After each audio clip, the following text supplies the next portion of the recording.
Okay. Okay, it's gone. Apostle Sonicky arrives without warning. I'm gonna redo this. With a strength born of conviction, she exposes the Anyways, welcome, Crashly and Nimby. How's you guys doing? Counterattacks with a claim crafted by the Senate that the apostle is a fraud who, along with her prime minister Sephiri, is attempting I'm not allowed to have a Chinese audience, I guess. Not that I'm gonna complain much. The senators are chosen by the goddess and are worthy of the same respect given to the apostle. As for the apostle, her image is tarnished when the Senate imprisons Prime Minister Sephiri in her name. An ever-growing the politics are just horrible. The senators claim that the apostle is an agent of evil trying to deceive them. So it is. It's like people are seeing an obvious coup going on here. And the other supports the Senate. I tell ya. The flames of chaos into a mighty conflagration burning across Telius.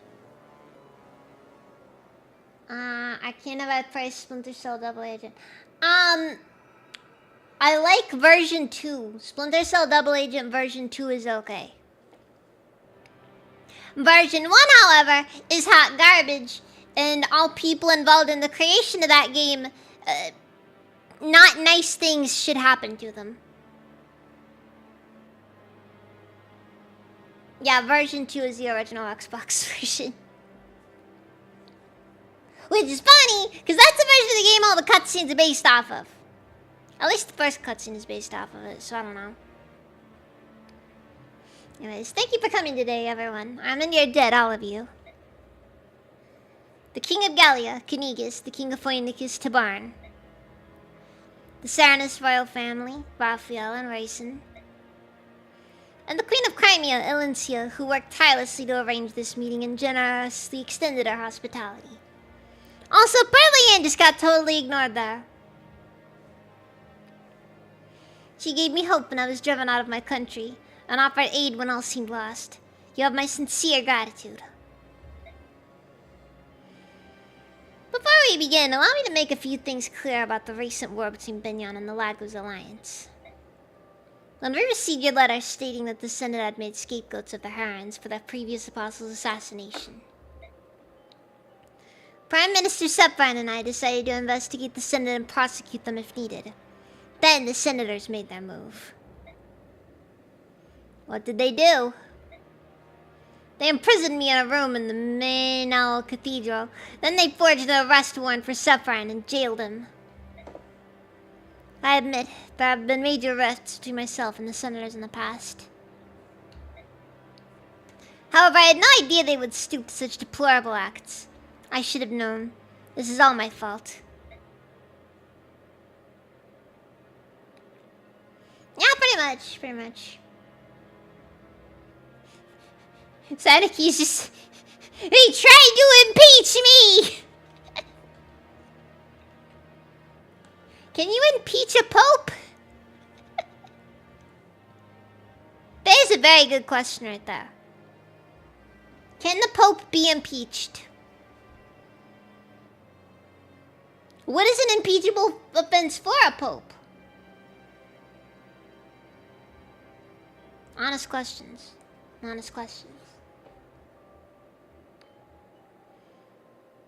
We didn't think you were behind all this warmongering. What you just told us confirms what we had guessed. You see, and then it turns out she actually was behind all the warmongering and realized that this is just... It was bad PR. I've been forced to flee my country, but that doesn't change the fact that I am the Empress of Benyon. I will not allow the Senate to declare me false, nor will I stand as they seize and ravage Benyon. I must return to my country, save my people, and take back my birthright. To accomplish all this, I would like to form an alliance with Lagos tribes. Help me save Benyon. I will accept, if you agree to a few conditions. First, the immediate and total emancipation of any Lagos remaining in slavery.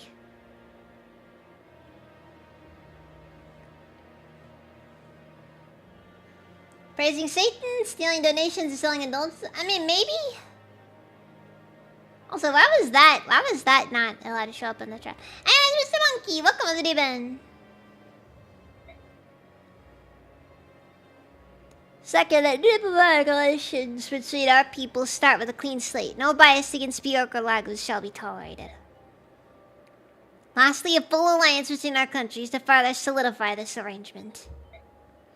If you agree to these terms, I give my support. I hope that at long last the dream that both King Raymond and I held can come to fruition.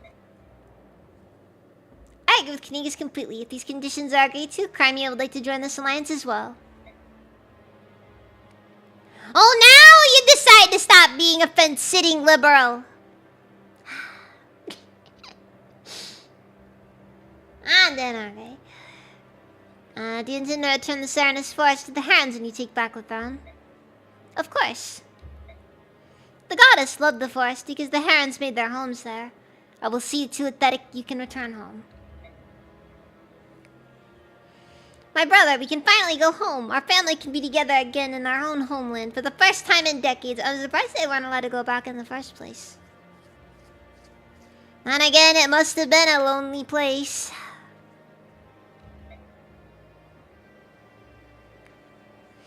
Alright, I'm all for this. I don't need much convincing, though. I just want to rip those idiot senators in half. Gallia, Phrynicus, Serenus, and Crimea shall hereby make a pledge. Apostle Seneca, we will wholeheartedly support your effort to return to the throne, so long as we stand united in our ideals. Please, bring peace back to our lands. Each of you has my deepest gratitude. I swear I will accomplish that goal. So it sounds like everyone is on the same side now. That's the best news I've heard in a long time. I feel the same, but it's too early to celebrate. I will not be happy until I take back my country. How we fare in the battles to come will be of the utmost importance.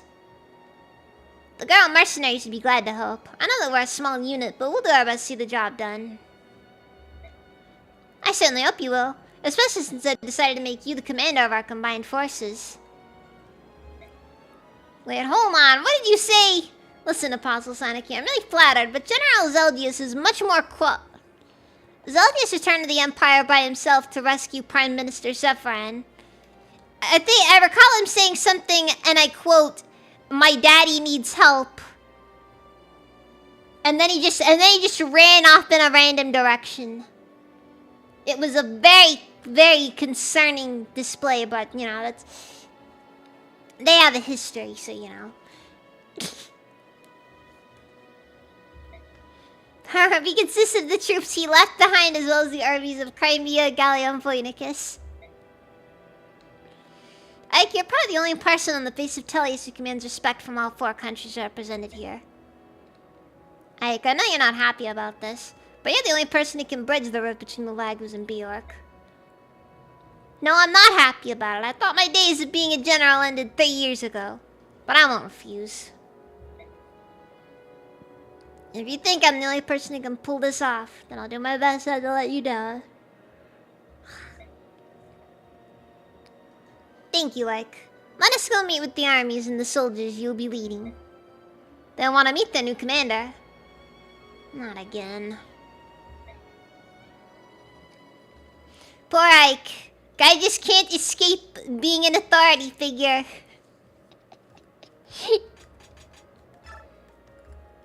Everywhere he goes, somebody wants to put him in charge. He can't even go to the local McDonald's without them wanting to make him the manager.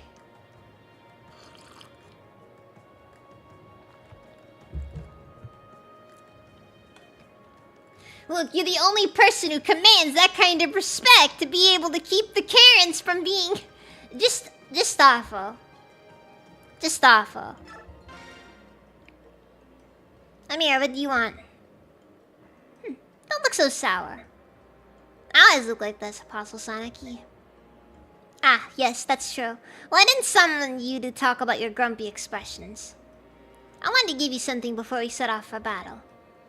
What is it? Do you know what this is? Not a clue. When I fled the cathedral, I took some valuables with me. This is called a Master Crown. It's said to release a Bjork's hidden power. I'd never heard of it. Not everyone can use it, so think before you pass it on to someone. Alright, I'll take it, thank you. Alright.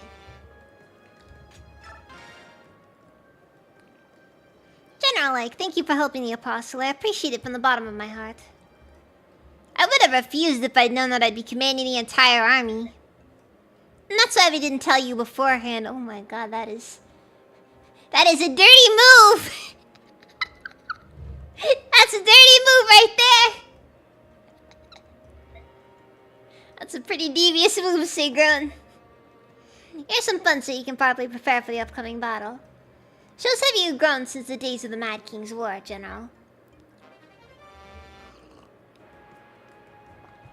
I mean, I think it's pretty obvious, you know, I mean, he is jacked in comparison to those days. Ah, yeah.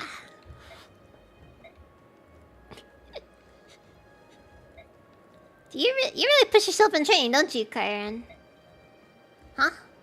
Ah, Asuka, you snuck up on me. Only a true rival of mine could accomplish such a feat.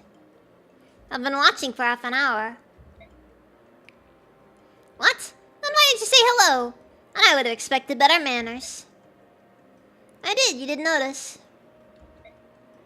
Ah, yes, my concentration while training is unbreakable. No one can distract me. Kyron is like 80% cope.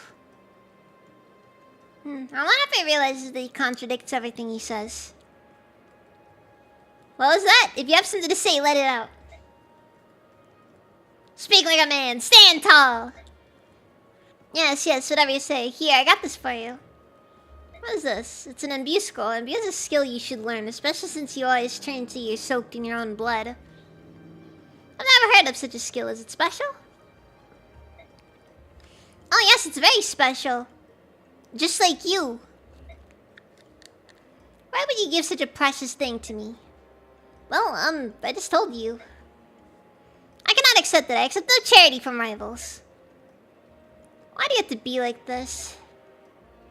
We're equals. I need no favors from you. Run along now. I don't have time to talk to you. I'm too busy training. Go on, leave. It was meant as a symbol of friendship for my lifelong rival. What? Well, I guess if you won't accept it, I'll find someone else who will. Wait, I'll take it. You'd swallow your own words? Oh, never. However, I note that your lifelong rival is me and no one else. If your gift will mark me as your lifelong rival, I must have it. That's what I like about you, Sir Simpleton. You insult me? No, that was a compliment. You're a very simple knight, living only for battle and whatnot. Great, thanks. Life is boring without you, Kyron.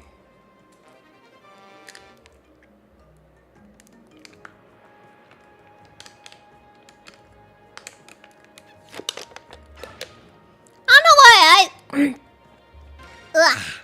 I just forgot that you end up getting the imbue scroll at some point. I was gonna sworn there really weren't many of those in this game, but whatever. Alright, Ike and Soren have now maxed out their support rank. So now they will do very gay stuff with one another later. But that's just how they roll.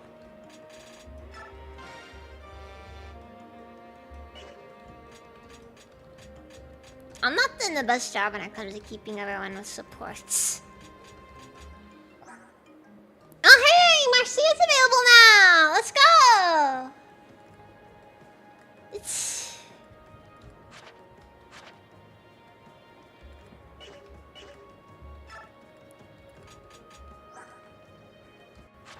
I might end up having to use Marcia just because she's really far along with things. Somewhat ironic, given I didn't really use her much in the first game, but whatever.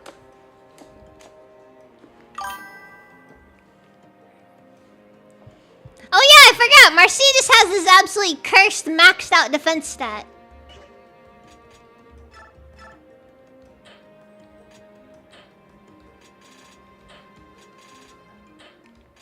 Uh-oh. We've reached silver weapons. How about the forge? Still only steel, though. One day we'll get silver weapons in the forge. And when we do... Ooh, Thorin! Ooh. That's hard to say no to, not gonna lie.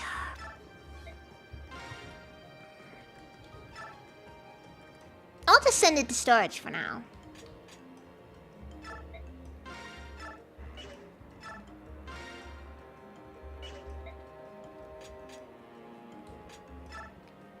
At least Marcia survived the Mad King's War, yep. I can't remember who all died, actually.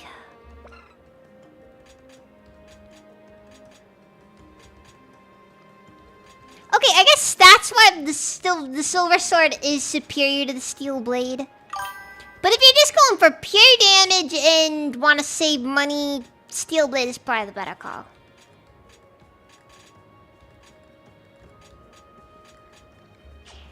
I don't know.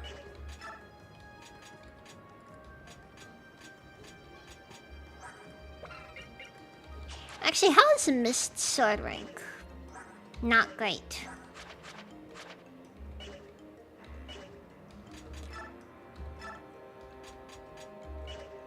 Okay, so skills. We're gonna remove Celerity from Mist. Then we're gonna remove Paragon from Marcia. Give Mist Paragon. Because I think out of most of the party, it's like... I really need to start focusing on at least getting Mist some extra levels.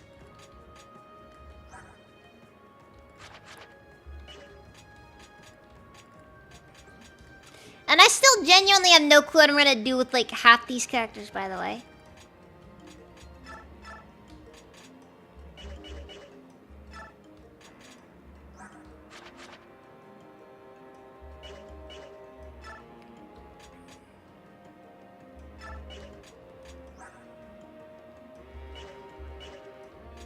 Oh wait, we got a award XP give out. I may as well. I'm gonna put Soren at level 20. I may as well.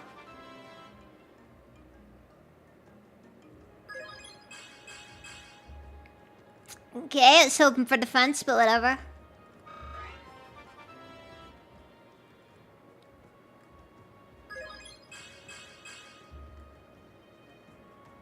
Like, I can sit down and complain about this right here. Look at this! Look at this win! Look at these winner stats over here!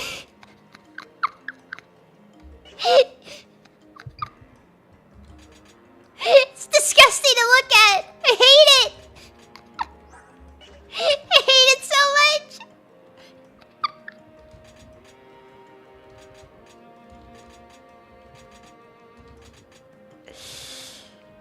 Dude, why does Wind Sage get a higher magic cap than Thunder Sage? This is freaking garbage!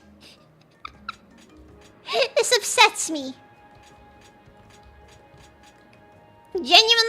Genuinely upsets me. Okay, fine. I'm gonna cap out Mia just because. Look, we're at that stage of the game. I have a ton of bonus experience to throw around. I may as well. The world is unfair to Thunder Mages. That is so true, Diablo.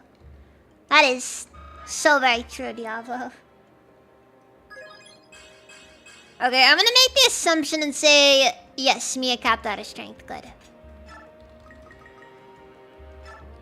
Alright, Sam and Nymphany.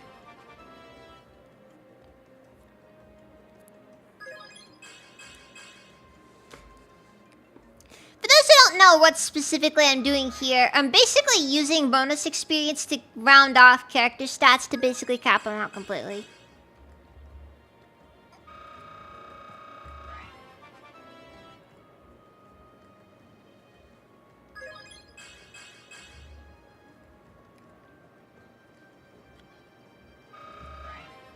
In other words, everybody's kind of gonna probably be very strong after this. You know, with how many people are just capping their stats off, maybe I really should just give Mist a bunch of...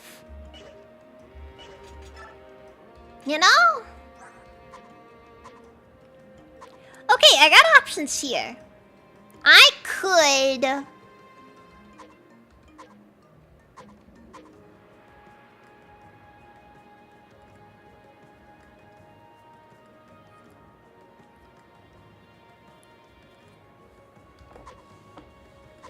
Do I want to just put Faith in Boyd's ability to gain more speed, or do I just want to say screw it and just give Boyd bonus XP now?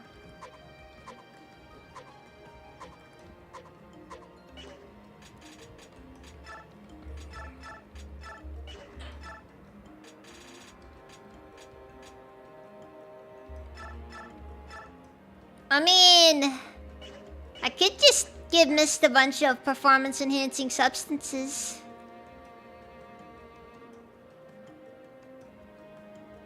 Oh, you're right. Meg might need them more. We need to make Meg the Destroyer. Braum can be whatever at the end of the day, but if Meg isn't an absolute monster at the end, what will the point even be?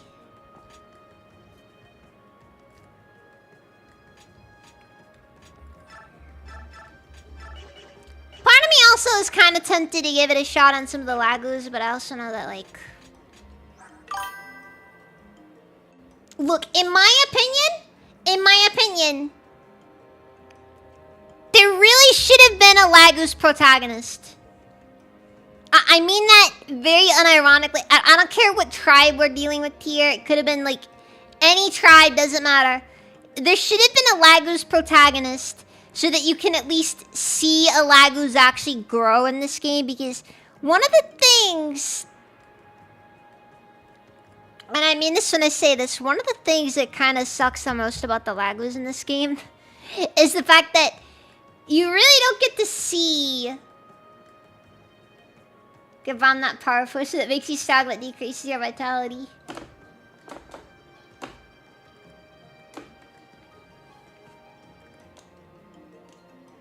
Oh no.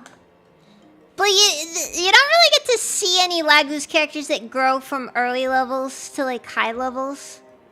Because most of them either lack availability for that sort of thing, or they just kind of come at a high level to begin with, so it's just like, well, you don't need to level up Ranulf. Ranulf is good from the word go.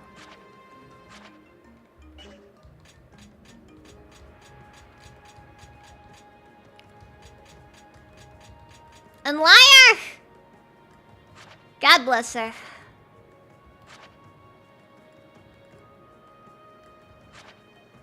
For what it's worth, though, if you max out her strike skill, it's still not very good. She still struggles. Like a lot.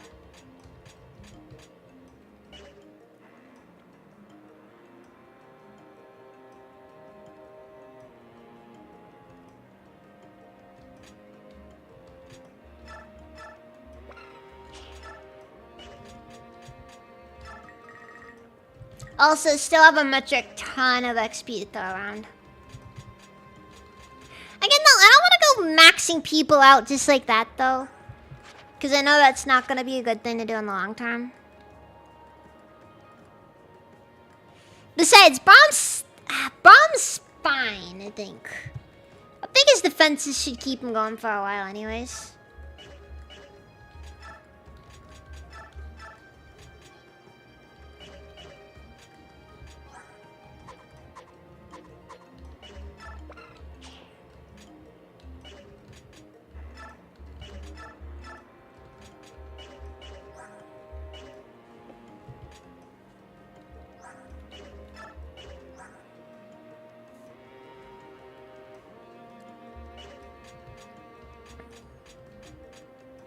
Alright, I think that's everything I can do for now.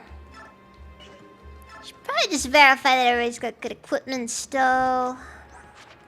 This doesn't A rank in swords, which does mean that she can use silver swords. And they do have a weight of 10, so...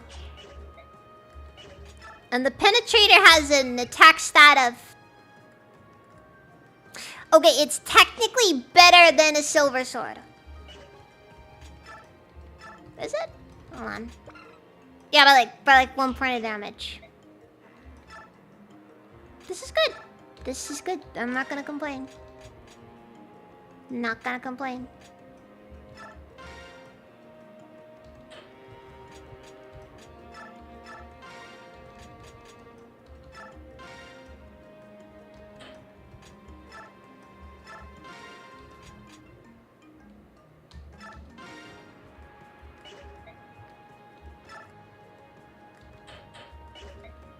Okay, wait, what else do I have, Mia?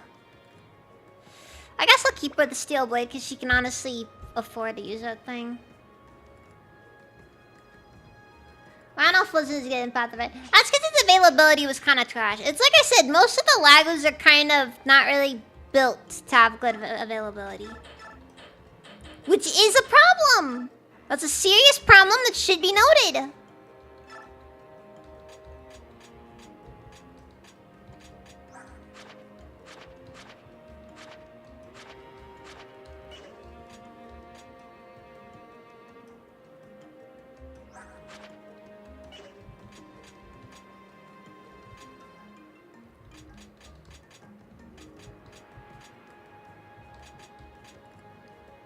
I love the concept. The execution is just...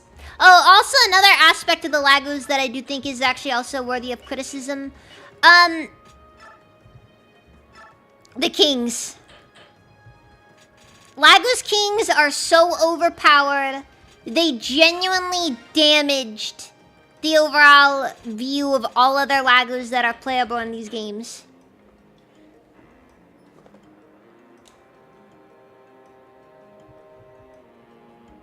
Like, in my opinion, the existence of Nyla makes the use of Volg redundant in the endgame.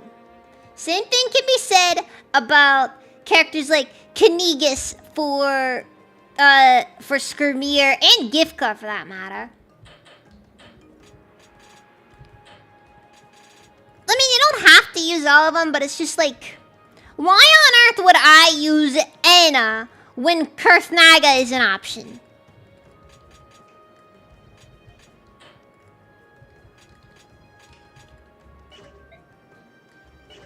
And I thought you were supposed to be stronger when you were pregnant. No.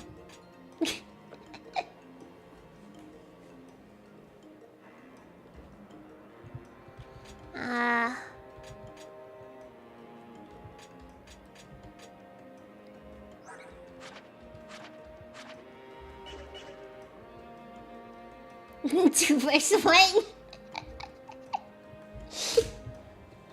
You get the point. Excellent. Congratulations on the watch streak. Let's see here. Forge.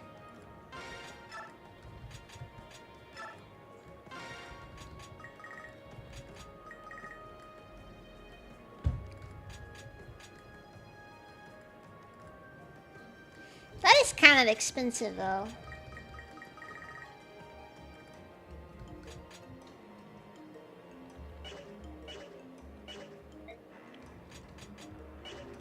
I'm just gonna be seriously debating that for basically ever. Oh, wait, hold on. Need to give Boyd something, though. Since... Look, he's gonna class change regardless. It doesn't really matter, so... Giving him the statue flag for the extra constitution. There is an end game to that. It's just really weird and specific.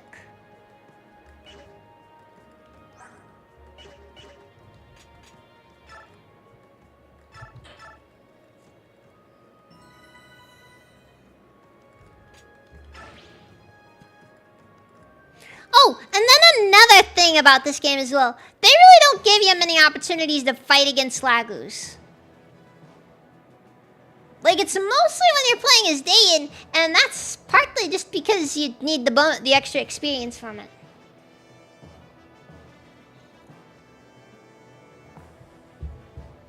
But, like, even feral ones don't really show up much in this game. It is time to get moving. Do we have a target? First, we'll head to Flagger, the fortress town between Crimea and Benyon. Since Lyca's alliance has fought in Flagger already, we're familiar with the lay of the land. Sounds like a good plan. Do you still resent your choice to command this army? No offense, Apostle, but you didn't give me much of a choice in the first place. Besides, if I'm not fully committed, how can I expect these troops to be? Just remember, when this is all over, you'll be getting one heck of a bill. Oh, I'm sure, and I know you'll be worth it.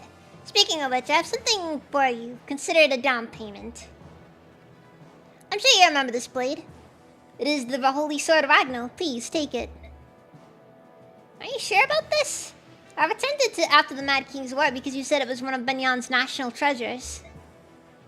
Indeed, this sword was used by Empress Altina, the first apostle of Benyon, back in the early days of the Empire. It was one of two swords the Empress used to fight the Dark God. I can think of no better person to give it to. Alright, I'll be happy to use it again. Thanks. Ah! At last! Ike has achieved his full power! Well, not technically yet. Excuse me, I bring urgent news to Queen Alencia and General Ike of the Apostles' Army. Is that what we're going for? I mean, it doesn't sound wrong, but it is still kind of like, I think it could do better, personally. What happened? You've received a report that the Dayan army has appeared near the border between Dayan and Crimea. The Dayan army demands custody of the Apostle on behalf of Benyon. They will use force if necessary. Dayan wants to get in our hair again? Perfect. I'm puzzled by this. Why does Dayan support the Senate? Well, I suppose it doesn't matter. Ike, we must change our target. Yes, we need to carry out a genocide in Dayan. We have to get Dayan out of our way before I can do anything else.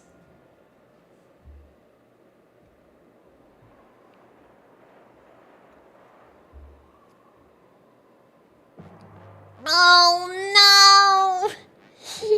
Why are we using a map? So Dan still refuses to negotiate? Either they believe the Senate's lies or the Senate is pulling some strings behind the scenes. Well, whatever the reason, we can't attack Benyon without taking care of this first.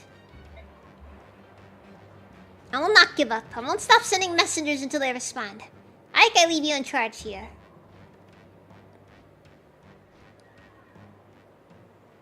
Wait, did they give us Sigrun and Tanith now? I don't know, it feels a little bit early. Let's keep our numbers small. We shouldn't provoke them any further. I understand. Gallia will stay behind. You'll have your turn soon, Skrimir. I promise. Alright, let's go.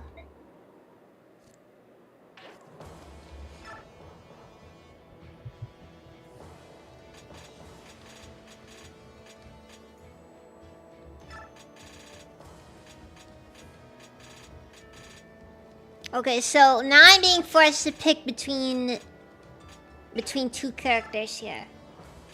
Marcia or her? Ah, but then there's Heather as well.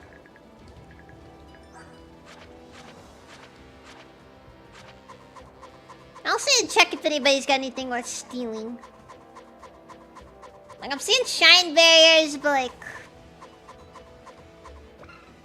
Shine barriers aren't really anything special at all.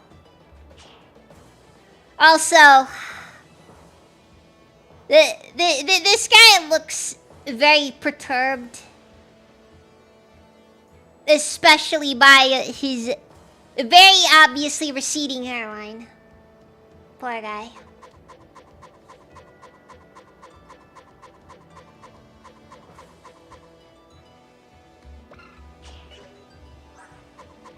Forgot this game also really doesn't want to give you any warp options, which was kind of one of the things that did disappoint me a bit about Radiant Dawn. Not like Path of Radiance is much better, but... It is mildly entertaining, like when you play a game like Radiant Dawn. Where they give you so many warps throughout the entire game, it's not even funny.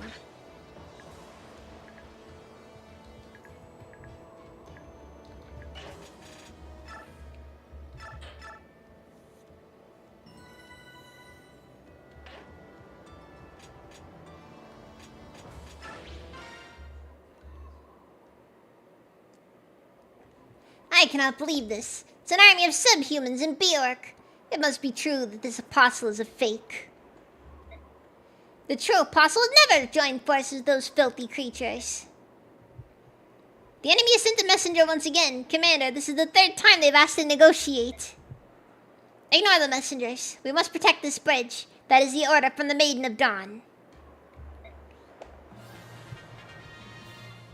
It's kind of wild when Micaiah of all people's delegating.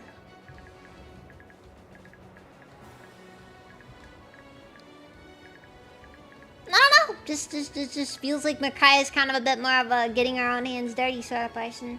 Oh, by the way, I want to note they replaced all of the ballistas with the stone throwers.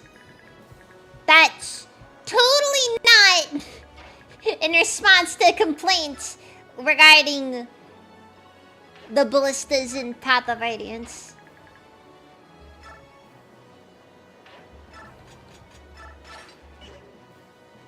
Ah, cool! The sword changes depending on which one you have equipped. That's cool. Makes sense, though.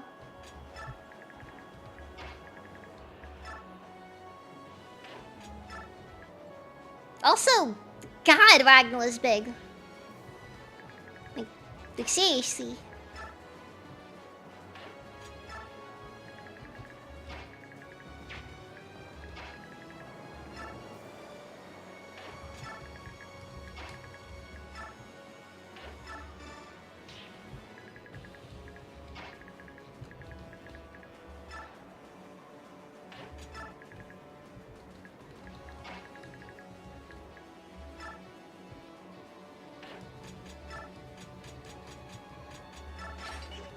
didn't void a few too many hand axes.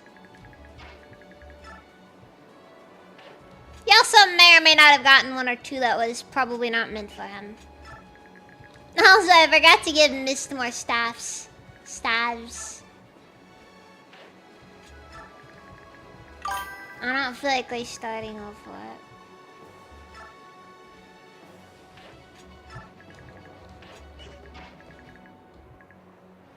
Anarchy! Diablo! What the? What's it even? Oh wait, Diablo, you've already been here. Fuck. I did the thing again! I did the thing again! Actually, I never slept like 45 minutes. Dude, been there! Hate it!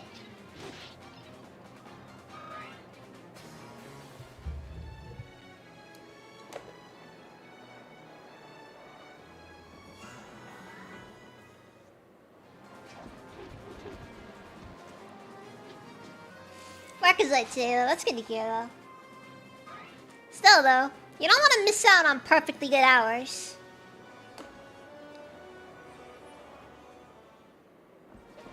I like how Braum is so underleveled compared to everyone else. That he's considered the safer bet. Like he's the guy with about 30 defense right now.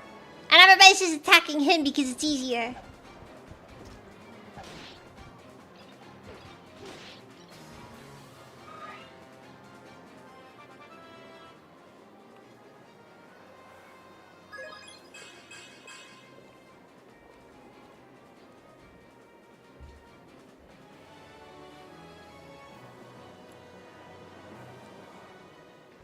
Just because they know they won't die in a single combat room within. Seriously? That's when you choose to miss? Whatever.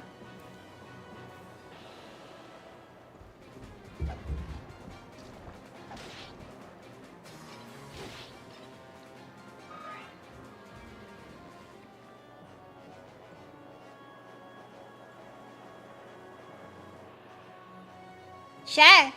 Rescue one of your allies. See if I care. See if it does anything. It won't.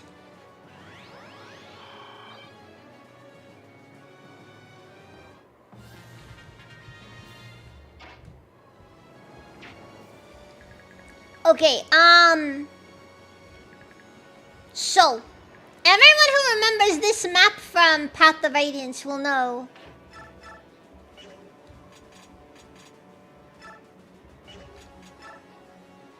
a lot of pitfalls here.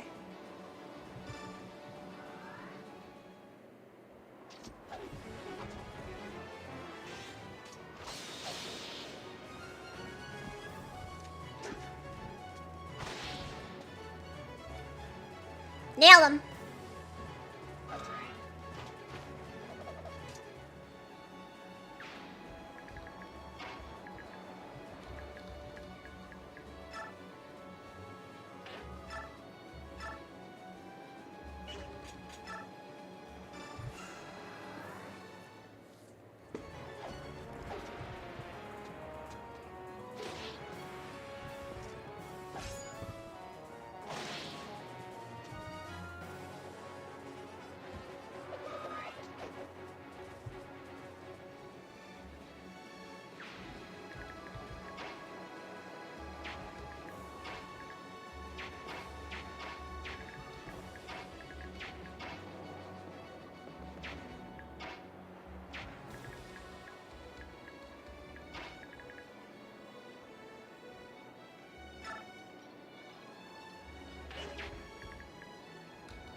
Okay, so if Mist at least gets a decent number of good level ups, she might be salvageable. I just need to start capping some stats. That's genuinely all I need from her. She doesn't need to kill people. She doesn't need anything. She just needs to start capping stats. If I can just get her to cap like a few of her key stats, like her magic, her skill, and yeah, speed as well. But at least have enough of an opening to get her strength and defense up enough so I can make her worthy to wield Alendite. Because, look, it's thematically, it's nice to have Mist use Alendite. Also, why does Thoron not have more crit? Like, dude, Thoron has like only 9 might. Meanwhile, Arc Thunder has 15 crit.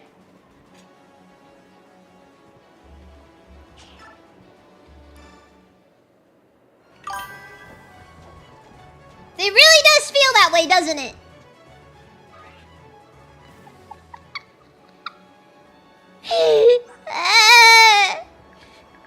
You know her skill stats at max. Her hit rate literally can't go any higher.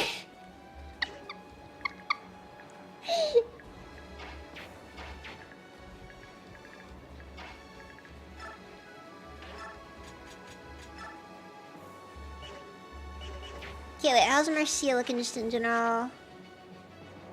Okay, she's okay, I guess. And then they also just give us Tyrannith and Sagron, which, I'm gonna be honest, kind of snubs Marcia when you think about it, because, like, again, from a statistical perspective. Again, Radiant Dawn, I think I've said this in the past, but Radiant Dawn is extremely unbalanced. I'm sorry.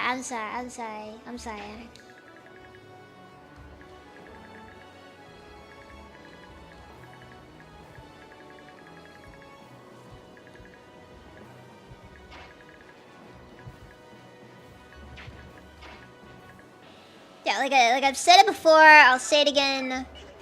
Radiant Dawn is horribly unbalanced.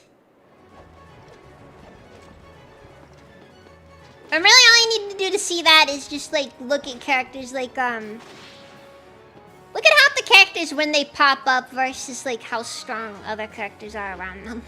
It's pretty rough.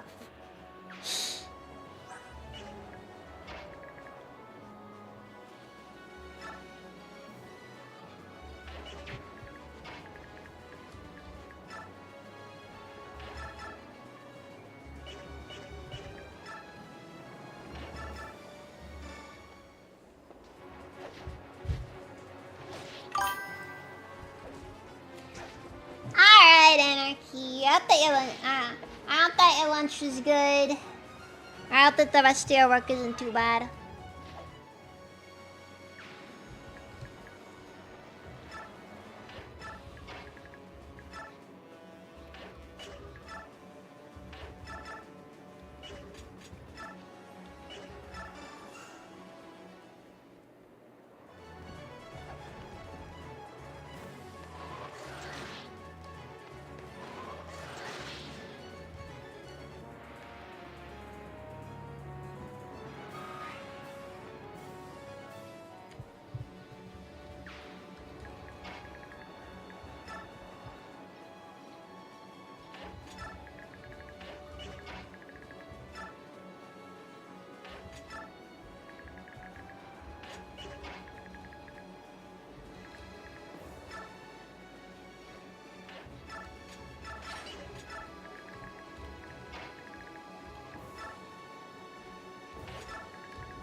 How this game manages to have one of, if not outright, the biggest cast of characters in the entire Fire Emblem series. Still managed to have the most. Every character has a unique model.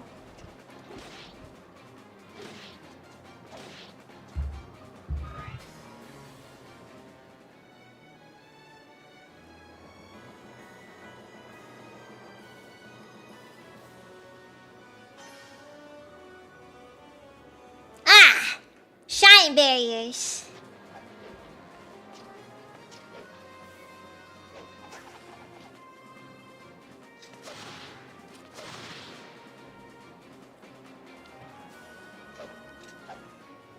You know, it will never not irk me that Ike isn't allowed to do that in Smash Brothers.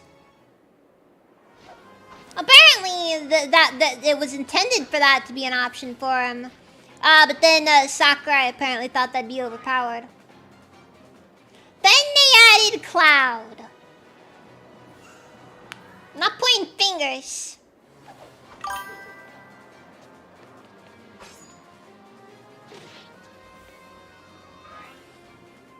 Yeah,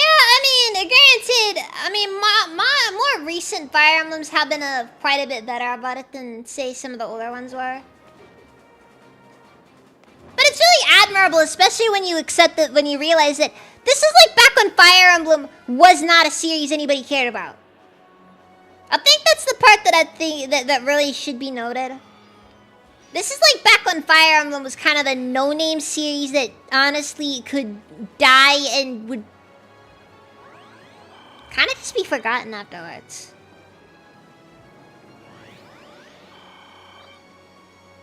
But they managed to have the resources to be able to do something as extravagant as giving every character in the game a unique appearance. Alright. Bedtime. Pitfall? Do I want to do this?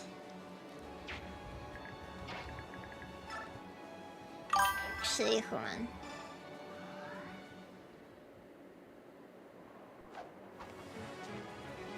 I know I shouldn't be considered a serious person. I agree with this. I agree with that statement. This is cheat and I'm still annoyed by it because it's like, dude, I feel like Ike would have been a better character if they did that. But then again, they also just... Smash Brothers was a character assassination of Ike. Ah! Frick, I knew it! I knew there was going to be a pitfall there.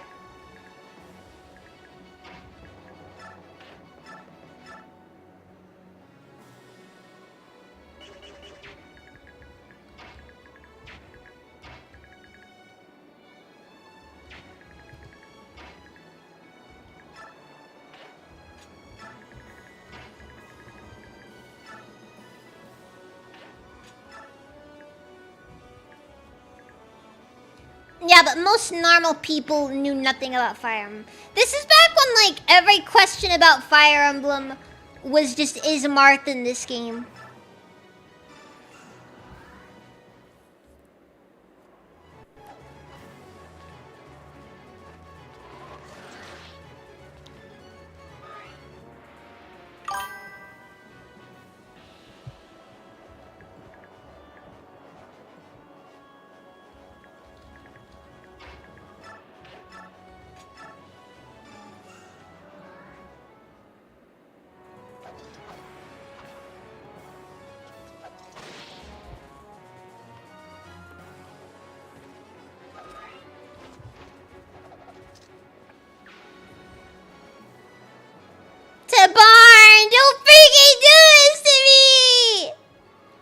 Sorry to keep you waiting. I had a whole thing back at the camp that I had to deal with.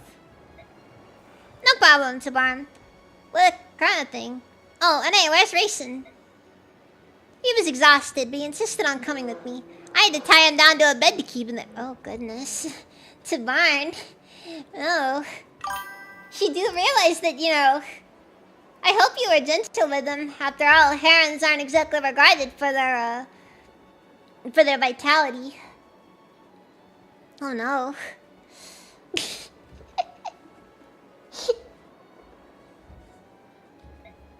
Really? Nah, I'm just kidding. He passed out earlier. So I have a different anchor slowing me down this time. It's a lot of racial slurs, Leanne. Leanne? I will fight, yes. She's Racing's sister for sure. The girl's as stubborn as he is. Listen up, young lady. You herons are supposed to be more like Raphael, quiet and graceful and all that. Don't mind Tabarn, Leanne. We're honored to have you here. Oh, great. Now I gotta deal with...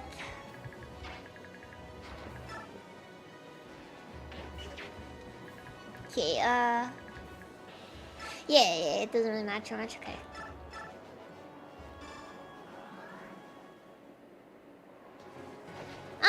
History. Welcome, Steven.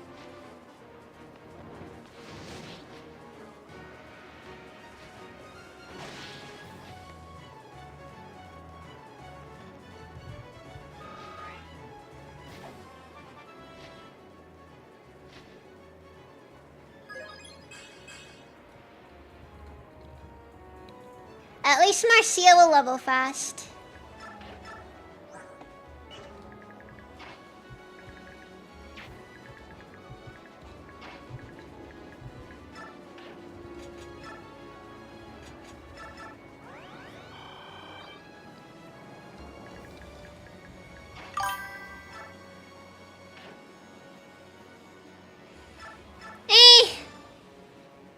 RNG is RNG. Honestly, the best way to level characters up in this game is to circumvent RNG entirely, because the RNG is bad in this one.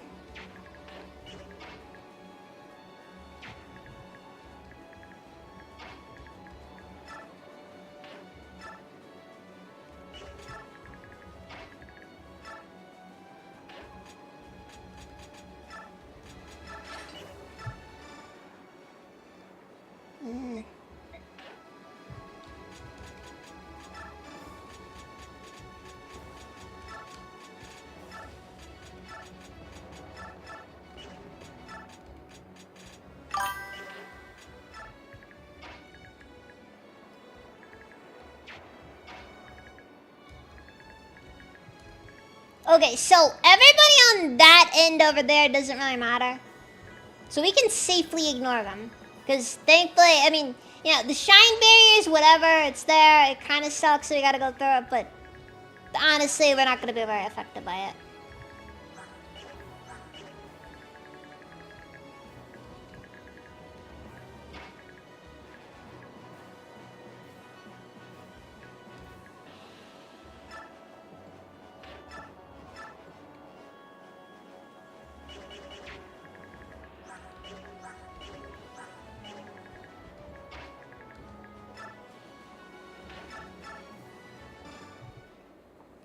I'm gonna kill Mr. Physic over here.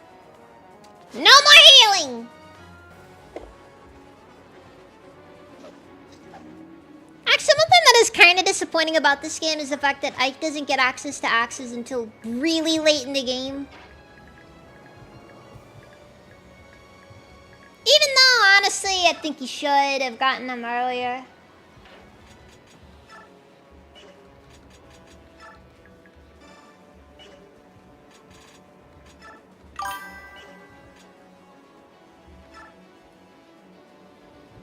Oh god. No bonus XP. That sounds awful. Alright, Tabarna, you send your guys over there and cover our flank. And by that I mean, I know for a fact that you will 100% eat every single bit of experience that we could possibly gain. And I really don't feel like letting you do that.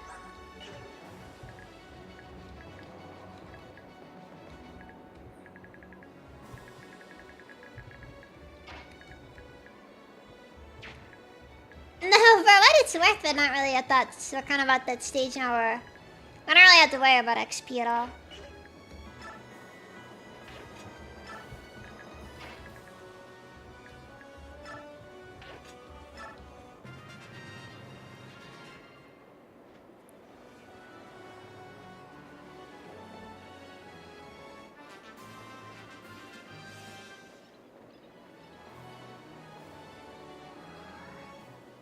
I think a no bonus XP run of this game would be difficult. It'd probably would just be a lot more on the lines of I'm not allowed to use my favorite characters. Boo. And that'd be like half the run. It'll just be like, me is slightly less dangerous. Or Mist is completely unviable for anything other than healing.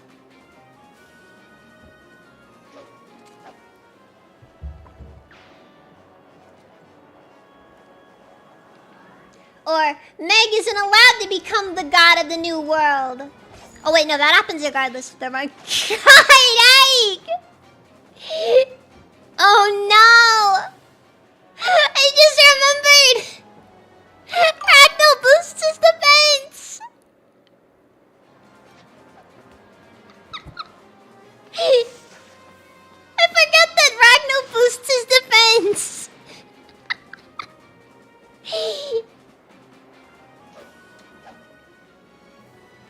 I think I made it too strong now! You wouldn't dare.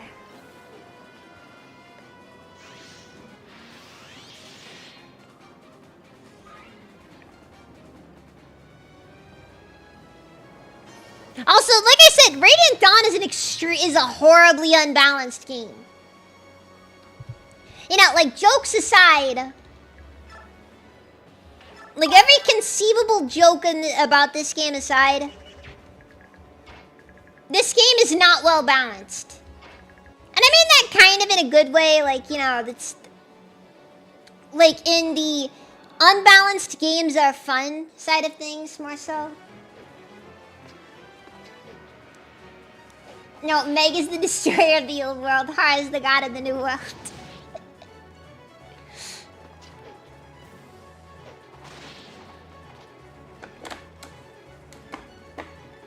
I don't know though, Marcia's shaping up to be pretty powerful herself this run.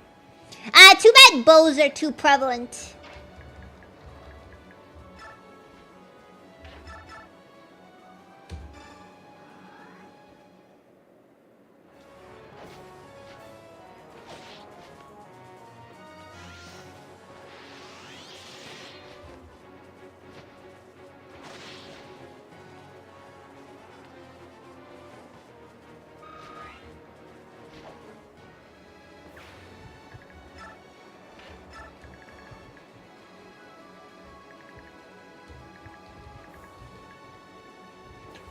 %, there is a hole there.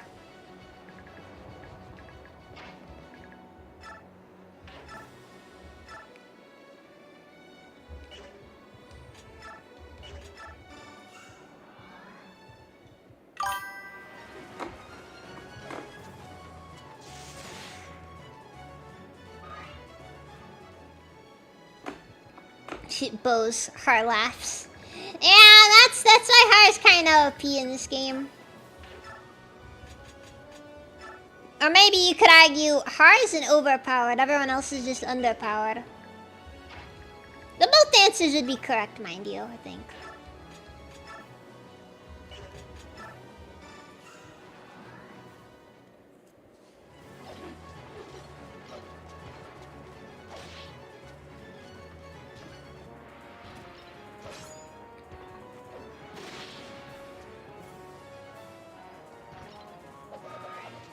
Once again, I do still need to reiterate, whoever it was that thought it was a good idea to give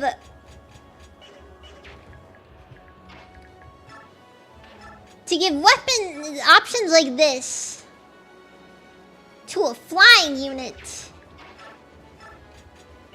there should have been more pushback. That really is all. There just should have been more pushback.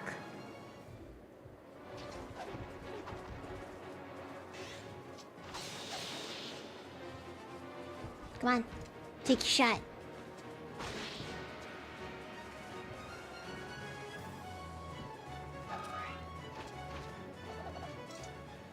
Mia will suffer greatly when the Wudeo breaks. Man, it really is a matter of when, not if.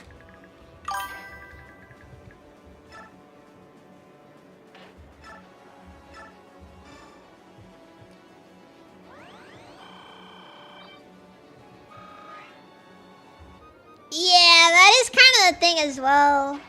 Har doesn't need growth. He's a well-rounded character. Okay, so what's Ike's defense? Dude, Ike has 31 defense! Dude, this puts him above Braum at maximum defense, I think.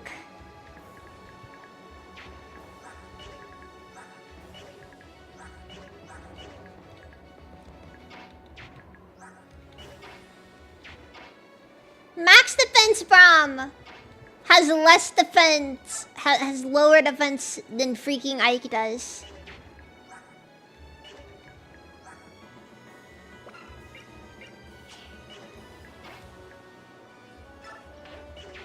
Right. Okay, what do I want to put everyone here? Okay. We're gonna use Leanne. The question is just, how am I gonna use Leanne? Okay, Ron Alpha is vulnerary, so... Shift. Trade. Give it to Bomb.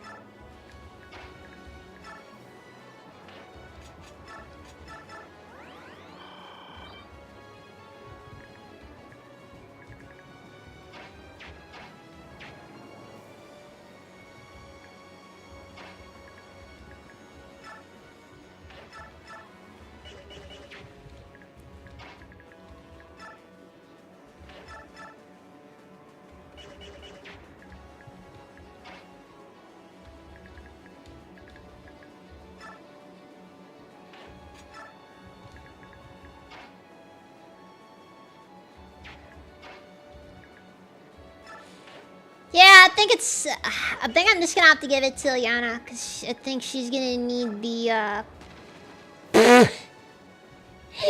pitfalls! Everywhere! Pitfalls! Stay! Everywhere you go! Pitfalls!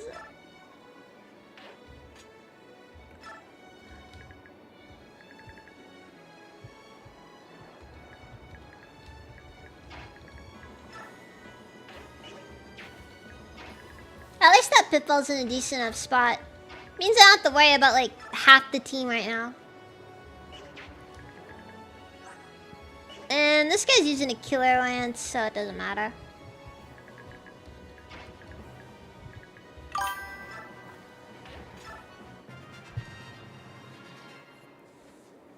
Yep. We didn't like this bridge the first go around. We don't like the bridge the second go around. Yeah, I'm gonna be honest. I'm actually inclined to argue it's not even intentional that the holes are there. It is just pure poor maintenance. Because the bridge is a contested area between Dayan and Crimea, and neither of them want to deal with paying the taxpayer dollars to get the bridge fixed.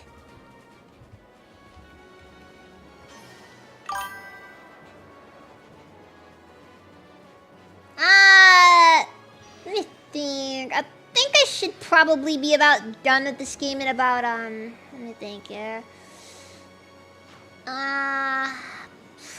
Probably maybe like 4 or 5 more streams. It's not that crazy long.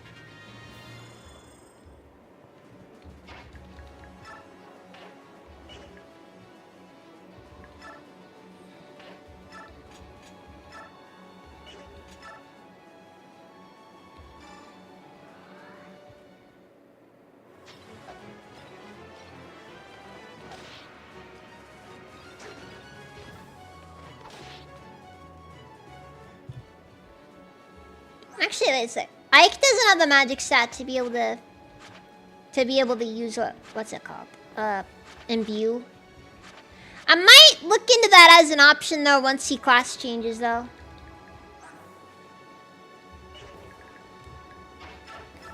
We'll just make Ike really overpowered.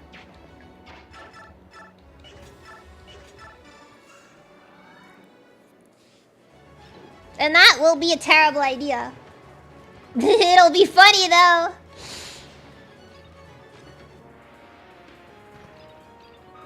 Yeah, probably about that, yeah.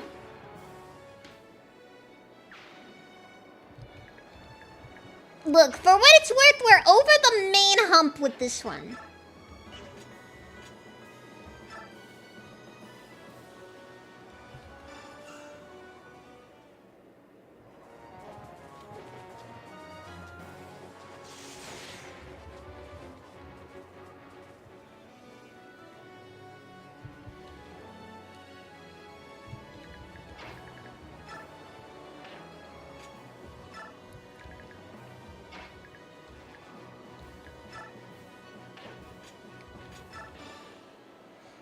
Alright, Kazunta, I don't care what happens to me, but you are getting late.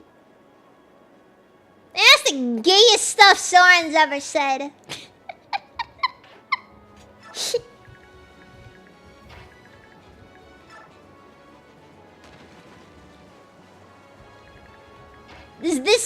This is the point where, you know, Soren is officially falling in love.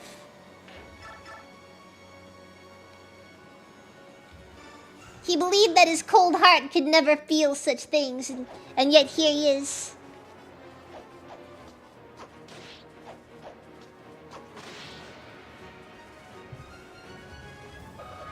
Ah, wait a second, I didn't think about it.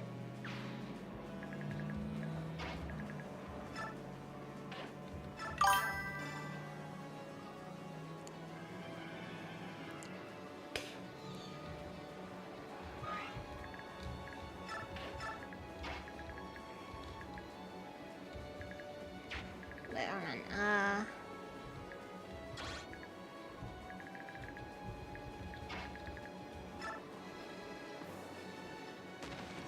There it is!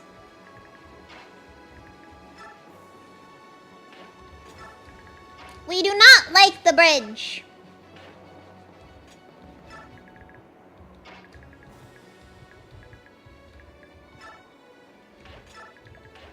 I say this as a statement of objective fact. The bridge is kind of not that cool.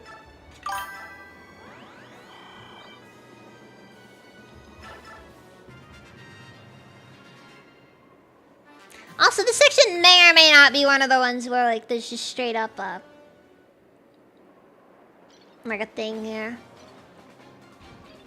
Can't remember with any certainty, but it's not good.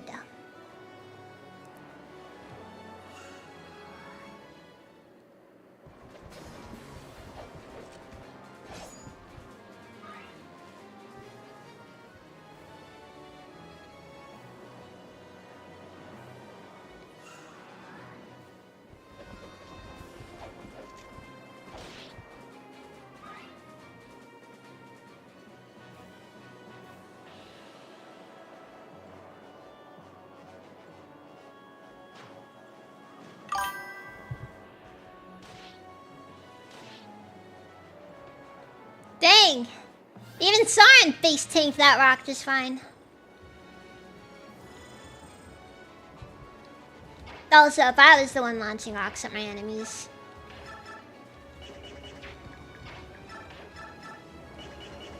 I certainly wouldn't have aimed for such a weak target. Alright, let's just get Ileana class changed already.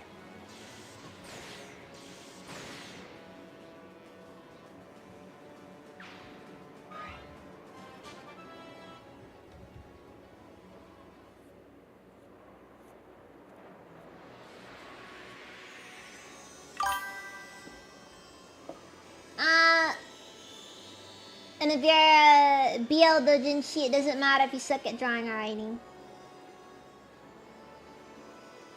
Are some of them really that bad?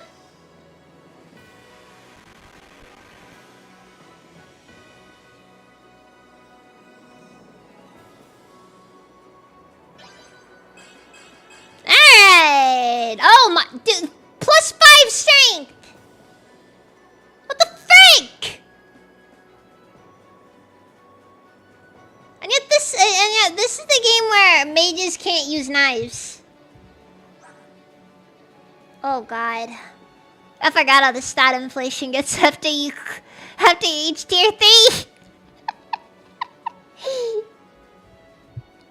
It is a little bit messy. Okay, wait, what's flare door gonna restores HP equal to damage dealt? Okay.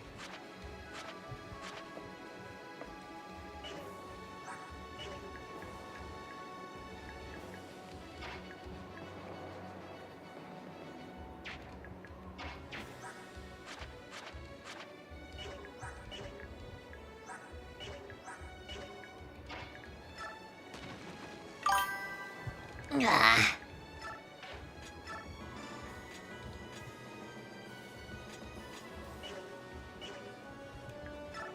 Yeah, I forgot. This is the section. This is the section where this one shine barrier is used to prevent all progress. It's freaking terrible.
Yeah, but this entire section just has like the worst. You just can't make progress. Progress isn't allowed here. Alright,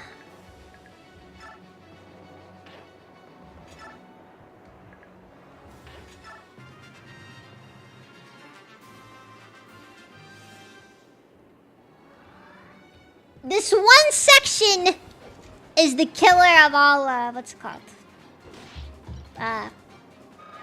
Lowest turn counts runs.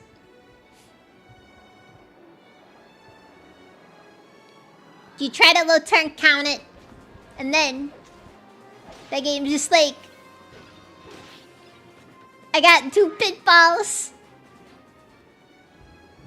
right where you need a way forward. Also, shine barriers last like forever. And in case you're wondering, you can't cross over a pitfall after it's been activated. So basically, first you gotta eat the pitfall. Okay, wait, who does Tanith have? Okay, Tanith has Soren. Okay, Sigrun is like... Okay. Actually, wait a second.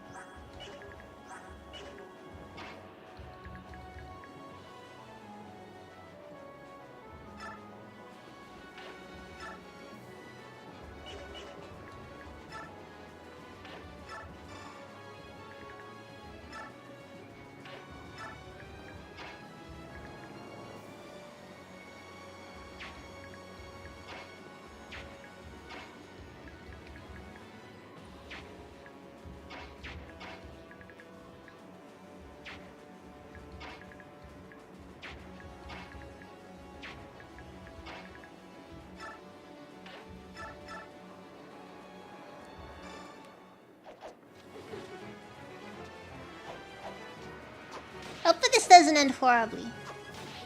It very well might though. Actually, you know what? I'm gonna drop a battle save here. Because I haven't fully expended my options yet, just mostly expended my options.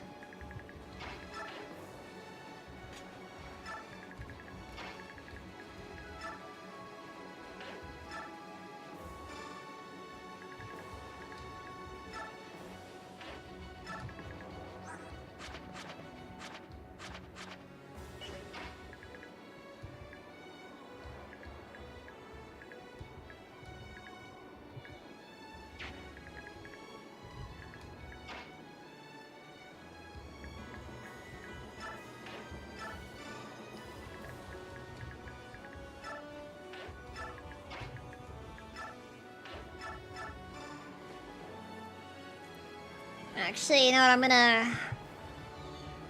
gonna get up.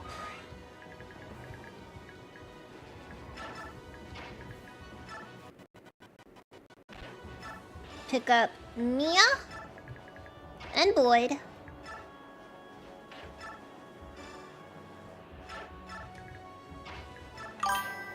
Move Braum up, have him heal. Should have had him equip his what's it called? His hand axe, but that's not an option now. You, you can't put the toothpaste back in the tube now. Danny, welcome, Steven.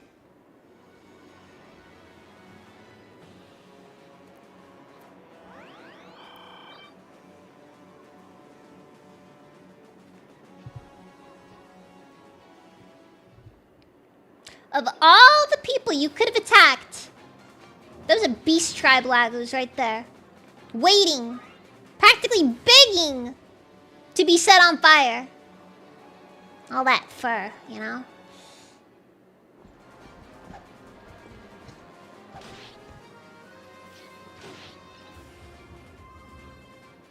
I'm not gonna say hi first thing. Oh, okay. I'm then okay.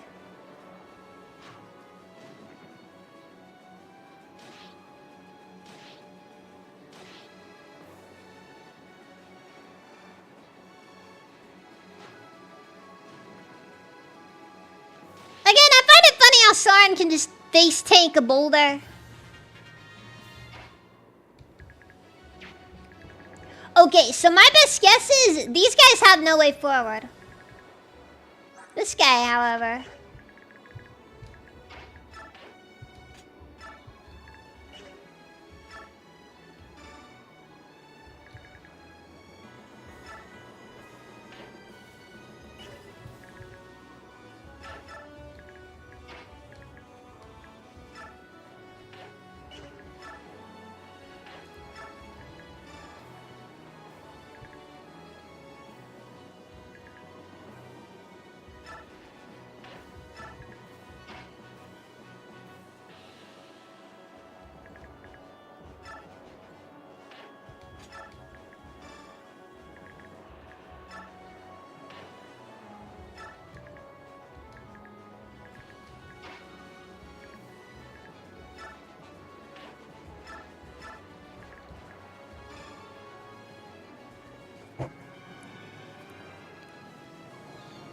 I messed this up horribly.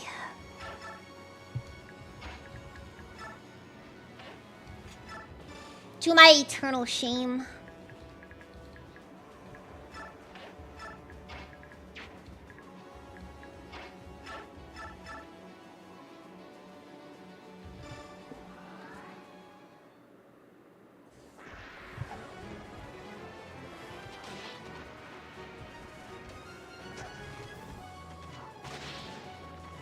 At least they gave us a bunch of flyers for this one. Made sense for them too, but still.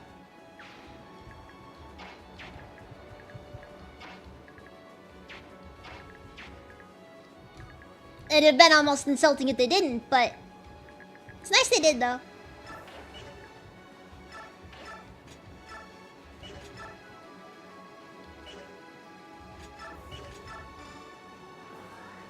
Gotta take a shot. Alright, Gabba. Hope it goes well.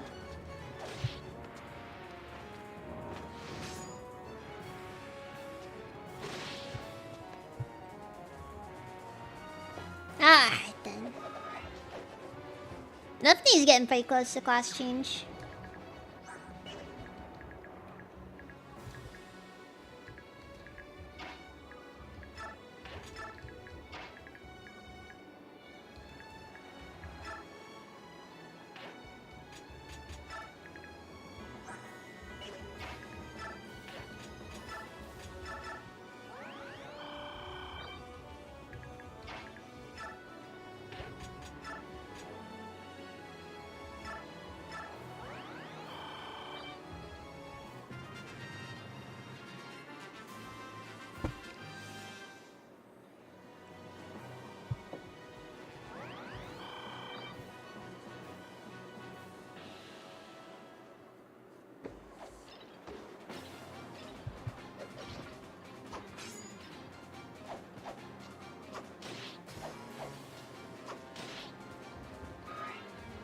Not going too bad so far.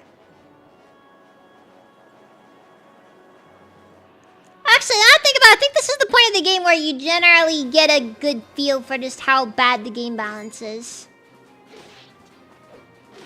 Especially comparing like Ground Mercenaries to the Dawn Brigade. And nothing class change, nice.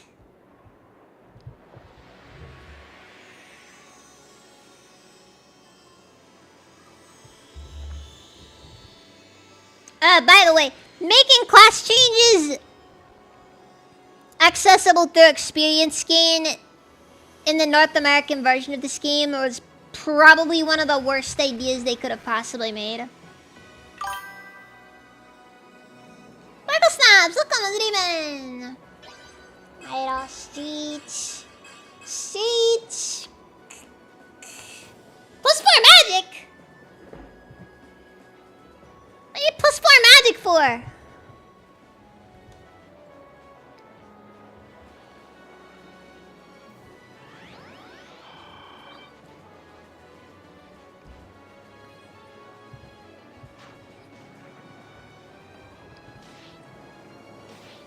Oh yeah, and then the cool part about this game is that not only does everybody have a unique model, a unique character model, but every character also has unique character models for their class changes as well.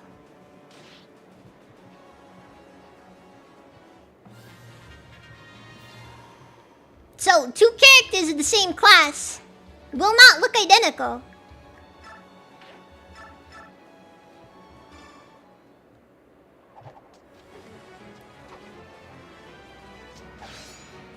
Oh, come on.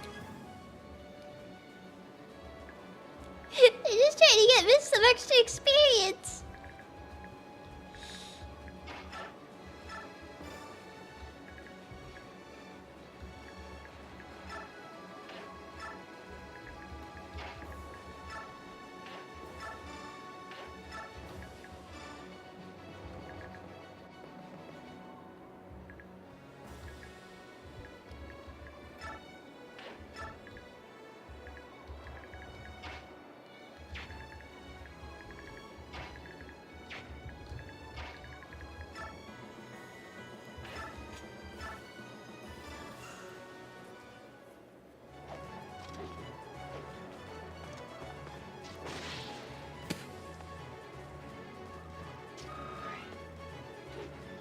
It's heartbreaking.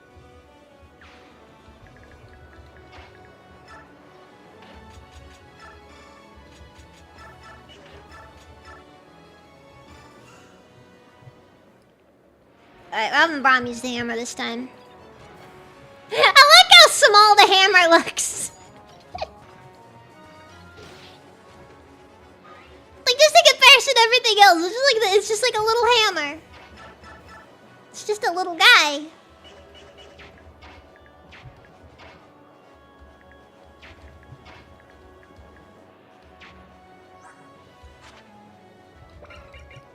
And pale can multiply damage out by 4 times.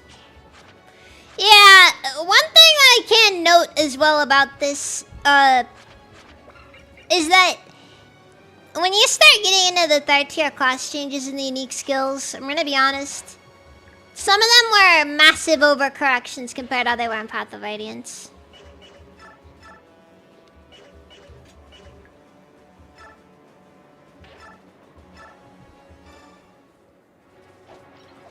And when I say massive overcorrections, I mean sincerely they were just enormous.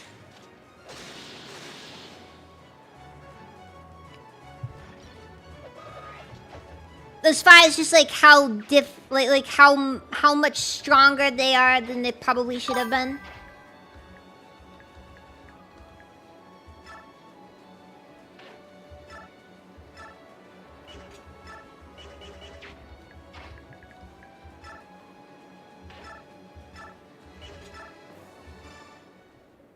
Ah, thank you, Violet.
I'll give it to Mia.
Okay, wait, how's your stats overall? Yeah, just generally solid.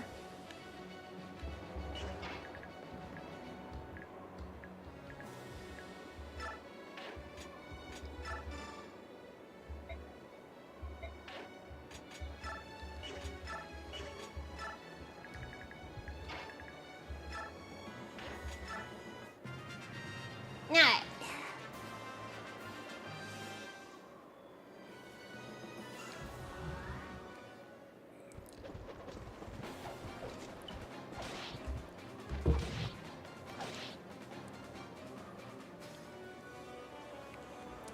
Bit of a benefit with just giving Ike an iron sword and calling it a day.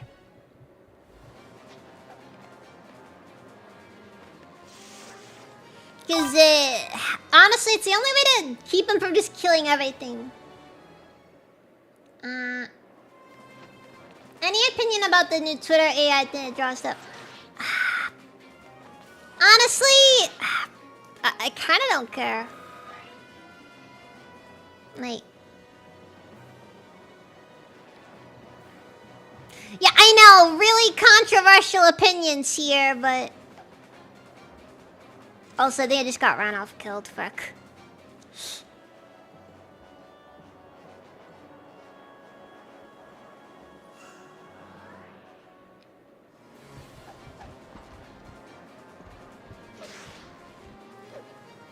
If they'll let him die, I'm not going back for him. If not, it's not gonna be fun then.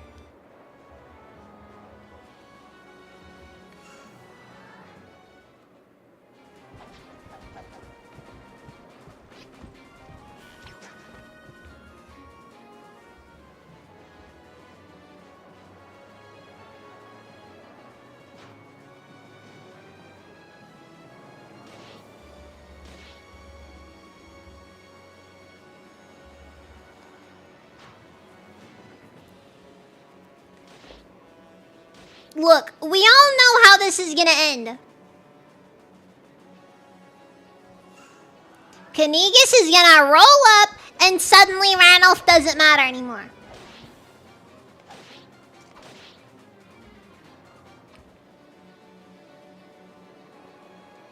He's gonna be doing that Dr. Lively walk-in.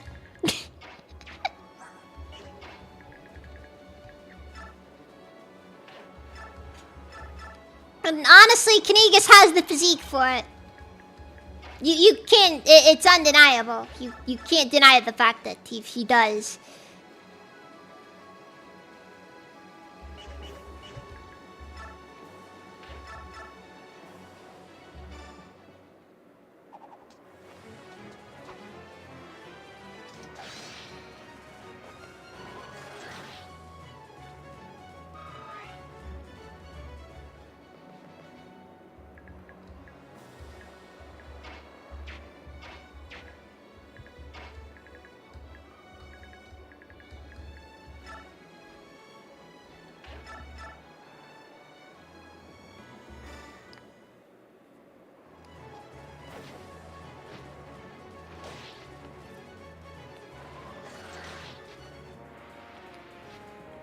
But this is how it's gonna go. Kaniga's still walking. Guy has just infinite gauge doesn't matter because Lagu's kings in this game are overpowered. It's thematic. Doesn't really change the fact that it's still overpowered though.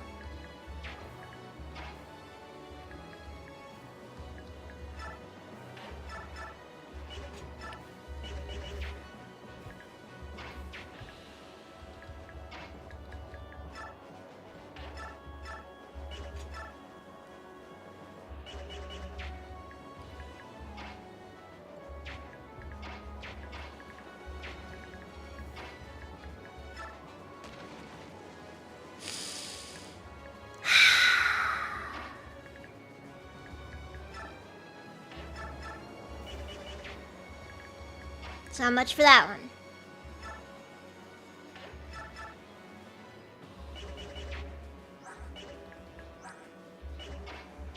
Oh my god. Ilyana's actually outspeeding Soren for once. That won't last long though.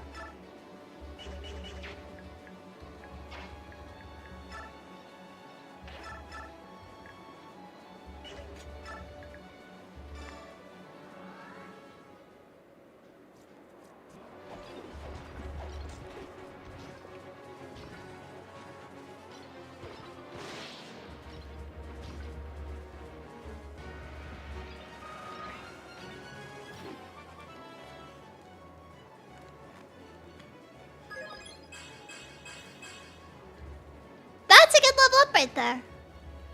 Braum needed that. Braum genuinely needed that. Gonna battle save.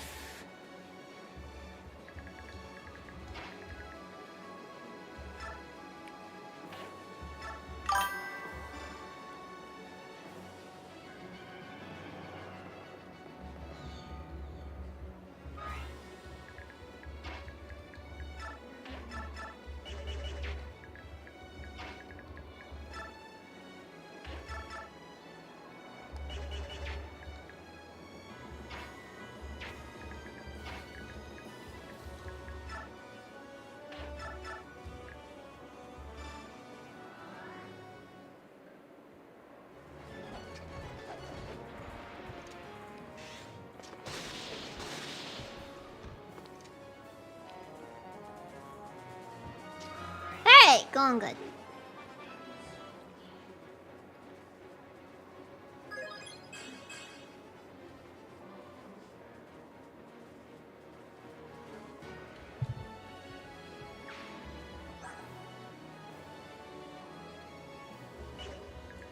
Okay, strength is capped.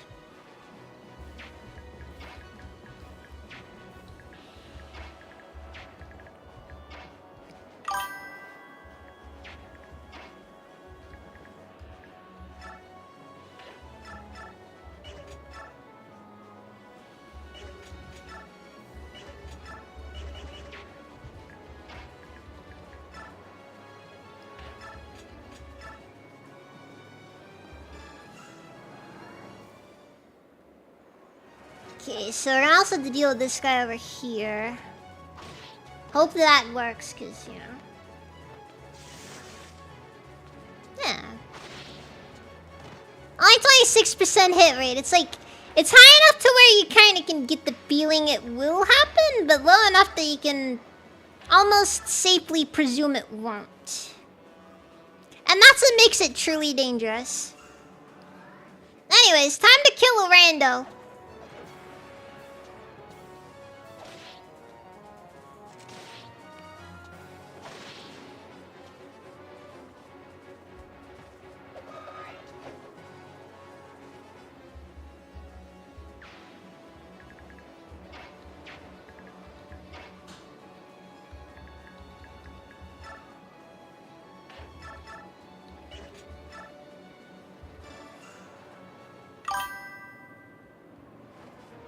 Oh yeah, Nepni's doing great this map.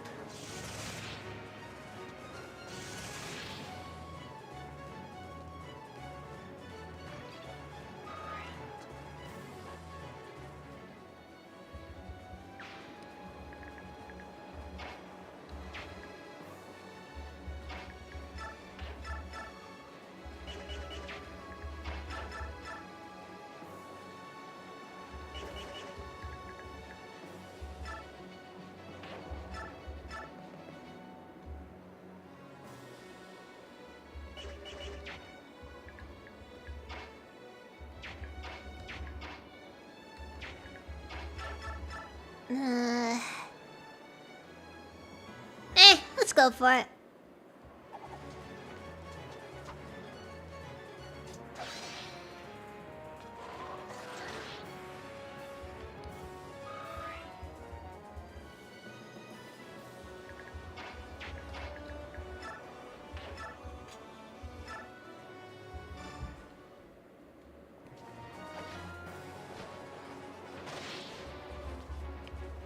I think from there we should be okay to just kind of send everyone forward a little bit more.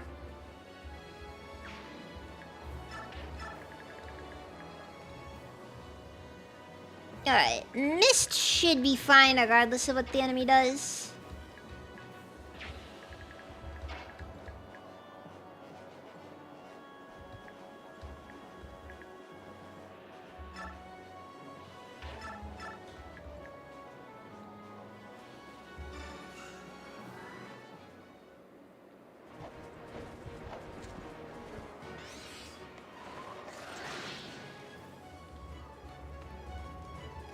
And I think I see some danger that Tanith might be in. Which might turn into a problem. Yeah, Tanith is in range. Steel bow, it's 30 extra might. I don't know if Tanith can actually take that, That's a bit of a yikes.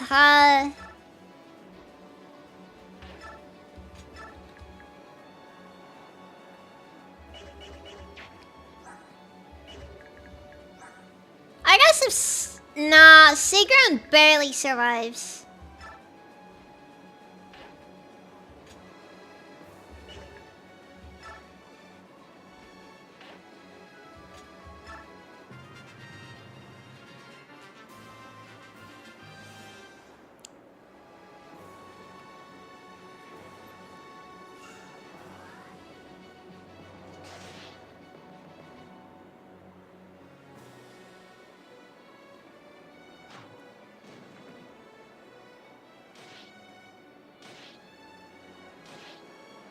I'm kind of bidding on some enemies not moving at all.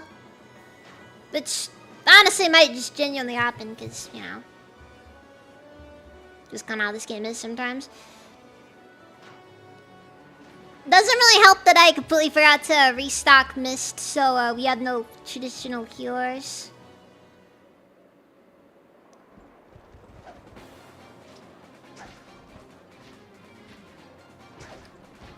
Also, hopefully the spear is enough of a deterrent to keep the archer from attacking. Ah, this is bad.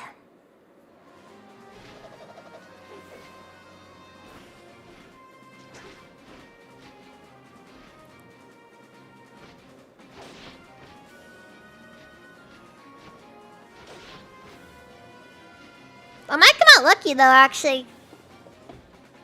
Nah, I doubt it. There's too many Draco Knights.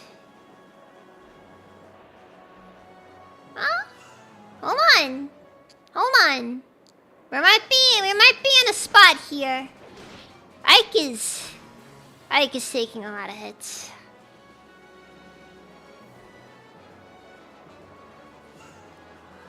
Well, that wasn't advisable.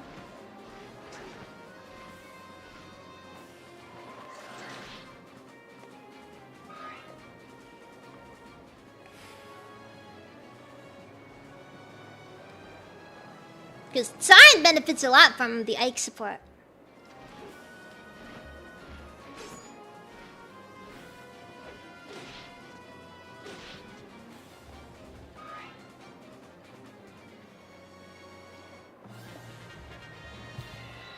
Alright, once again, the enemy's bad AI has saved me.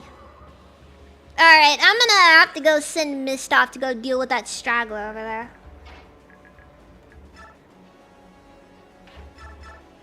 Remember, it's not a war crime if they're both healers.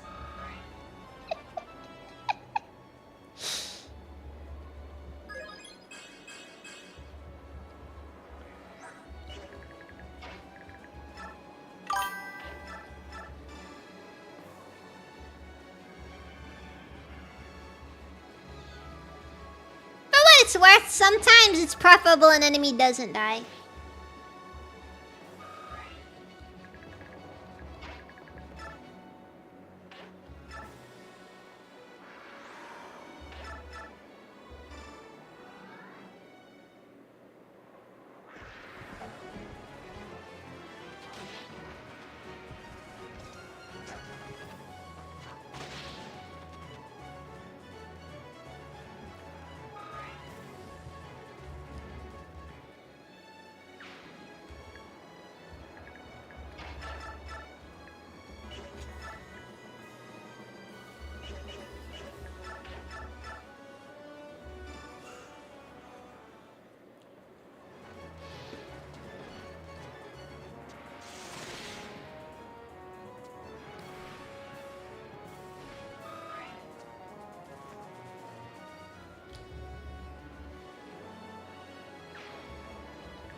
This is still a problem though.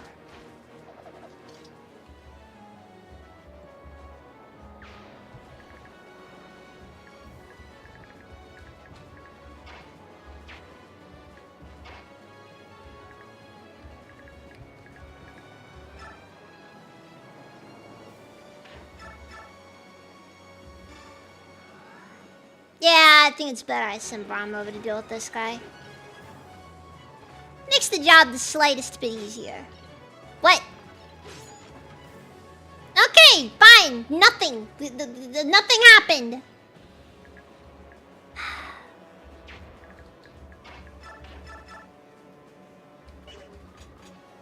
Just gotta go full.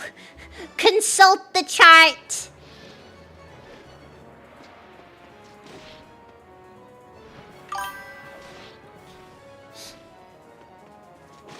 Things happening. Things happening over the decades. It's just, you know, flat line at the bottom of the chart. Nothing.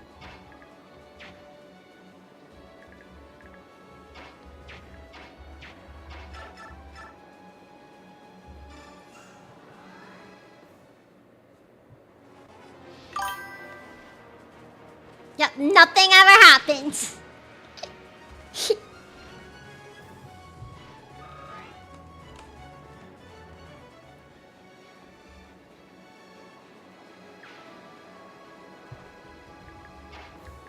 In fact, nothing is so prone to happen from time to time.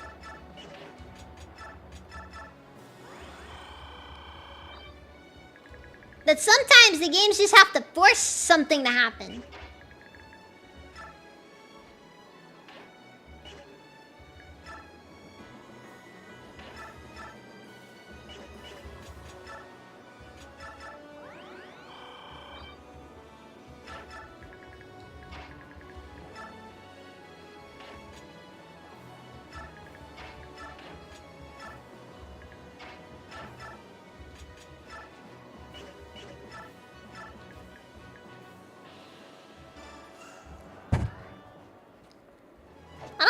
I don't think skills activate from a distance. Like, I think you have to be close. I don't think that ranged activations of some skills happen at all.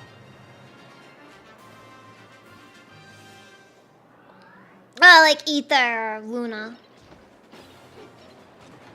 I don't think it can happen. It's possible. I just don't think it can. I've never seen it happen before in this game. Which is weird, because I don't think anything ever specifies that they can't. It's just that they never do.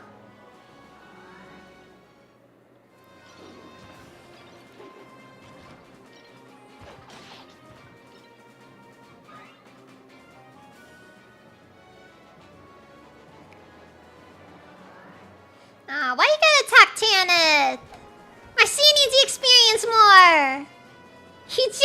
work? Oh. I did not turn it to so slow.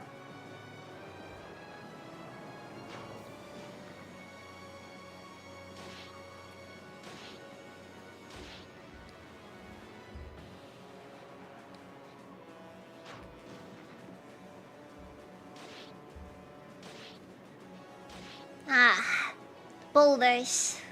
My favorite.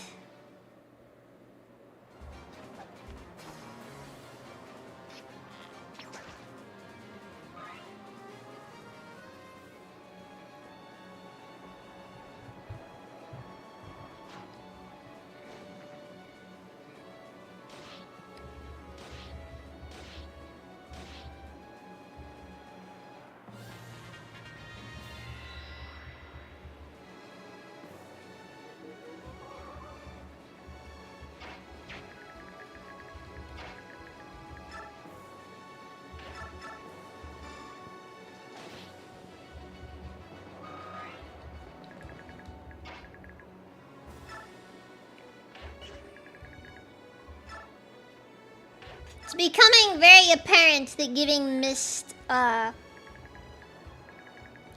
You're out of rocks to throw!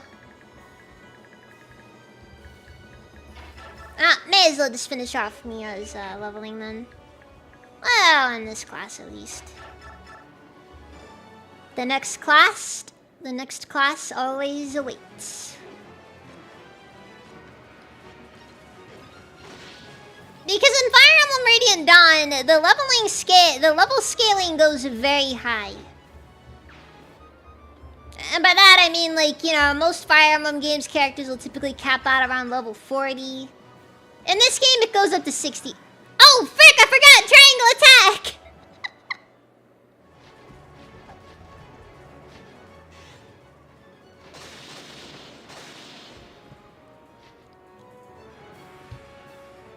But that was unintentional. That was unintentional. I need to specify. That was unintentional. But I mean, there's no reason we can't do more, after all. Nah.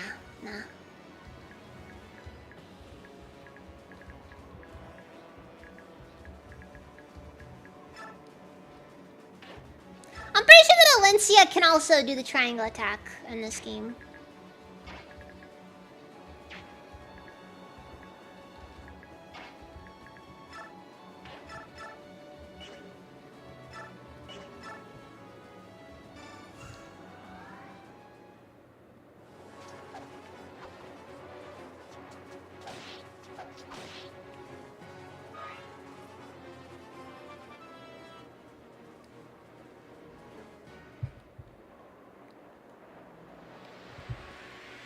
Now I got me to class change.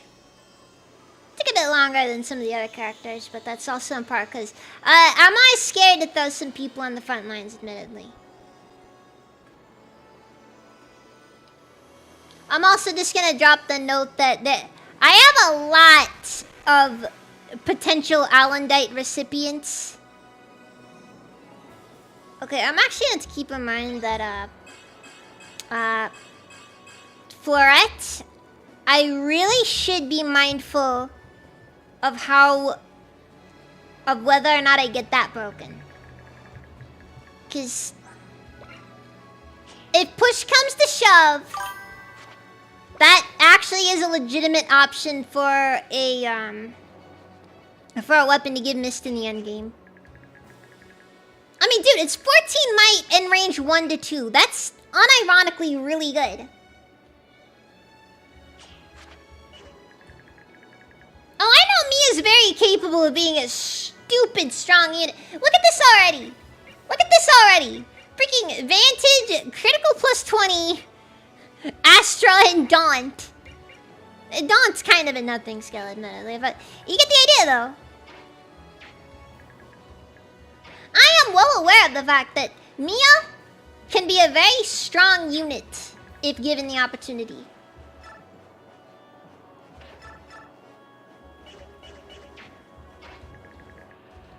Actually, you know what? Just gonna be passing that hammer around.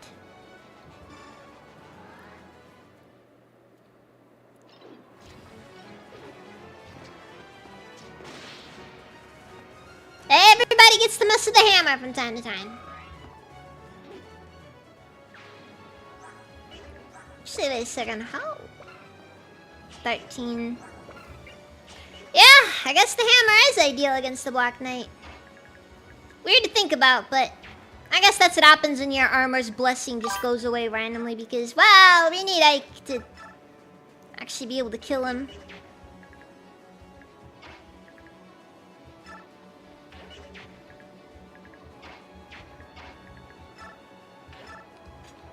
Well, our plot reasons don't really matter anymore, so...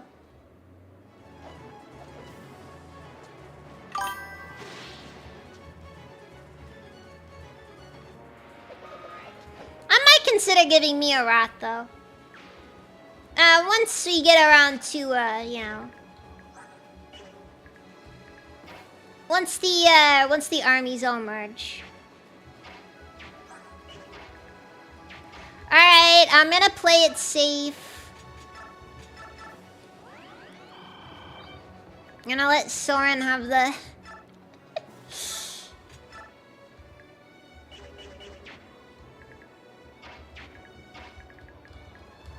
I will, however, let Ranulf.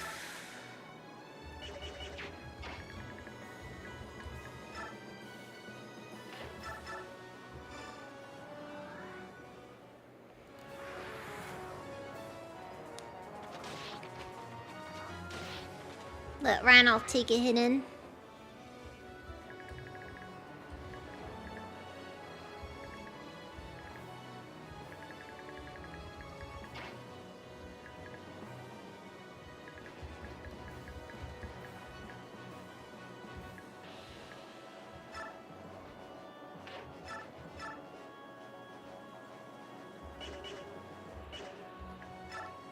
Yeah, it's not gonna be worth that. Hold on. Yeah, this guy's not a threat. Okay, not a threat. Not a threat. Not a threat. So we'll just run over here. Bap him. You bap him. Now he's just gone.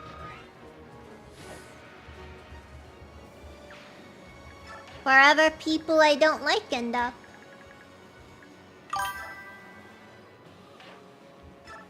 Yeah, 70%'s not odds I want to play with, so yeah, the TV didn't go for that one. Margomita, welcome, how's it even?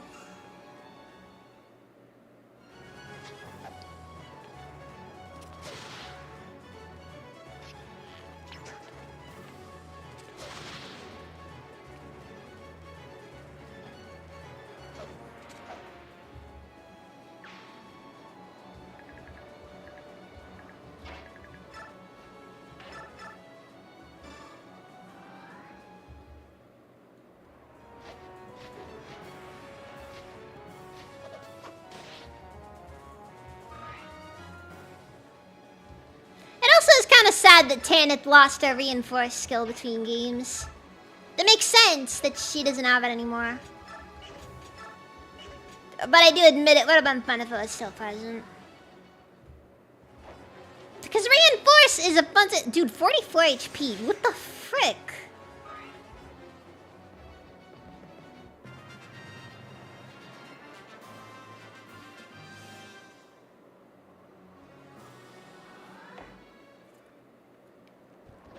Mage.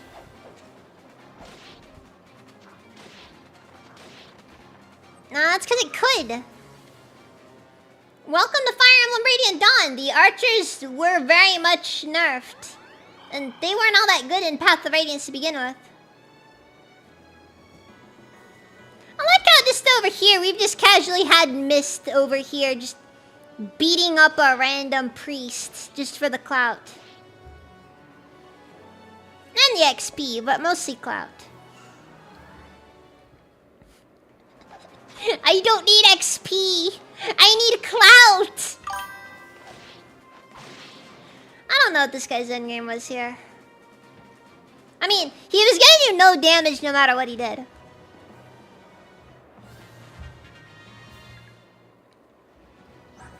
That one is just a suicide mission.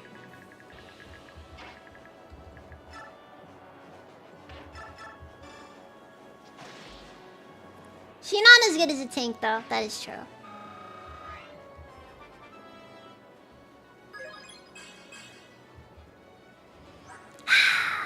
Still waiting for Mist to suddenly start getting stat. Dude, I don't think Mist is gonna hit it. I don't think she's gonna hit the numbers we need. I might have to. I mean, look. I think she's a required deployment in the tower, anyways.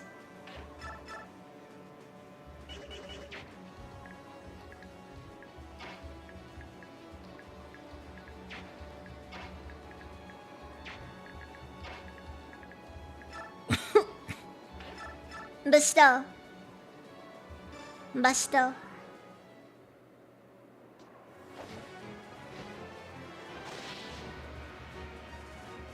It really is just a question of how much do I want to put up with on her, because she is... doing our best.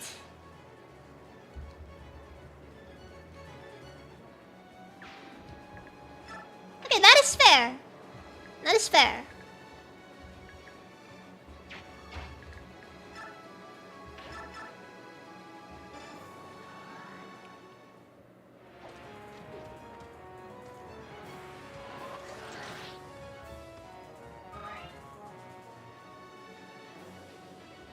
Okay, the problem... Okay, so here's the problem with Mist bonus XP. If I give Mist bonus XP right now, it's all gonna end up going into her magic, her skill, her speed, and her luck. There's no chance it's gonna end up going into her strength, and she might get the occasional resistance, but that's it. See, the problem where Mist ends up having issues is primarily just the fact that her strength stat is non-existent, and she's not allowed to use any sort of magic attack.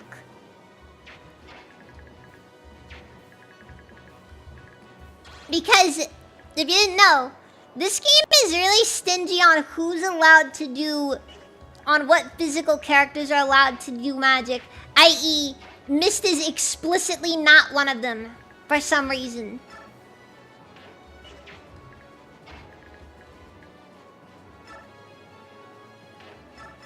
Now, skill is okay, but the problem is that if skill... The problem is that if you can't do any damage / take any hits, it's really hard to justify... It's really hard to justify stuff. I mean, I guess her avoid is pretty good. Oh wait, I think her bio rhythm's at max though right now, yeah.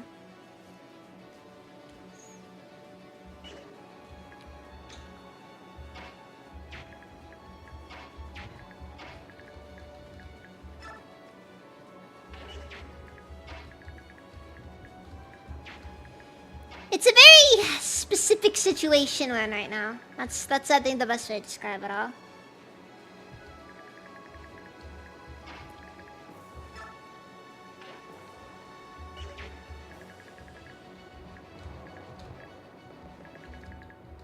Alright, I'm sending Mia up front.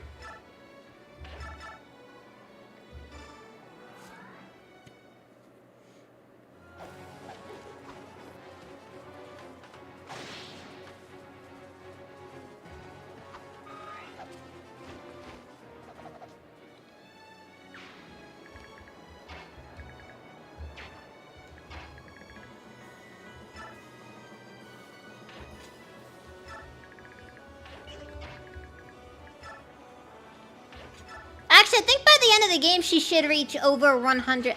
It actually, never mind. 122 avoid. Yeah, that's with good biorhythm and support, but you feel that avoid. Actually, no, it's just +5 avoid from her support. Guide. There really is no better way to describe it. Just guide. What the frick? They let this just casually exist.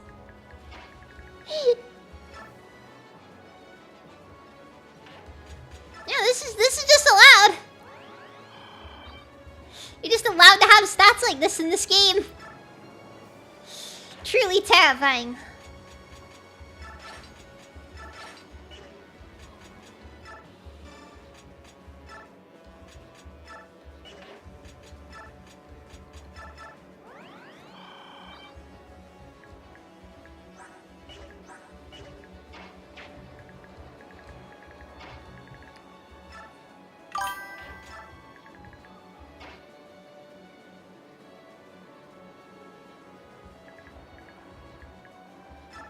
Honestly, if for no other reason, then Mia has the best availability out of every Swordmaster in the game. It makes it too easy to level her up. Like, you want to use Lucia, you have to, like, if you're using Lucia, it's an explicit choice on your part. Because if you're using Lucia, it's because you like Lucia. That's just the truth there. And Edward, I mean, Edward's good, make no mistake, but his availability still isn't as good as Mia's is. Especially considering you have to build him up from Myrmidon, which is, or Myrmidon, which is gonna take a long time, because, you know, that's a process.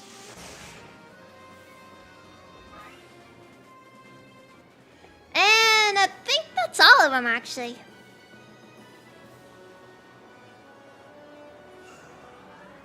Dude, you had people you could have gone up against. You chose Ike? Cause you're so freaking like, I can't do anything. But what I can do is deprive you of experience gain.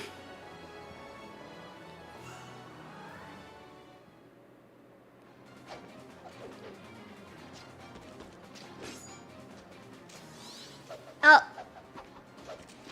And you got hit with Impale.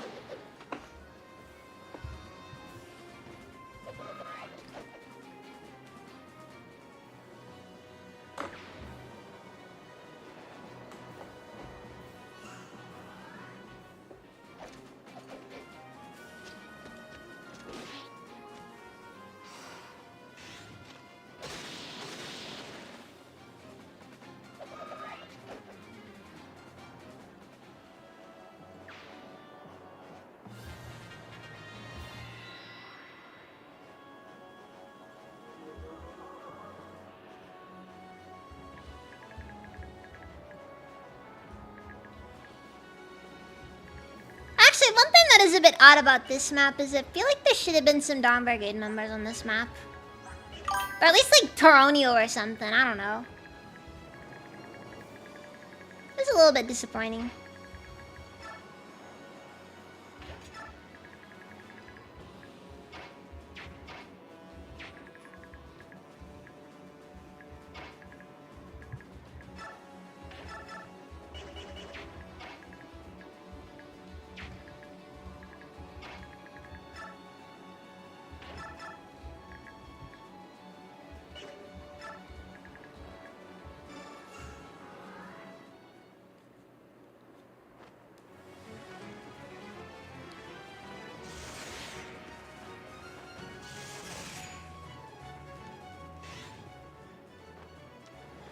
Well,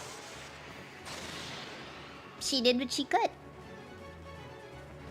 I was kind of hoping that that guy wouldn't just straight up die there, but... Liliana had other plans, what can I say?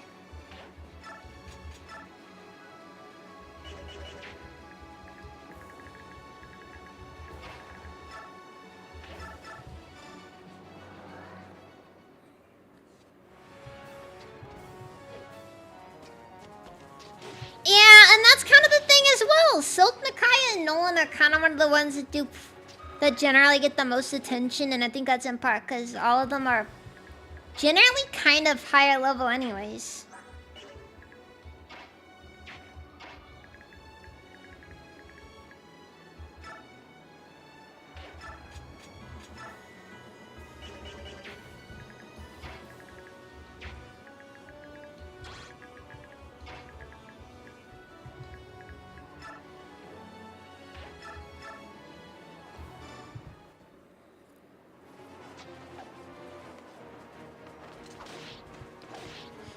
mention, Silt and Micaiah are required units, so it's kind of difficult to justify not using them.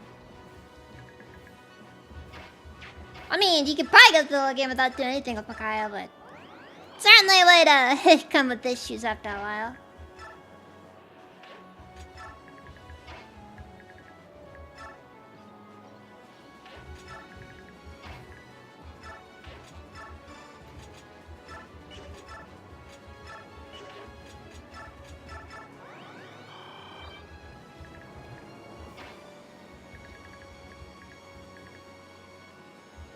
I'm gonna send Randolph back to the back line then.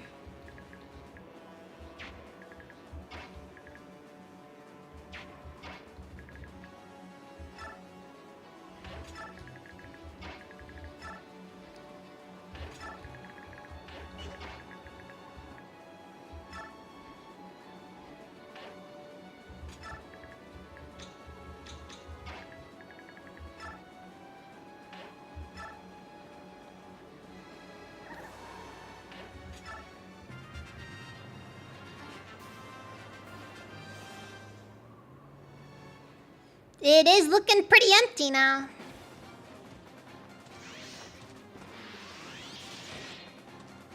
Almost as empty as the Normandy when you play Mass Effect 3 the correct way. I mean 2.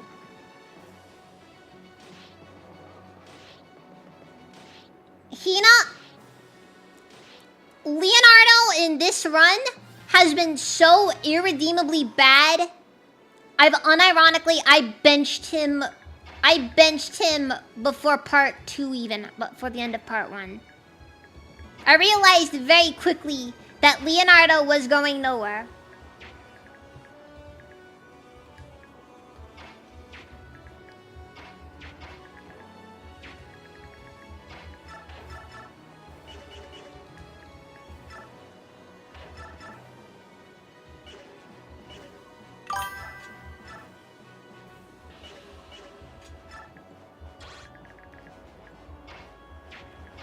And like, that's pretty bad, because I generally try at least. But like, dude, even for chip damage, Leonardo just couldn't do anything.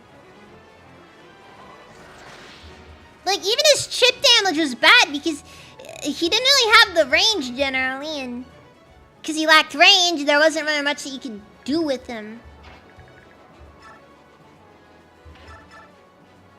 I realized very quickly he was not a good investment, so I stopped investing.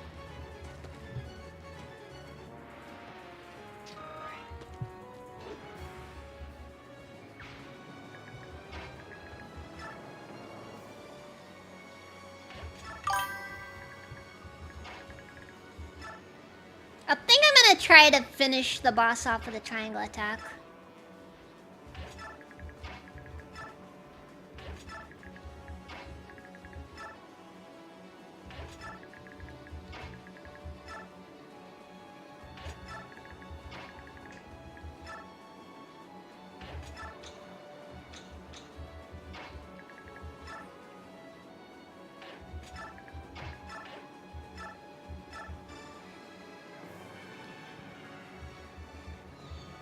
Oh, that's the thing. It's like Leonardo's one of those characters that'll probably die very easily. On top of the fact that he's just not good.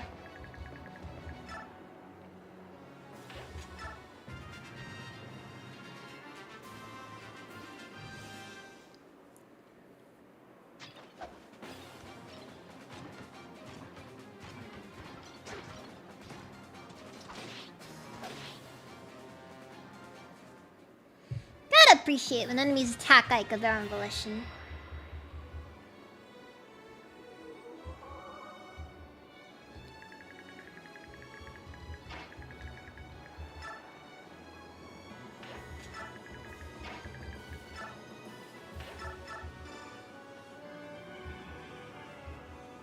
See, and then I think after this is another Dawn Brigade chapter. And then from there, that'll be another Dawn Brigade chapter, and then back to Mars, and back to Girl.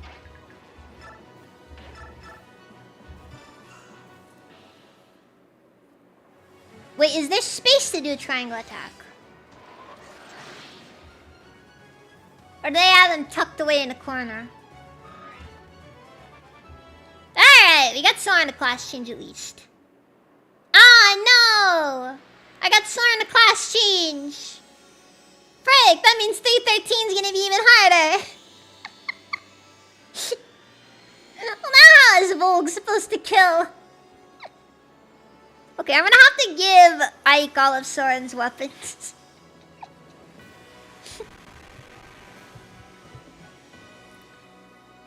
Oh yeah, I forgot that Soren just completely changes his aesthetic afterwards.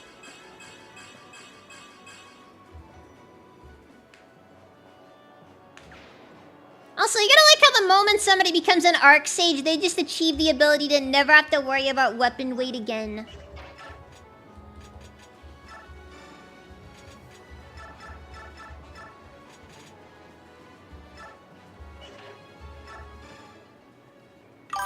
Soren, as long as I'm here, I won't let you die. There's too much rating on your survival. I won't die, Ike. I'd rather remain by your side as long as I draw the breath of life. Okay. Very gay coded. Okay, wait, so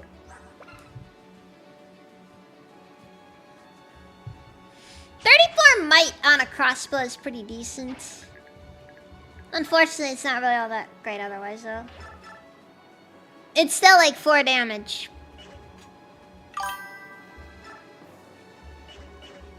I guess I'll give this into Braum then, because honestly, Braum's probably the best option here.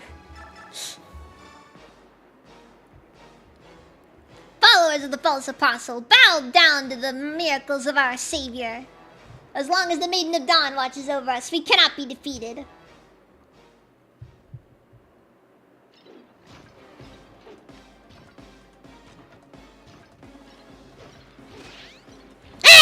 Disarm! Get disarmed! You freaking loser! Get disarmed!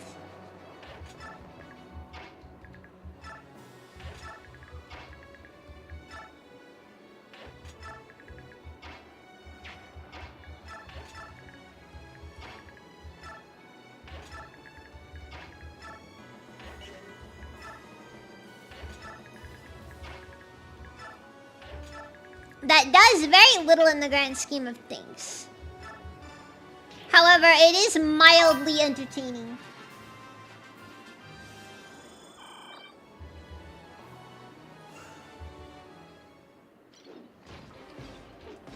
Nah, it does even less damage.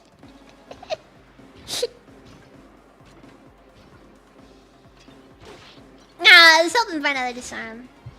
Oh well. Oh well.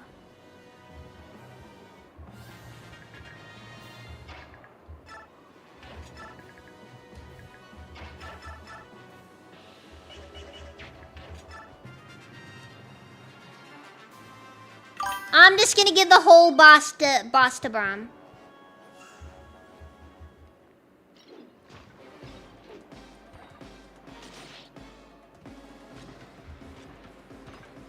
The whole boss. He's just like the whole boss. No, we're letting Braum eat good today. Unless I can give the boss to Mist, in which case I'll give him to Mist. I might give him to Mist. Mist doesn't learn light magic, no. No, Mist exclusively attacks using swords.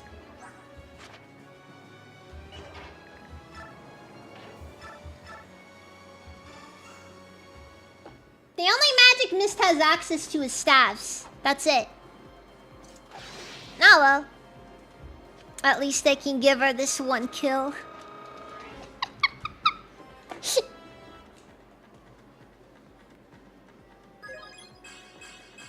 Alright, packing up. That's a good level. That's a good level. She got strength. My death means nothing. The Maiden of Dawn will bring victory today in. Miss got a strength level up. Let's go. Packing up. We're done. Okay, so Okay, serious question though. Serious question, guys. Should I leave Soren with none of his weapons equipped? Like, should I just have Soren with no weapon so that I can maybe cheese 313?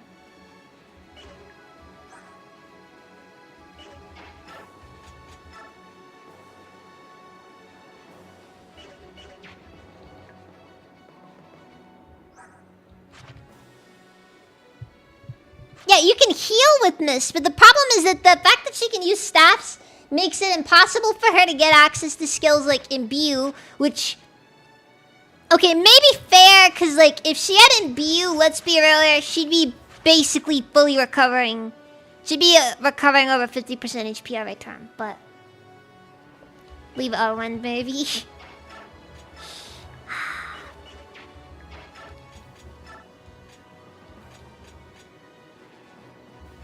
I'm gonna leave Ragnar unequipped, however. But fine, I'll give him Elwind. And I'll even let him have it equipped.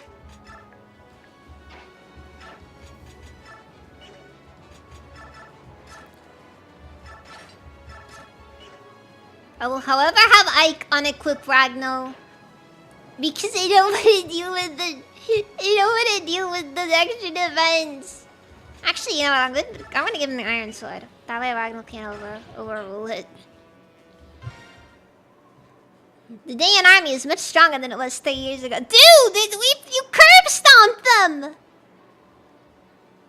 I'm pretty sure even Mist had the opportunity to turn a few of them into freaking paste.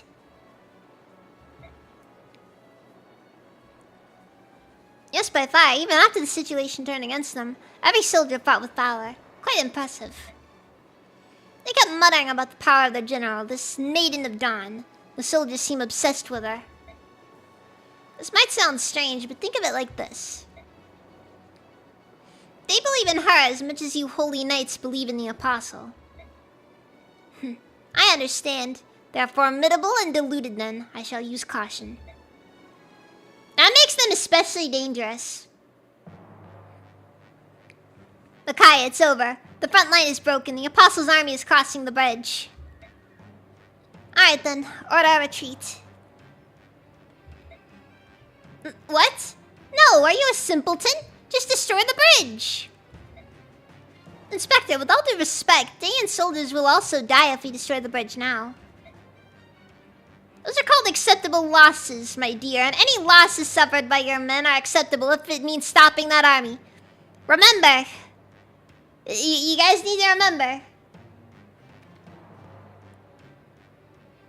In a combat situation, in terms of acceptable losses for combat engineers, the United States government considers an 80% casualty rate to be acceptable.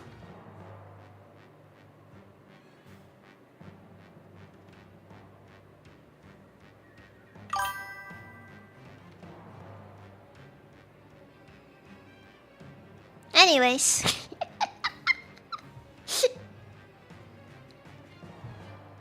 Oh, also if we destroy the bridge, if you destroy the bridge, you functionally lose all leverage you could have possibly had for the Dayan army in general.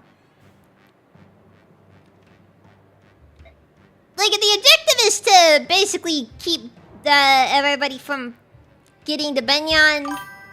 Then destroying the bridge is actually a bad idea. That checks out for American doctrine. It never is 80%. But you just gotta remember, 80% is considered acceptable.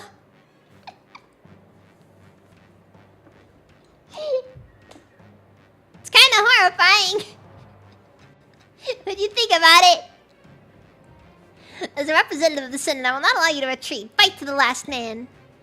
Inspector, while I respect your opinion, the final decision is up to me as Commander-in-Chief of this army. South, order the retreat. Get those men out of there before they're routed. Insolent little brat, how dare you disobey my orders? We could always leave you here with while the rest of us retreat, Inspector. How's that sound? I will report this incident to both your king and the Senate. Start thinking of an excuse now, whelps. Pompous fool. Well, I'll go order the retreat. Micaiah? I'm sorry, hey. Don't move, I'll be right back. What's happening? I was doing so well for a while, I feel like fog is clouding my mind. Am I losing my powers? Funny, I always wish that I didn't have this farsight. It often feels like such a burden. This clouded vision seems so strange. Now I miss the clarity. Ironic, isn't it, Yune?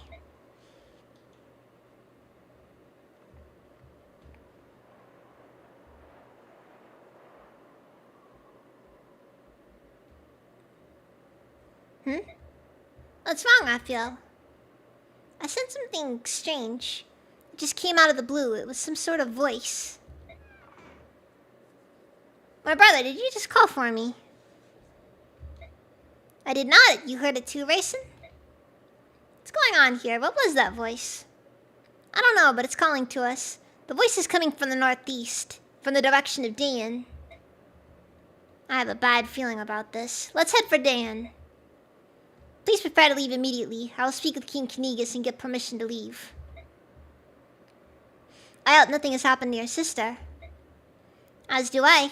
All I know is that I must go there. That much is certain.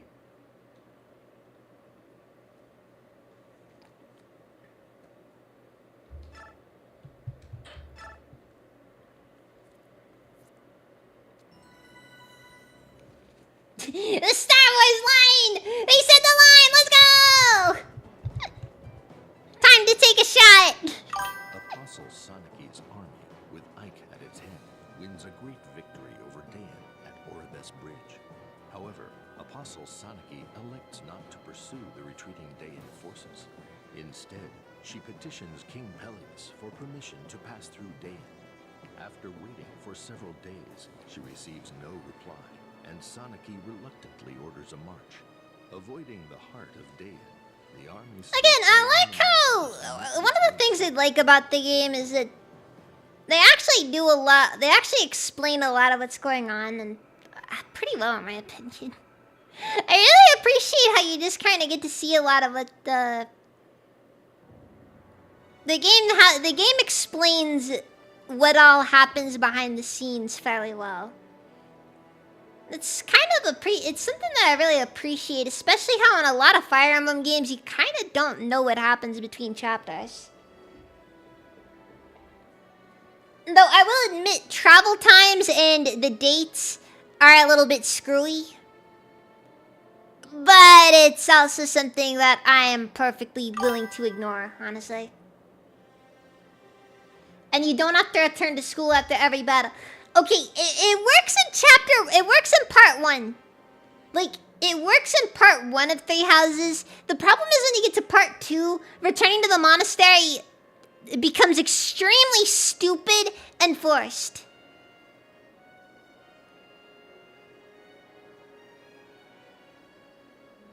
Like, in part 1, I understand going back to the monastery.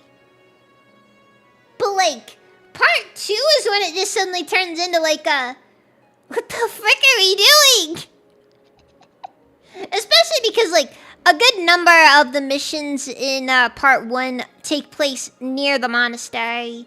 In, at least, around the grounds of it. It's not like we're talking, like... Look, that is fair. Okay, that is fair. But then you got other Fire Emblem games where it's like Fire Emblem Fates, where we're just going into a freaking pocket dimension between every chapter. Or God, the freaking Engaged did the same thing as Fates. And I'm gonna be honest, the pocket dimensions and the teleportation ruins so much of the game's overall narrative. Like one. Why march? Why freaking march if we're just going to be teleporting anyways?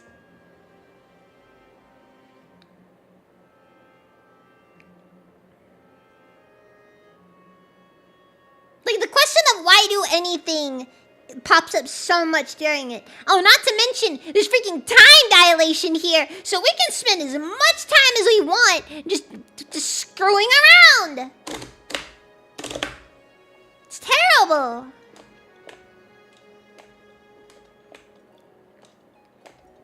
Micaiah, what's going on? I heard that you took ill on the field. Are you alright? What happened? What do you think, genius? Micaiah faints because you've been pushing her too hard. She's terrified that she won't live up to your expectations. I didn't realize. I'm so sorry, Micaiah. According to the doctor, she's suffering from severe exhaustion. She must stay in bed for a time. Well, I'm glad that she's alright. Teleports the RV behind you. Nothing personnel, kid. Oh, and that's the worst part. There's no rules explained for the teleportation. Like, if you're gonna be like, okay, it's like a two-way door deal. You can teleport back to the base, but you also can only teleport. What's it called? But you can only teleport to the place that you teleported to the base from. Okay, that works fine for me. I can kind of get behind that one. Kind of. Not fully, though, because that still has a lot of questions, and I feel like there's gotta be some way to mess with that. But then again, the Fates is in there as a narrative. You know what the worst part about Fates, though, is? Compared even to Engage? Fates actually freaking tries. Unlike Engage, where I'm pretty sure they just accepted the story's trash, we're trash, and we're just gonna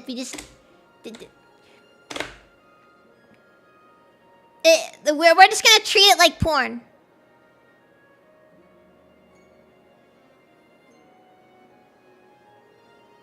You know, it's one of those plots.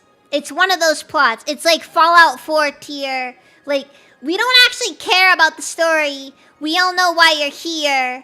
You're just gonna build shacks for 60 hours.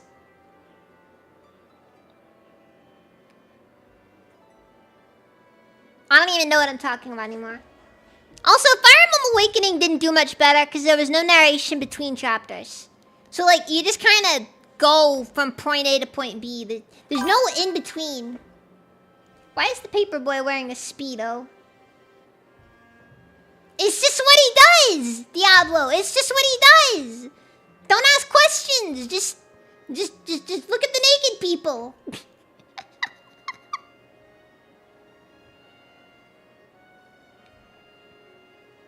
Alright. Are you gonna sit down and ask why he's suddenly declaring himself the lord of this gym? Or the boss of this gym? Do you think it will take luck for their cover? We must stop the laggers after all. Our task is not complete. Wait, what kind of game is this? Okay, that's it. Are you out of your mind? I'm getting Micaiah out of here. At this rate, if the laggers that we shouldn't be fighting don't kill her, you certainly will. What? You can't leave. Oh yeah? I'd like to see you stop me. I held out until now, thinking it was best for Dan. I was wrong. We're through with you. Please, Soth, you must leave reconsider. Micaiah can't leave now. King Peleus, I agree with Soth. Let Lady Micaiah go. She's done enough. No, don't leave. Please, I'm begging you. I need Micaiah to stay. Peleus, what are you doing? Our army cannot function without Micaiah. I can't let that happen. The army must continue the fight. Listen, I don't know what deals you made with the Empire behind our backs, but I won't let you hurt her anymore. If Micaiah leaves the army, she will die. So now the king shows his true colors. Peleus, I don't care if you're the king. Threaten Micaiah again and I'll kill you where you stand. Is that clear? She won't be the only one to die. You, me, every single person in Dayton. We'll all die. And it's all my fault. Peleus, you signed a blood pact, didn't you? This one's always kind of been one of the more contentious things about this game. The Lord of this gym fits a Fire Emblem sheep. Ah, that is true. That is true. That is true. Ike just goes up to Soth and is like, I'll show you who the real Lord of this gym is.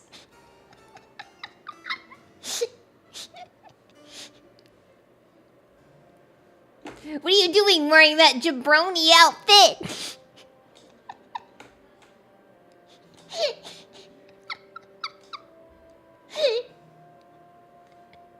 I find it so weird that Van Darkholm just does live streams now.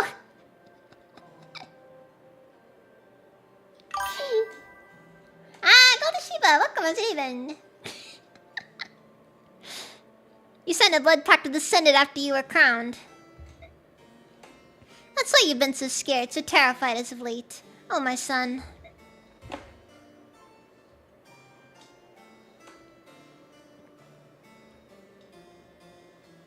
Well, keep in mind that Tellius is its own lore in comparison to the other Fire Emblem games.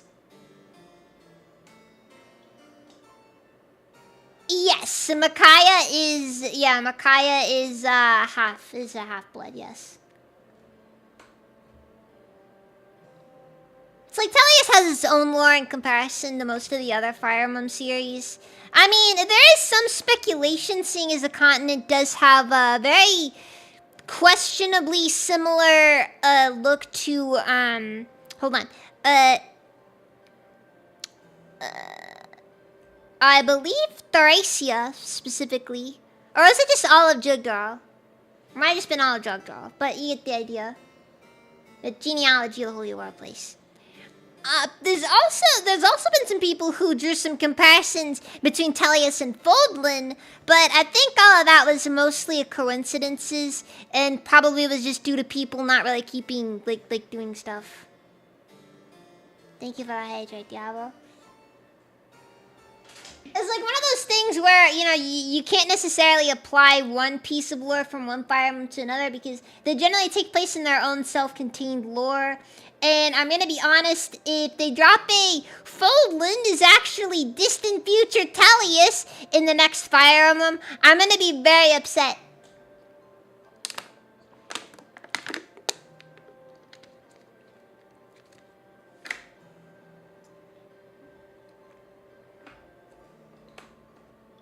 What is a blood pact?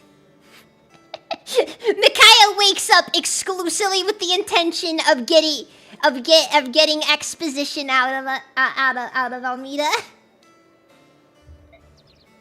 She knows what needs to be done most. Micaiah, you should try to... Please tell me, Your Majesty, what is a blood pact?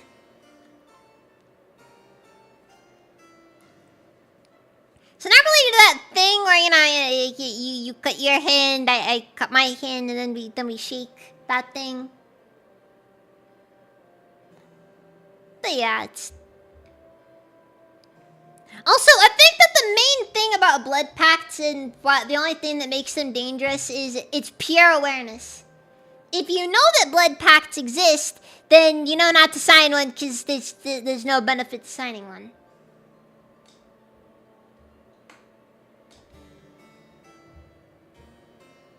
Alongside that, it's also really hard to actually have any level of dirt. It's like... It's extremely difficult to actually do blackmail in this sort of setting. Without making Peleus an amoral, you know, piece of garbage. You know? Except for AIDS, which Peleus has now. Actually, it'll switcheroo. It's Lakeen who has the AIDS.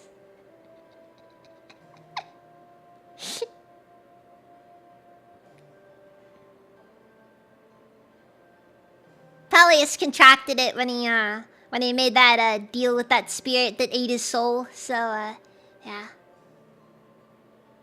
I swear to you, I don't know. I had no idea.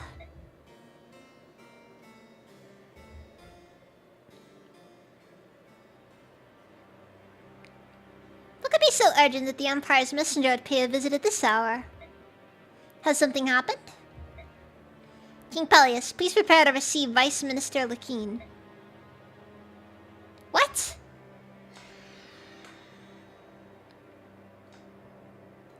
How do you do, King Peleus? How did you get here? Our Empire's magical research has made leaps and bounds. This rewarp staff is our latest invention. With this staff, one can get to any desired destination instantly. Isn't that just wonderful? Also, there's also the implication that that magical research is a thing in Teleus is also kind of interesting, in my opinion.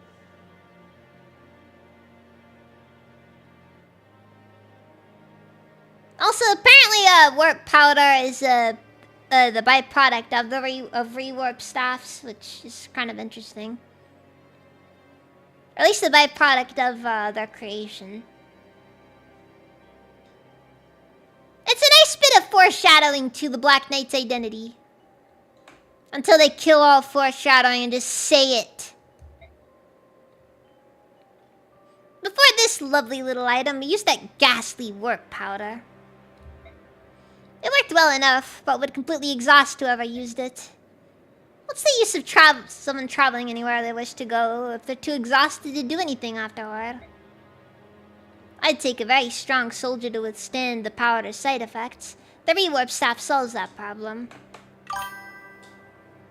Again, this is good foreshadowing right here. Yeah, meanwhile over here, they're just like, we invented a staff that can take you literally anywhere. You know, and then they're just over here like, why have all of the senators been appearing at the exact same pizza place at the right before any military conflict happens? Turns into an entire situation.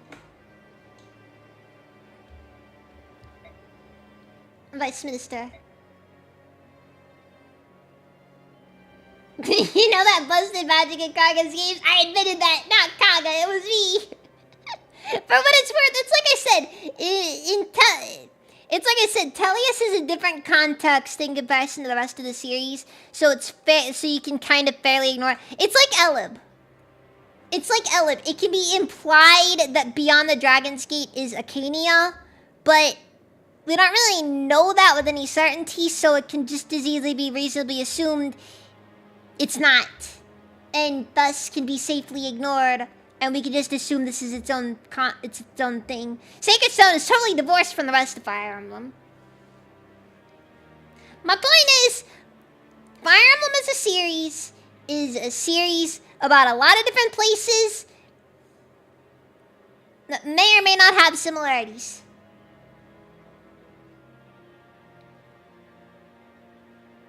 And on one hand, there's benefits. On the other, it's pretty bad. The senators keep appearing at the exact same pizza place where many young children reported to come up missing too. Yeah, it's best to not think about it. It's best to not think about it. You ever wonder why you never see a child Laguz in these games? I'm just saying. Yeah, but I want to make them money. That is true. That's true. You know what? I logicked the funny away. I'm horrible. I hate myself. This is why I hate myself. I logicked away the funny.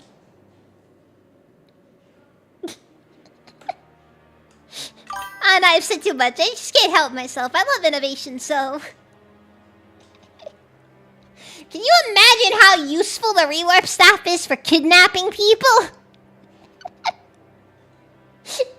You just see like one really jacked priest. Dude, this is a horrifying invention now that I sit down and think about it.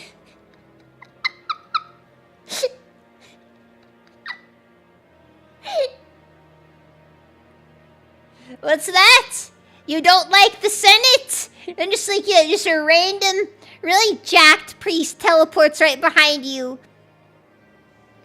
Freaking grabs you, and next thing you know, That's exactly how those Dark Bishops in Thracia had reworked staffs on that mission where you had to prevent kidnappings. Dude, that's horrifying.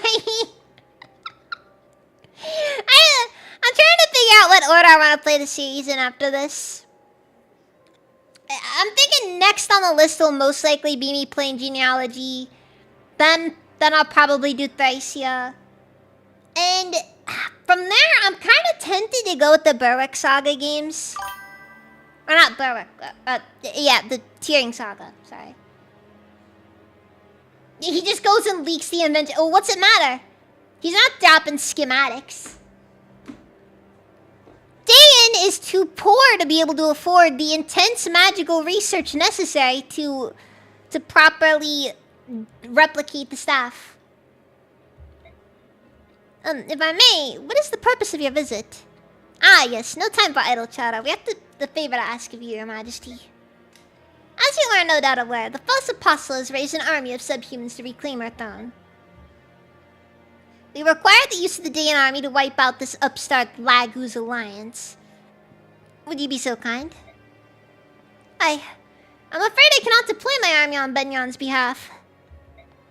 My country cannot continue to rebuild while fighting a war. Please understand. Ah, so you reject our request. Then I have no choice but to watch you and your people perish slowly. What? You came here to make threats? The terms of our pact are quite clear in this document.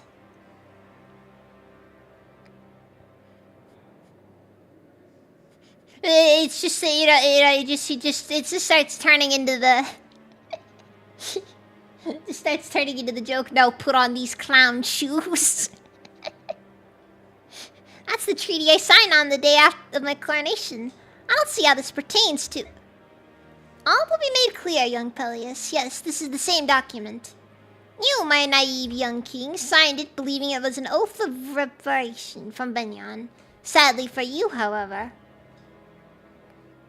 What are you telling me?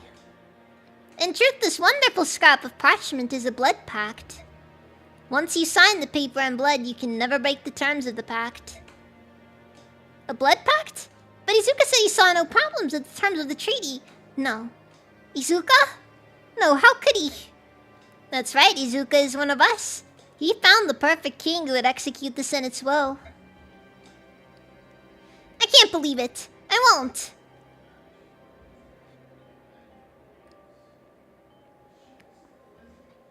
Oh, hey, and this is another bit of foreshadowing!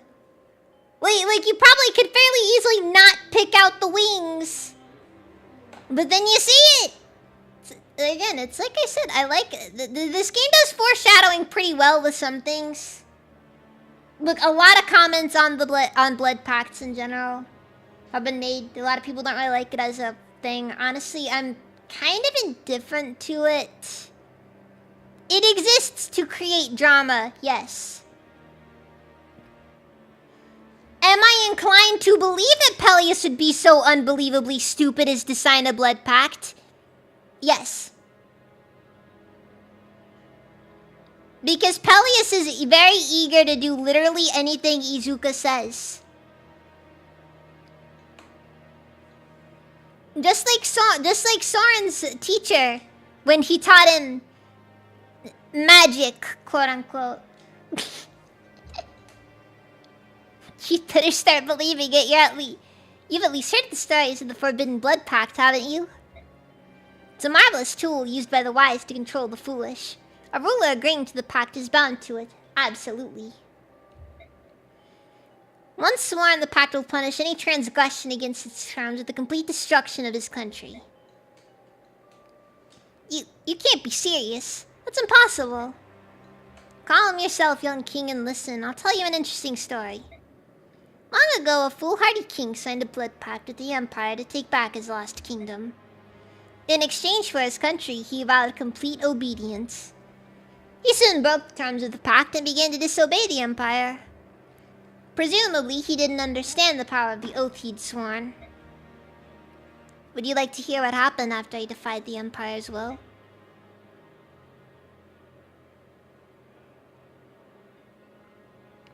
What? It was quite tragic. One man died on the first day. He was only a peasant, so no one really noticed. 2 more died the second day. 3 more on the third day. I think you can see where this is going. The waves of mysterious death spread across the kingdom like a contagion. After 30 days, the king finally realized this was the cause of the blood pact. The price of infidelity. He apologized to the Empire and pleaded with them to lift the curse. His plea was graciously accepted on the 100th day.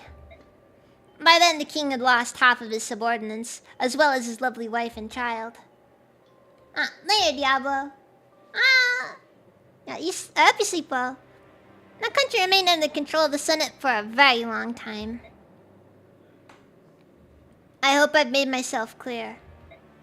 No matter how you struggle, you have no choice but to follow the orders given to you by the Empire. No matter how noble your motives, defiance against this will result in the death of your nation. This you must never forget. And one more thing. If you're considering seeking aid from outside of Dayan, think again. We have spies and informants in every corner of Tellius. We will know immediately if you tell anyone.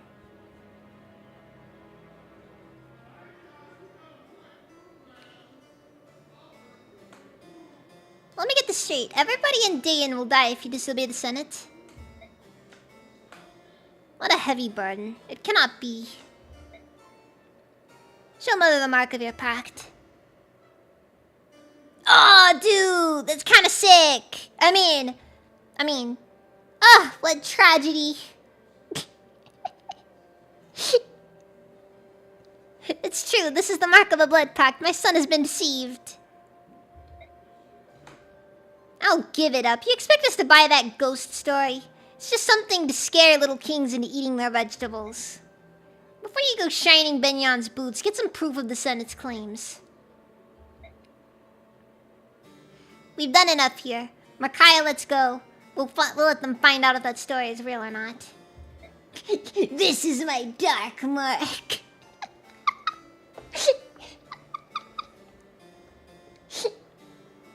Oh, God, it's so toony.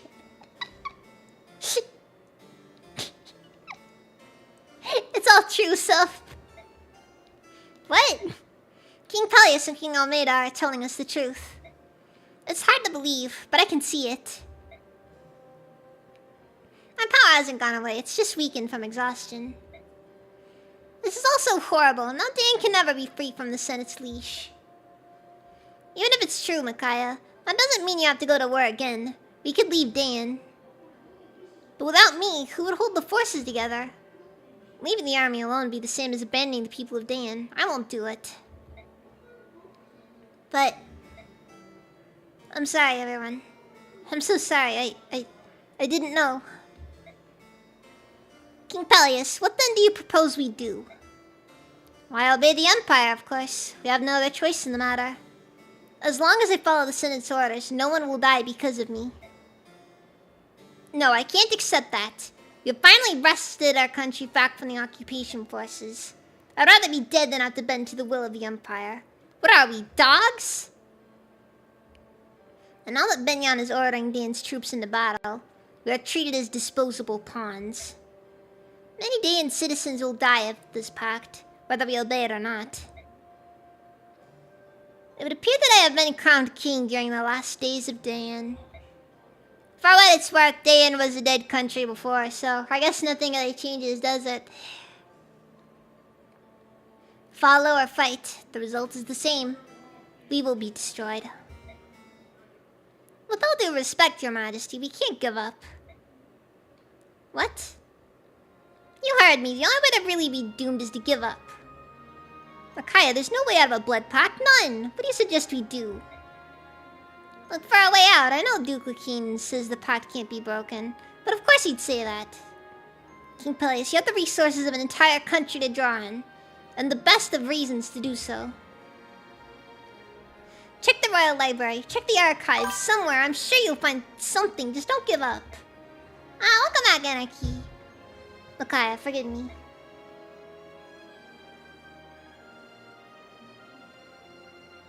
That is one such hypothesis, Farmer Jack. I was so overwhelmed that I let myself give in to despair. But you're absolutely right. We can't just give up yet. We have people to save.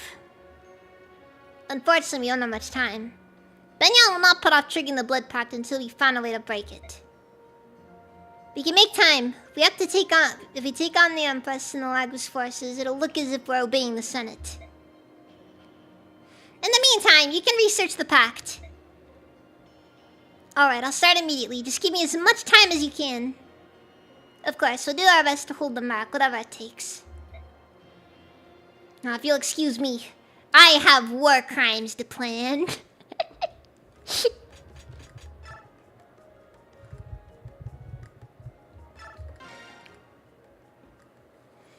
I have to head back to the castle. I have to know if there's a way to break free of the blood pact. Please be careful. Please, Micaiah, stop being so kind to me. It's too difficult for me. I can feel like you suffered. You've had to endure it all alone for so long. It's ghastly. Now, thank you for the sub, Anarchy. It was my fault. I brought this curse upon Dan. No, you don't know. I will protect Dan. I'll protect our country from harm. No matter what happens, you have my word. Micaiah, very well. I won't give up. We'll fight destiny together. I want you to take this. I found another one in the treasure room of the castle. Stand fast, Micaiah. I will find a way to save Dan. I really should be using those master cons, shouldn't I? Soth. Hello, General. I thought you were going to leave the army, taking Lady Micaiah with you. I was, but now I can't. Both Micaiah and I are from Dan. We can't abandon our own country. I wonder if it is the same if you leave Dan. I don't understand. If you abandoned Dan and fought on the side of a different country, I wonder if you'd still be cursed. Who knows? I'm not a sage. In any case, it doesn't matter. Micaiah would never leave Dan behind. I see. So here, take these.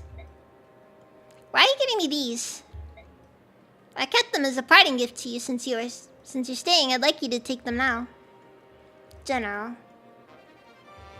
Yeah! We got boots!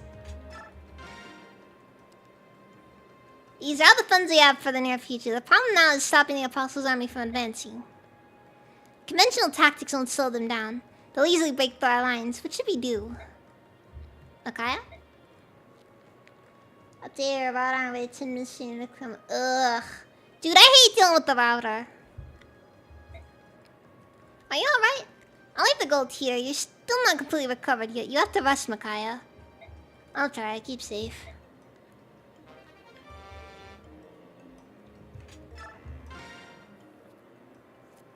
Nolan, sorry to keep you waiting. Hey, so, don't worry. I was reading while I waited. I didn't realize you were such a dedicated reader, Nolan. It's human nature to crave knowledge. I thought you would know that as well as anyone. How's Micaiah, by the way? Is she doing well? Yeah, I believe so. She's alert and she seems generally stronger. I see. Well, that's good, right? Sorry to make you worry. Don't mention it. And I brought this for you. Hey, now this is a good axe. Must have cost you a fair bit. Thanks. Nolan, don't force it. You'll only hurt yourself. What?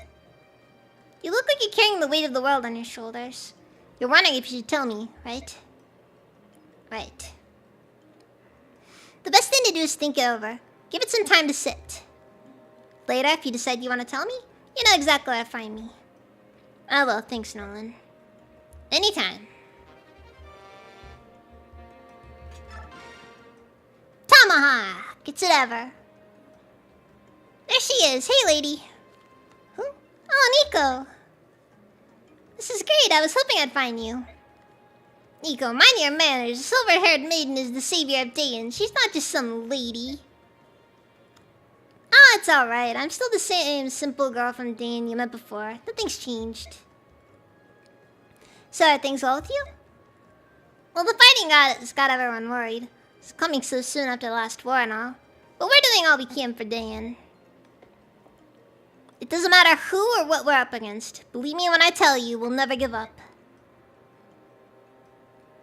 That's right, we won't give up ever. I know we're gonna win too, because we've got you on our side. That's what everybody says. The Dawn Brigade will save us. Well, this is mildly depressing. Is that what they say? I see. Listen to me, Nico. You can believe in us. I promise we'll keep you safe. I knew it. Come along, Nico. We should be going. The maiden's got better things to do than sit down here chatting with us all day. Bye, lady. See you later. Yes, goodbye, Nico. Wait, I want to save them all. The world is a better place with people like them in it. I know how you feel, Micaiah. That's why we started all this. We've been fighting for them. But the war we're in, it's not just. We're fighting on the wrong side. I know. I don't want to see anyone die. It's ironic. I'm killing with no malice because I don't want anyone to be killed. What am I supposed to do? Am I supposed to stand back and let all of Dan perish? Is that the just thing to do? If that's what it takes to be just, then I want nothing to do with justice. I'd rather be hated and feared like Mad King Ashnard. I'd rather the Dark God take my soul. I'm going to save my people, Soph. If the rest of the world paints me as a beast to be reviled and hated, so be it. That's really metal, not gonna lie.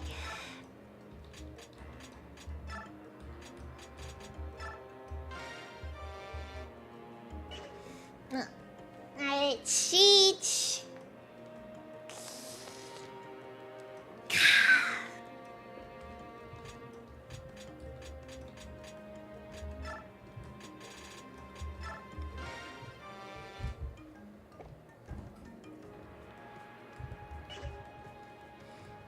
Yeah.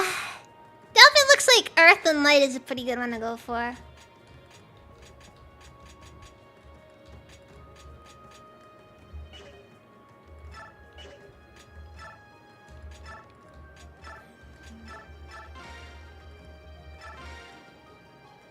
Alright, and Fiona is officially benched.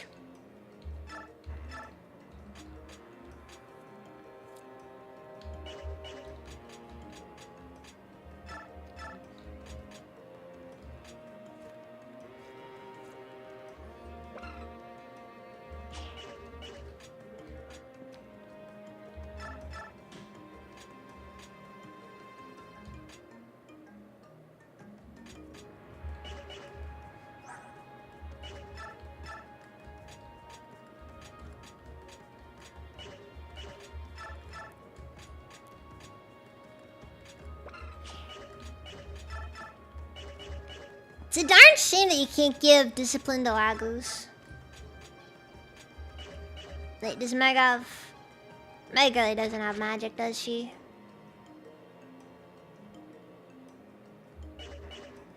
Okay, how much award XP do we have? Not much at all.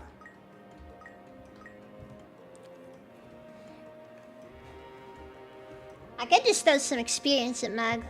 I don't know if it's gonna make much of a difference for her.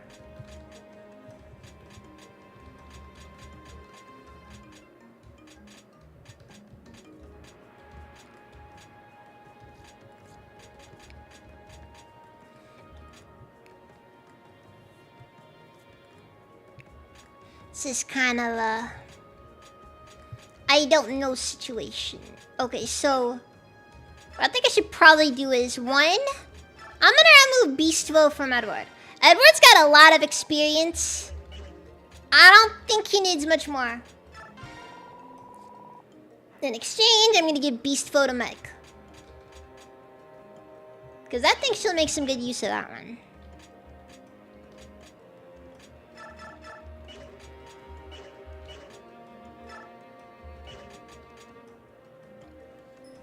Besides, Edward's got a good setup going. Maybe I should just remove Adept and give it to someone else. You know what? Yep, I'm removing Adept.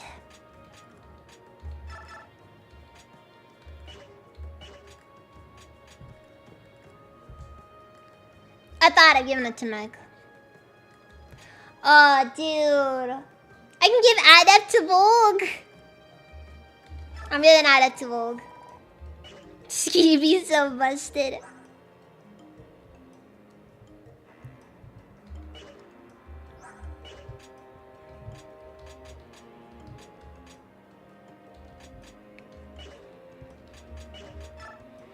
Alright, armory.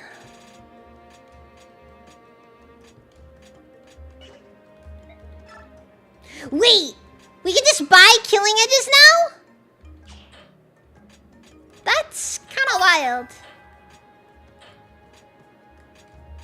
They really don't want us to...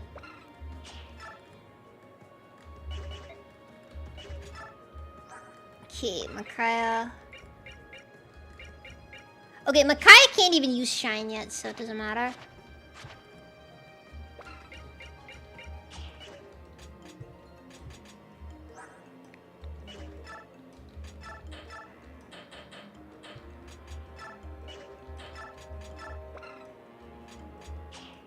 Yeah, the Beast Killer should be pretty good.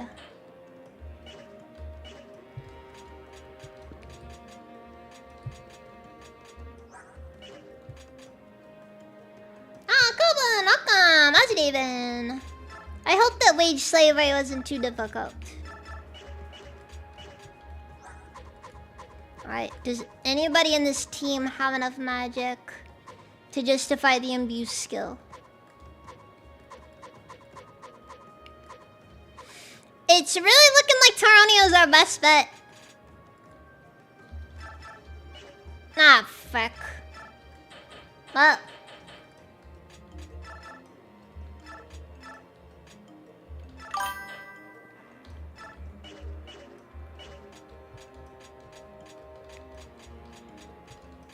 Actually, you know what another funny thing here is? Why on earth did they not give us a fire mage?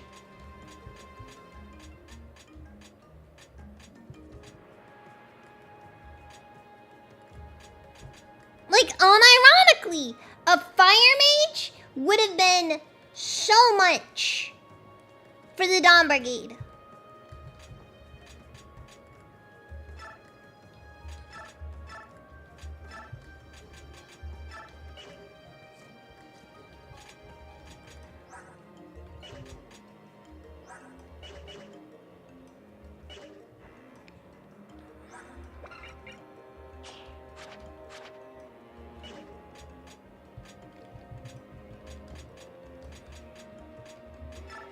Like, if they gave them a fire mage, I unironically think they would have been better off.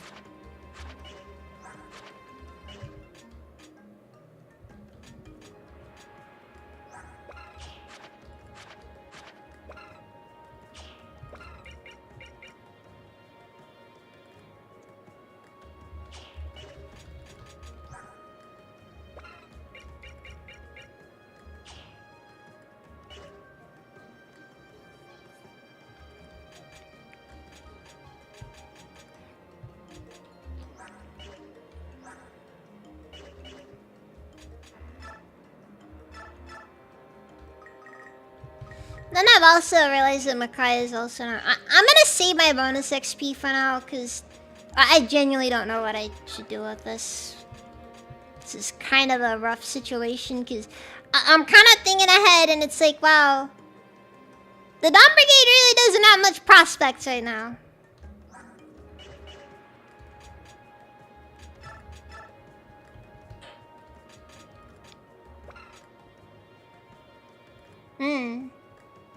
Tox. Or is it tax? Doesn't matter. 10 crit is not really that useful, and it's a 30 might crossbow, which is like... Not worth it's not worth the 6,000 gold investment. I will, however, buy another beast killer for Soph.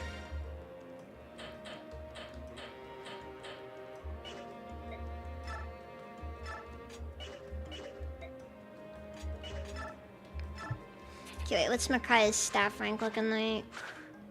C? Okay,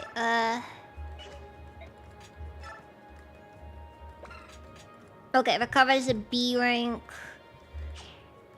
Technically, I could give Micaiah a Restore, but...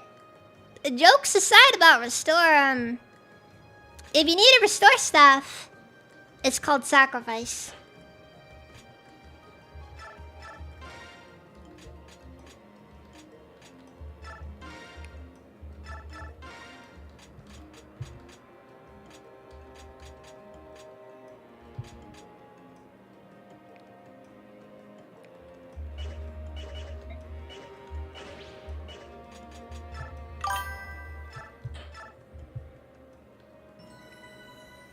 Hans brings a fire mage.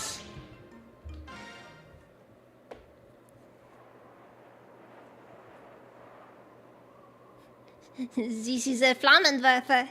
It werfs Flammen.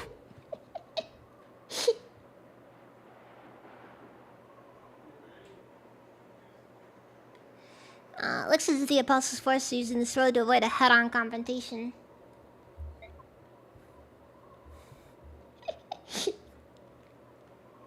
This is a Stug.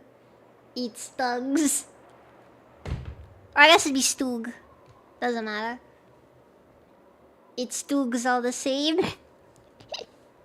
I guess they're right in assuming that they don't necessarily want to fight. Micaiah, you still sit on this? Are the rocks ready? Yes, they're in position. General Mael's forces have encountered General Ike's forces. The battle has begun. The decoy operation succeeded. The Apostle and our holy guards are headed this way. All forces, get into position. Our target is the Apostle. We will attack her while General Ike is distracted.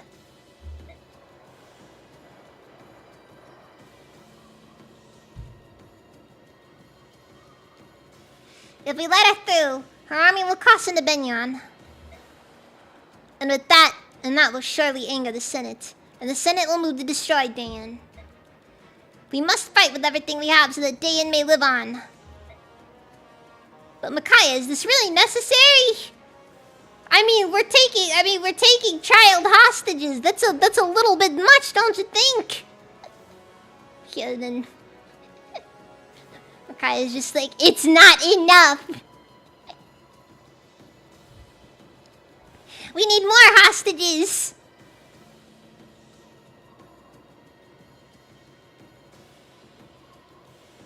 We need to put more Lagu's heads on spikes.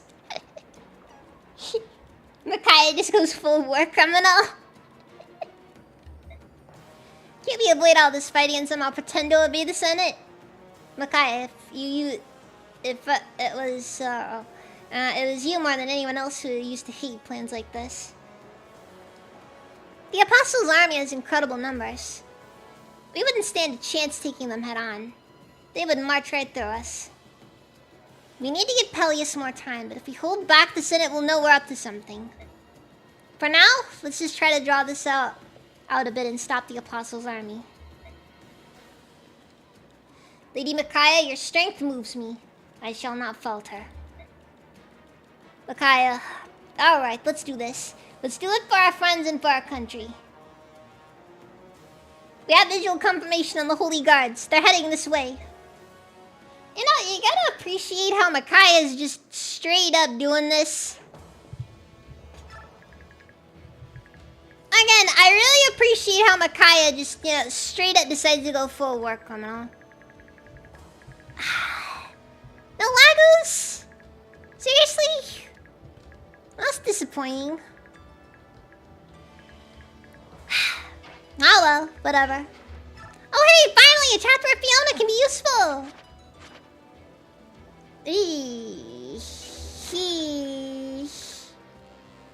You will make a fine meat shield if it comes down to it.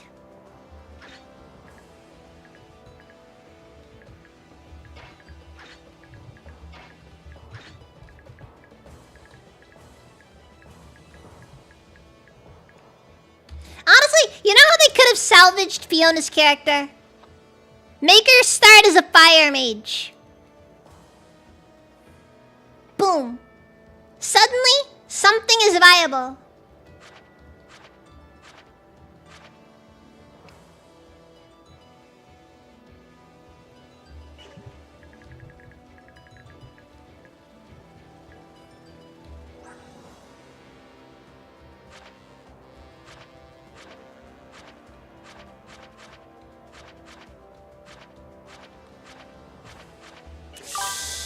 Okay, you know what? I've actually decided. Alright, Anarchy, I hope that work is good.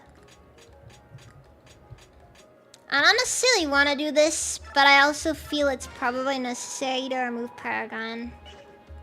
Anything else I can give him in its place? Not really. I'm not giving him Wild Heart because Wild Heart reduces experience gains. And we all know Volg needs gains. Alright, I'm gonna give Micaiah Paragon and Discipline. This will help her gain weapon levels and regular levels. And she needs both in equal measure.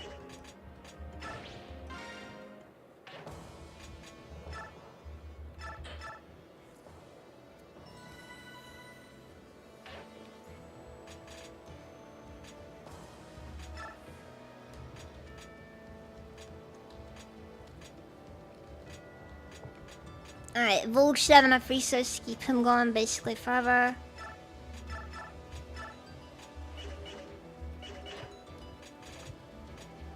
Alright, I guess we gotta do this then. For what it's worth, this map isn't nearly on the same level as the next map will be.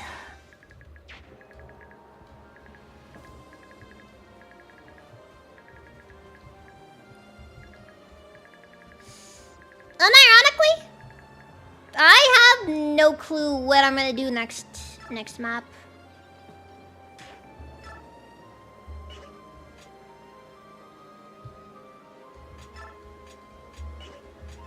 Also, you finally got Taronio as a regular member. It's like, Leonardo might see some use here.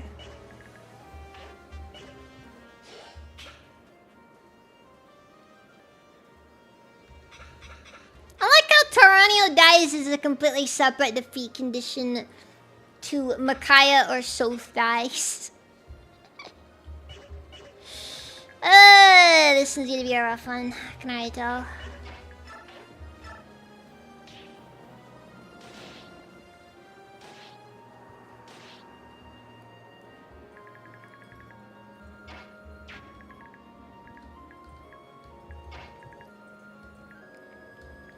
Why on earth did I put Laura in the front?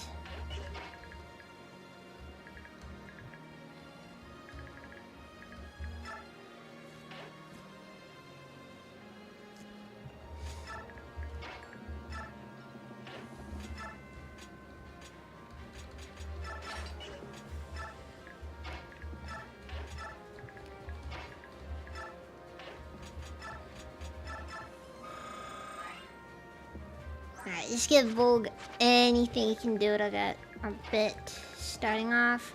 And now we'll get Micaiah over on the front, because we need Micaiah to get levels. And I'm gonna go get Edward thrown over here, or not Leonardo thrown over here. And I guess I'll also throw Jill over there for good measure.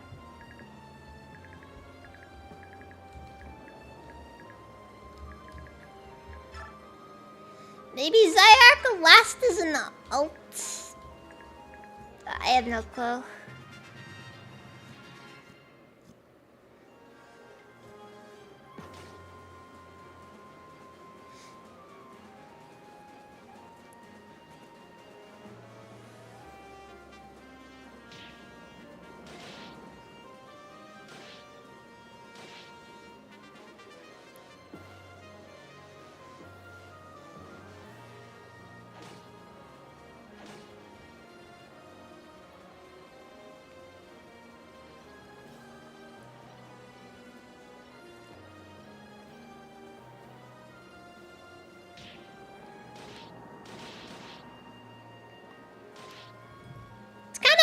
actually, it's kind of nice being on the, being on the,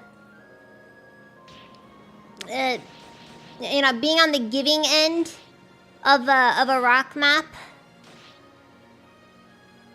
Normally these are complete suffering, but it's nice to actually be, you know, the one throwing rocks at people, not the other way around. I'll take it then, guy. Welcome, let's even.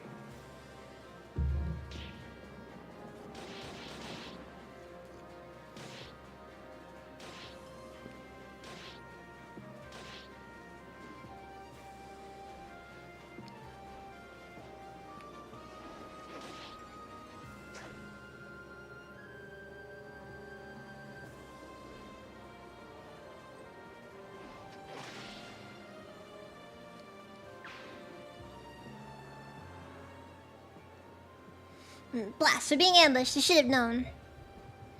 What is happening? We're under attack. We'll engage them now. Please stay inside the carriage, Your Majesty. Someone go tell General Ike.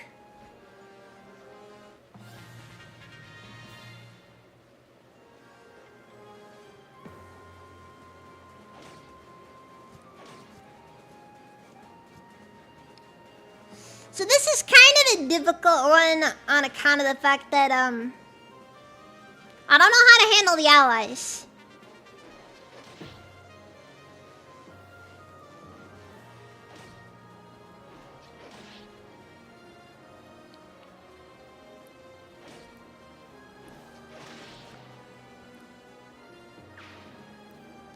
I probably should have just had him halt from the word go, but here we are.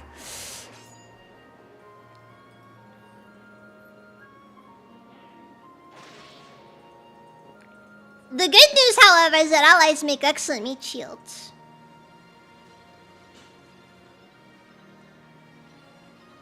Especially when like half of them are higher level than the regular troops, so, you know.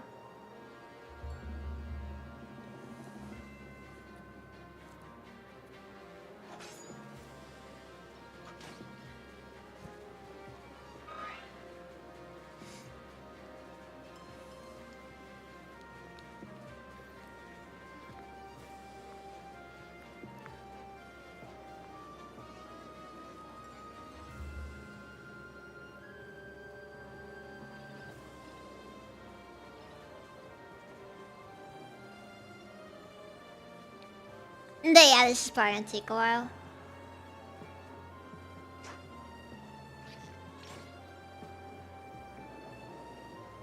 And what was the end game there?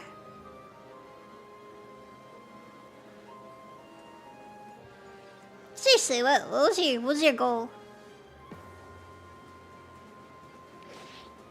No way that was actually supposed to do something, you know?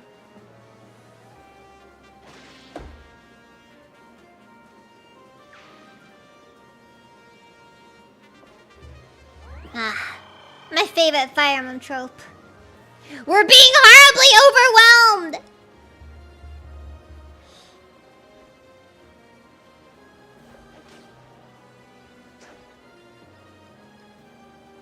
And they are not being nice either.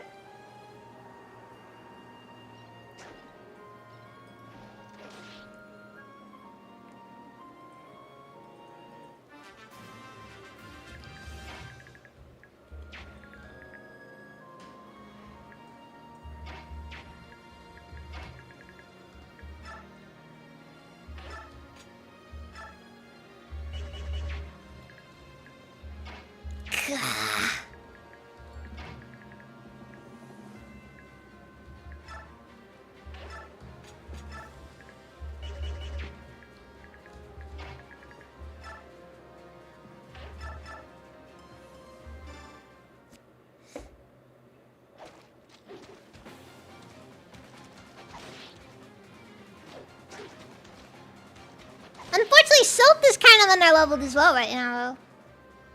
These are the many issues we're currently facing.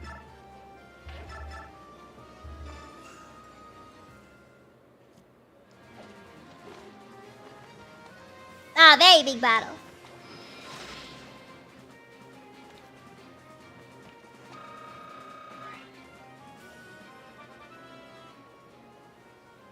Yeah, see, but if I do this right, Makai's gonna get a lot of levels. That was a level up. Wait, that included defense, didn't it? You know what? Never mind then. That was a good level up. Good level up. Not gonna complain. Realistically, I can't complain about a level up like that. It's too good.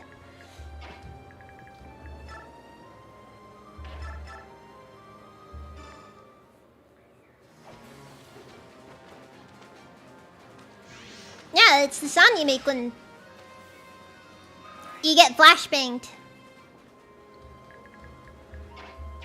You know what? Fair. Probably best to do a battle save twice and not my main troops.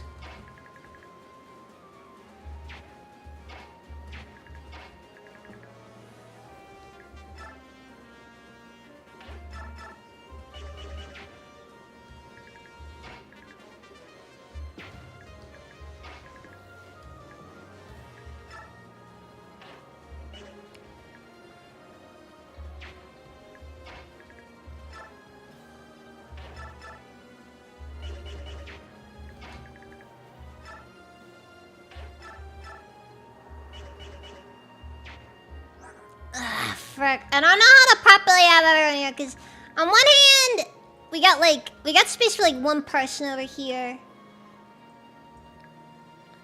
If I put somebody here, they're gonna be liable to be hit twice. That person certainly be a Meg, that's for sure.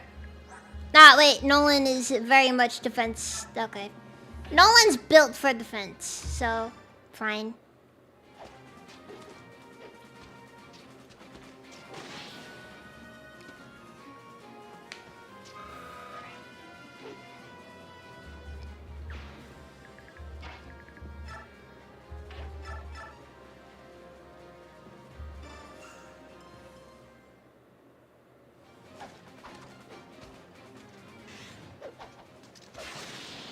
That's annoying. I tell you, it's when you don't want crits that you get crits. And when you do want crits, the game is very stingy.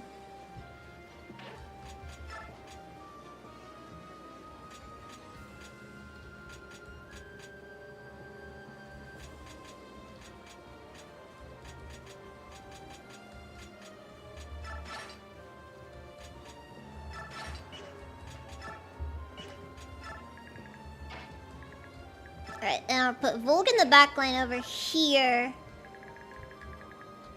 And hopefully that's enough to keep everyone from getting too pounced on, but I can't really make too many guarantees at the moment, because, you know... Ah, frick, I gotta watch where... Okay, I need to keep everybody out of range of the Pegasus Knights, because these actually are going to be a legitimate problem if it comes down to it.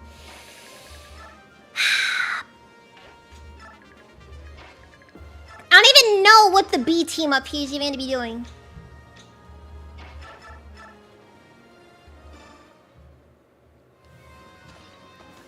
Taranio! Turn this man inside out.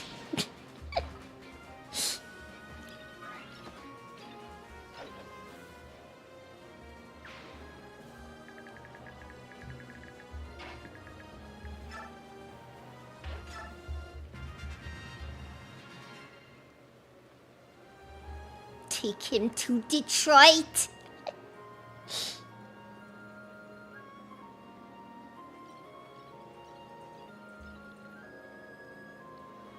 Guys, please, we have our main force. Just go help the B team out, please. Don't. We need the XP. We need the XP.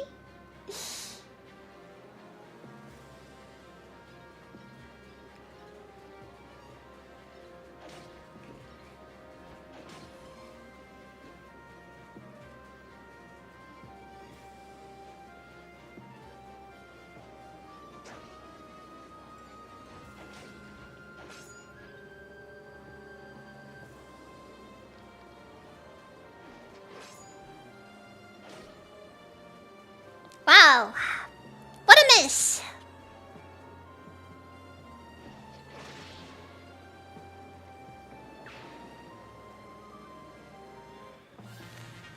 I like smart guys who understand hit and run tactics.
Anyways, I think it'll be fine though. Honestly, this chapter I recall being pretty easy. It's the one afterwards that you gotta be worried about though.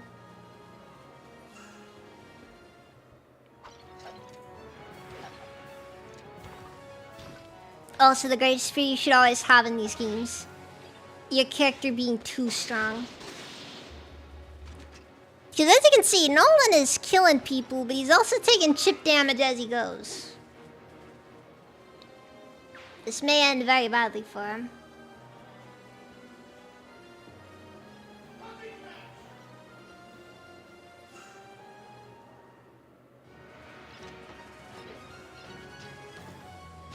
Eesh.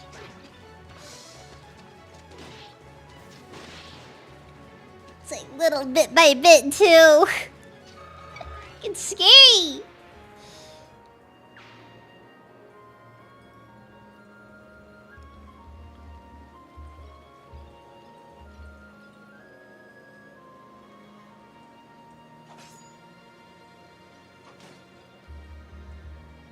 Oh, I think there might be a couple of other random cameos in this chapter.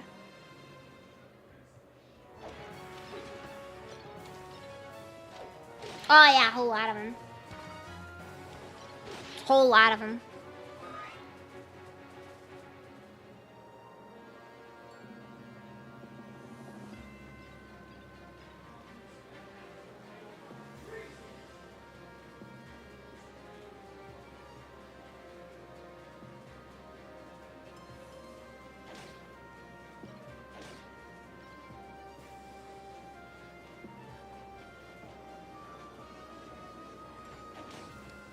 Let that Pegasus Knight stay alive. She is going to single-handedly destroy this entire operation.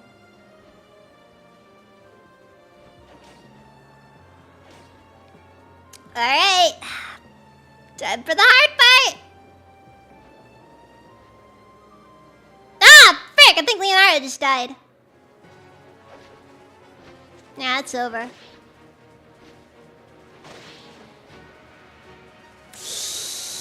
Well.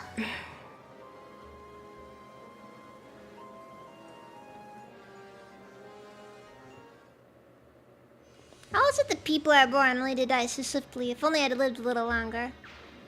Sucks to suck, Leonardo. Don't know what to say there. Get good, scrub.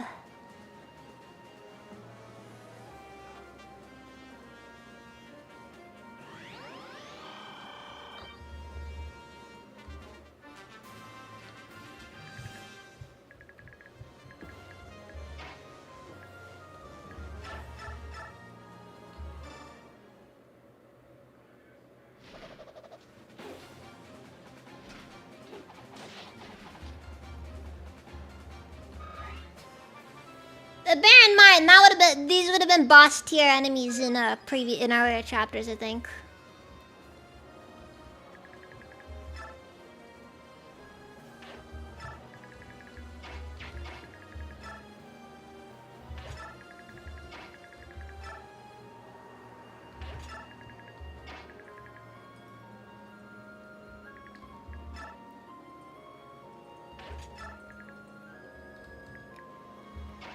already snagged everything I need to off of her anyway, so it doesn't matter.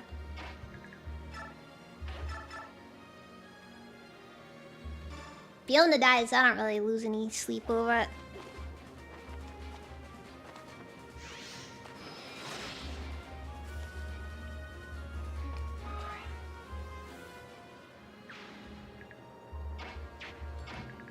No, wait, I think it beat out one of the oh.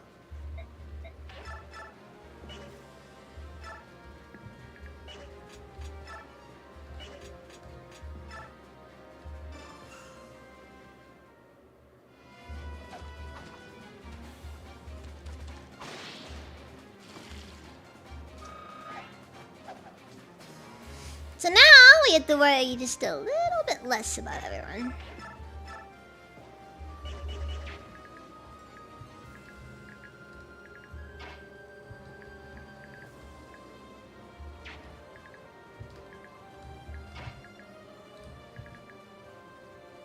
I don't think you're gonna be able to manage the logistics of getting everyone out there though. Then again, the enemy might be on the retreat, so... Do I even want to try? It's a very risky move though, pushing here. Dude, screw it! Screw it! You know what? If we survive that, if we push and we survive, that just means Leonardo died for a good reason.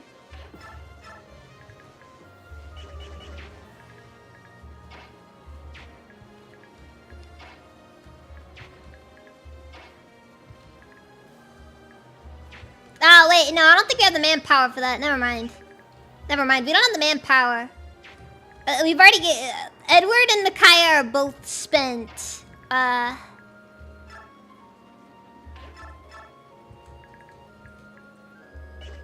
we kind of still have a few issues here.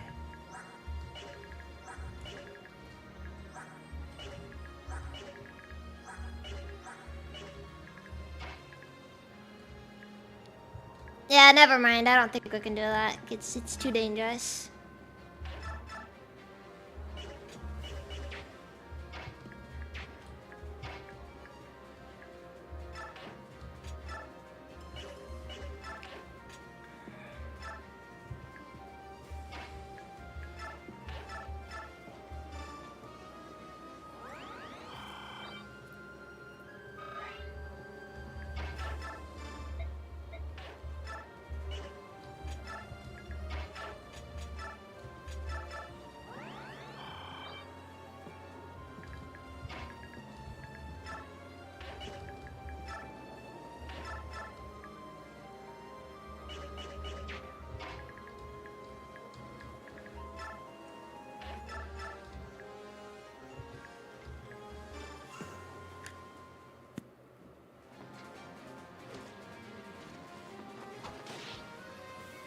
I'll still take a pot shot at that guy. Like, next time we might be able to do something, though.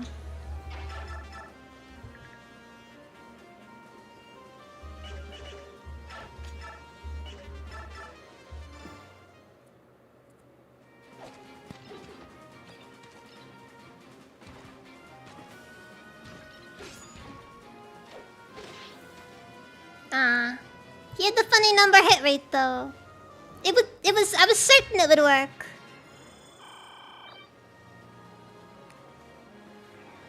I think all these Pegasus Knights are most likely dead now.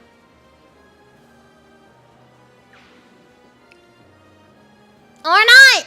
Or not! Or my allies are retarded, okay. That's also just as much of a possibility.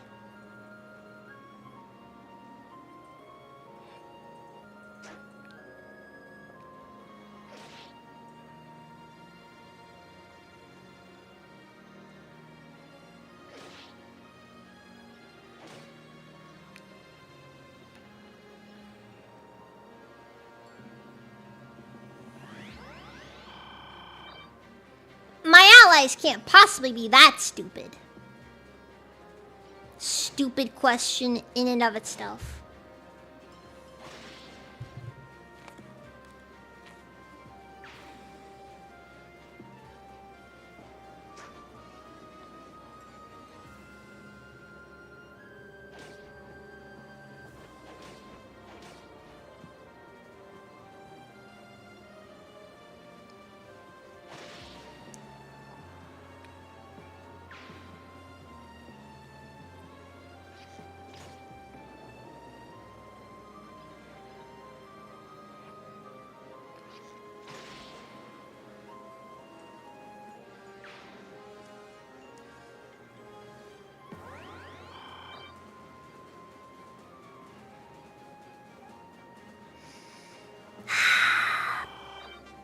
This is becoming somewhat uncomfortable.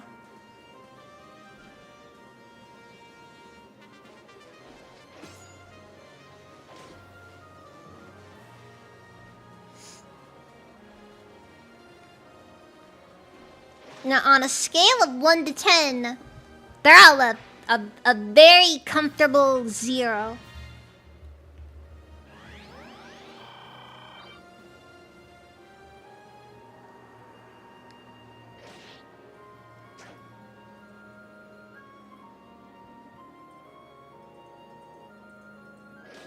Also, one thing I really appreciate about having allied units in the game is it kind of helps make the war feel bigger.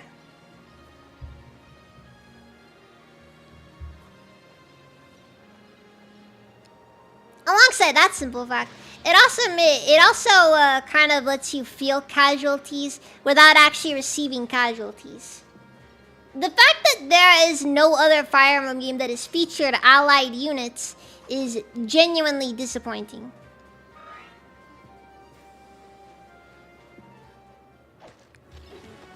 It should be a consistent feature in the series, but it's not.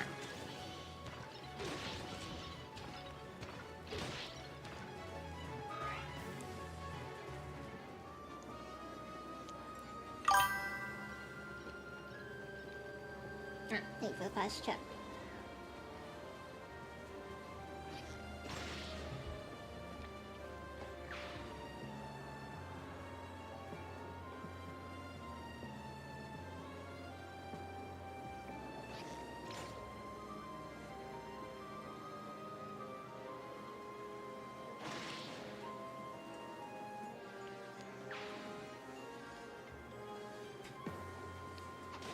Alright! Enemy presence is too strong over here, making it... Oh, and some of my allies got cut off. That's a problem. Okay, not some, just one of them, but still.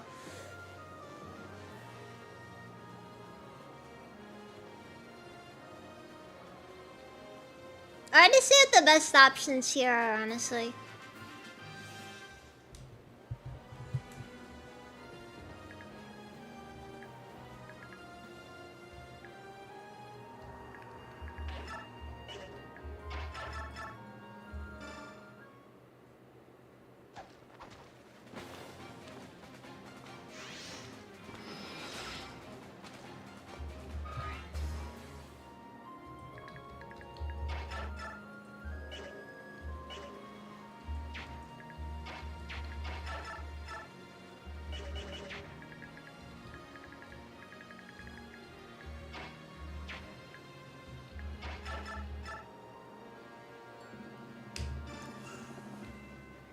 I think we're gonna just have to start doing some more stuff here.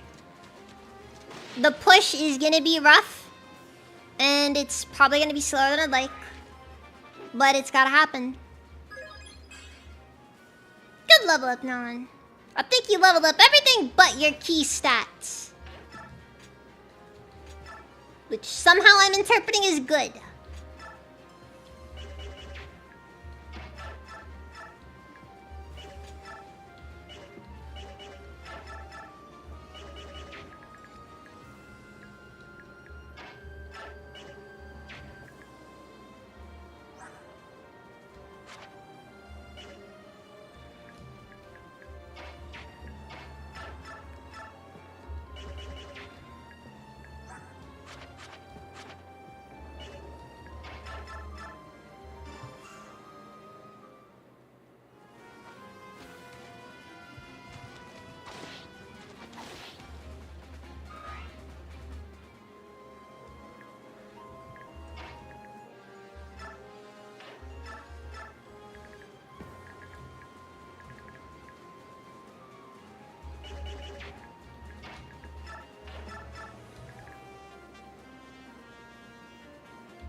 Alright, open that up.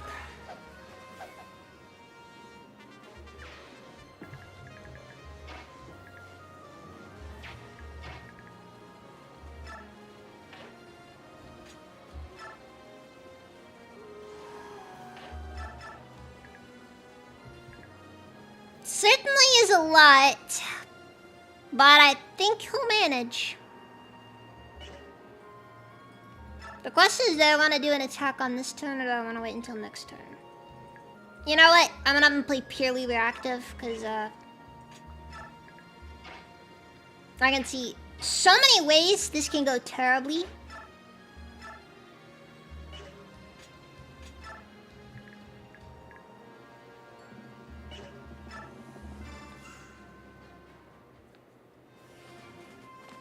And I'm not gonna be responsible for that part.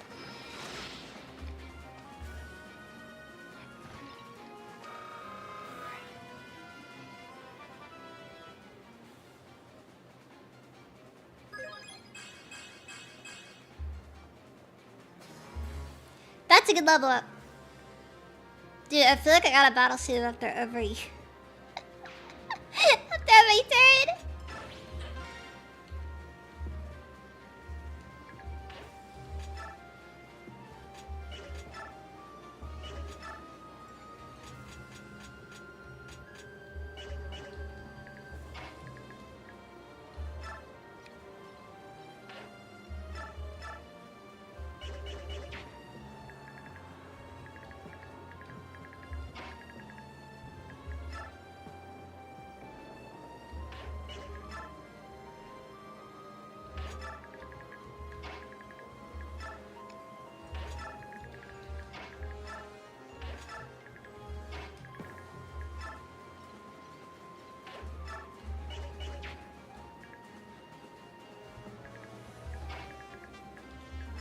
I think I put that guy in a spot I shouldn't have put her on. You know what the good news is, in a worst case scenario, I can always use the targeting feature. Just to make sure the enemies don't, you know, move around too much.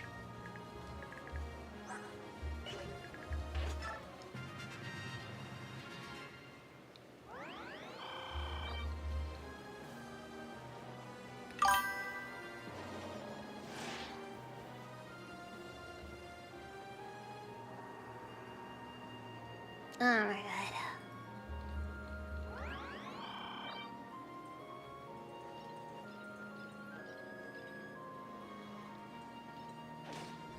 See, like that! Unfortunately, Meg is still soul-crushingly exposed. Hopefully that resolves in the next turn or two. Otherwise, this may turn into a problem.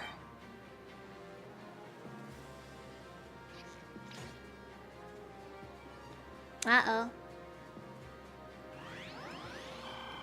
Ah! Good! Mr. Healer isn't totally stupid. Just mostly stupid. Ah, pincer strategy. I see where you're coming from here.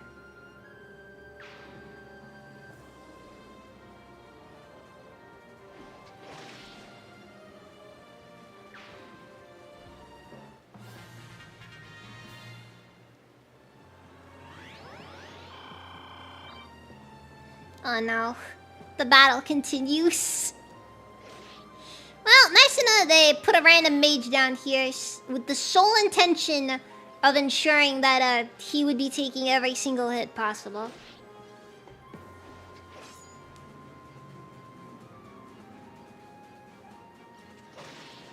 I just realized there's some cavalry back there. I hope they don't turn into a problem. I have a strong feeling they will, though.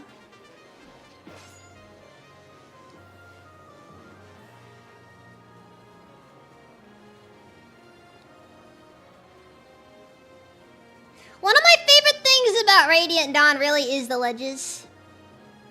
There's just something about adding ledges to defense missions that just... it makes it feel more real, in a way.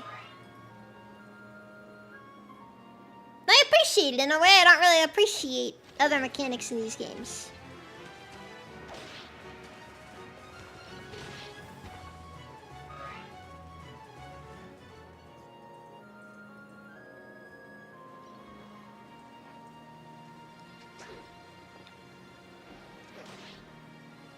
I'm hoping we'll get some action at least from this.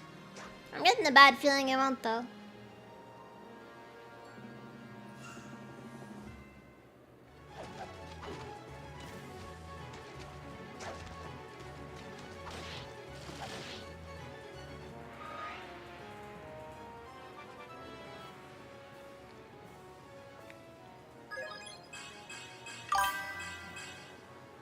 Me when the dawn is radiant. Oh, it is always radiant, except when it's raining, like right now. Man, it's just depressing.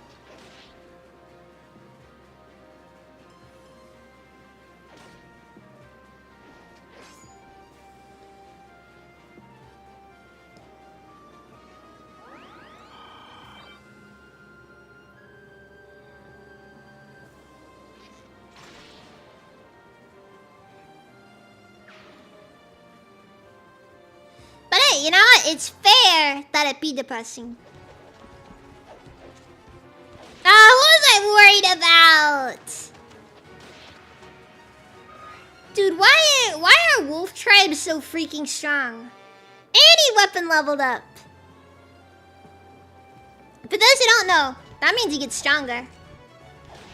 And now, oh no, guys, I think we'll become too strong.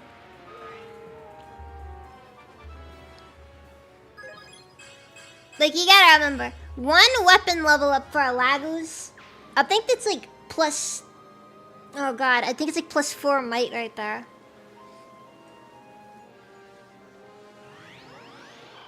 Hey, the fight will not end! Claudio's just gonna keep fighting him.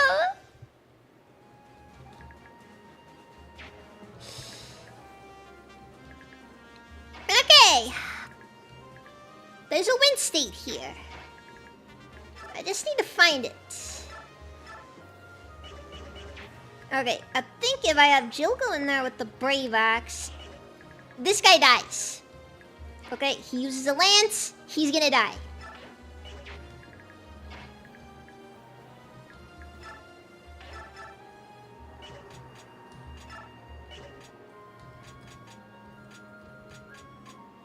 Okay, so this is maximum damage she can pull out, so... Gah.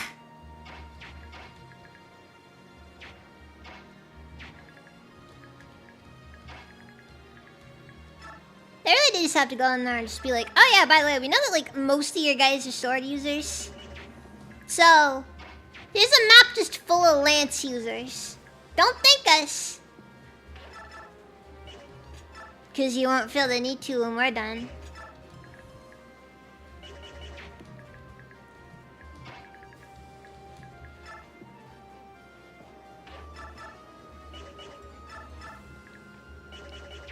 Alright, and Fiona just casually does no damage. As one would expect, seeing as it is in fact Fiona. Fiona really is just one of the most nothing characters in the series.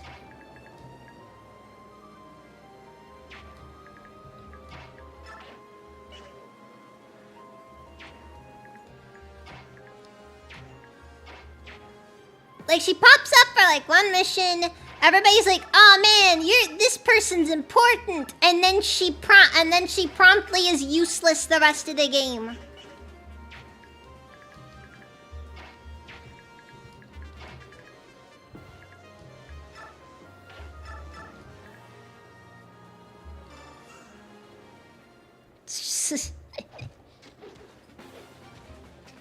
He was like important. He had robes.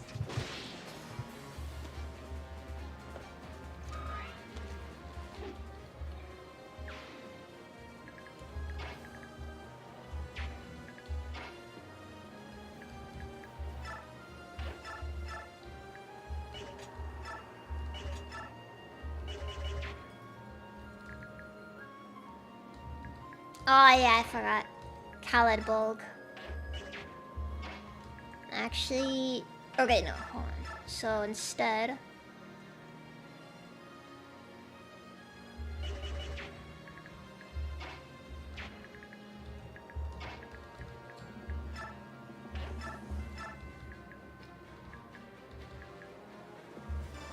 okay, so we're gonna start just trying to ease our way through and just start killing people.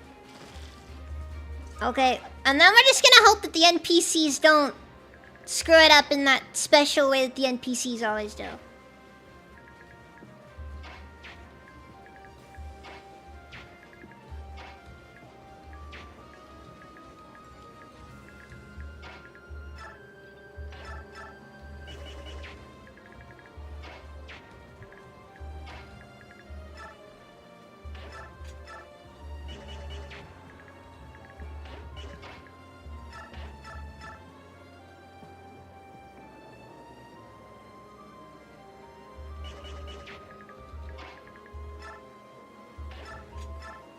Okay, does 5 damage to the Steel Lance. What is 13? It's like 18 damage in the end. Does he have a support with anyone? Meg? Okay, that's with support too, so... Oh wait, no, maybe just a Zayark. Why am I thinking so hard about this? Zayark, go take damage so that Laura can get free XP. It's the strategy that they think. I don't know. Alright, now Laura kills him.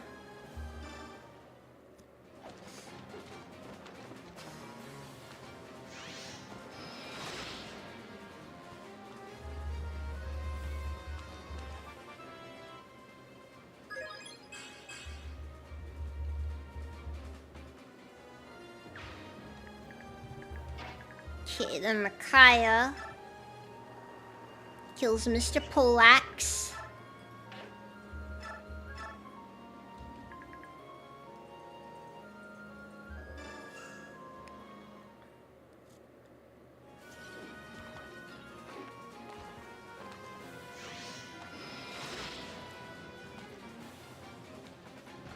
See, we're slowly pushing forward. This is one way that I've discovered I'm slightly better at the Fire Emblem games than I used to be. Because I actually do work on pushing. Rather than my classic setup of turtling. But I used to turtle a lot in these games.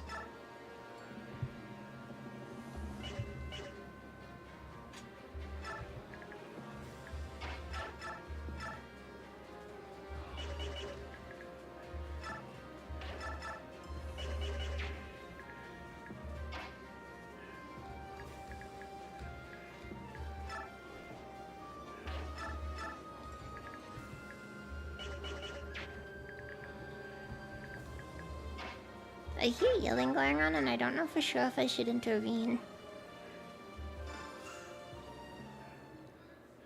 Honestly, it may be nothing, but then there's a part of me that's afraid it's something.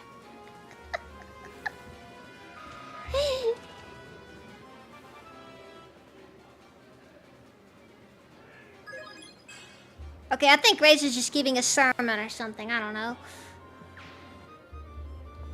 Because I guess he does that now.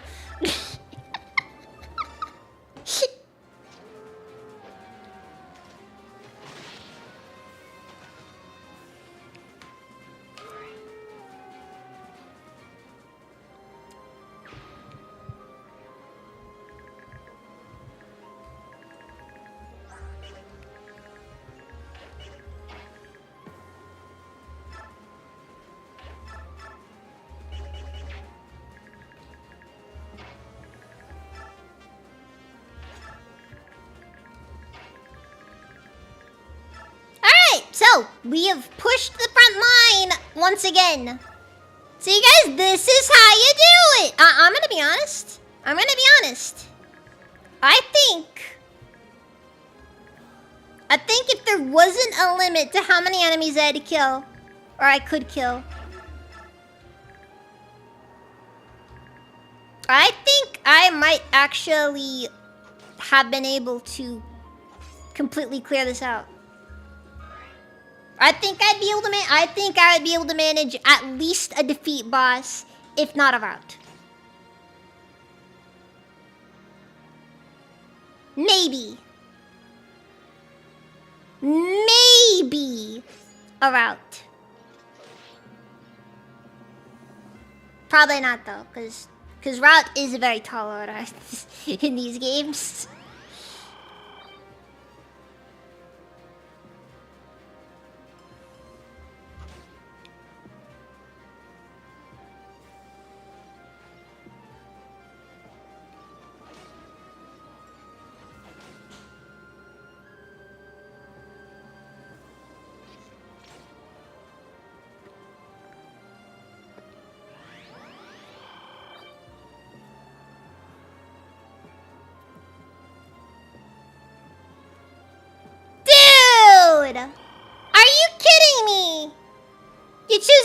heal.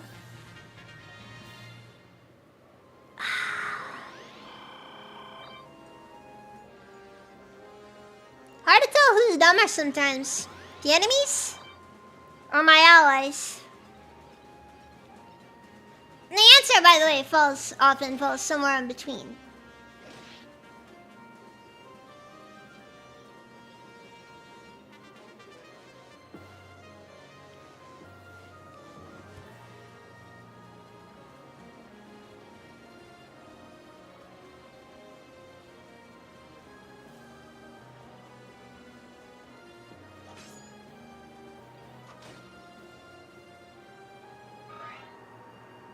Alright, Tarnio might get a kill today. Might. Big emphasis on the word might.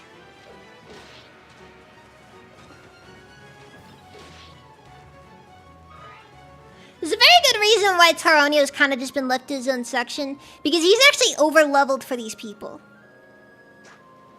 Okay, after this turn, I'm gonna give the order to have my guys start backing out. Because I think we might be in position to be able to at least take a little bit more than we were.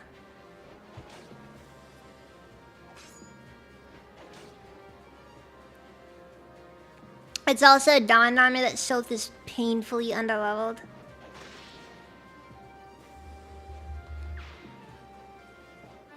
Like, Soth should be pretty high level by now, I feel like.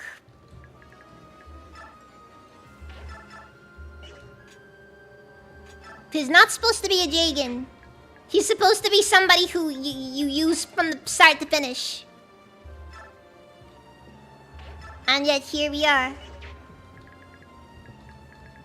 Not using him start to finish. Okay, I'm gonna drop a battle save.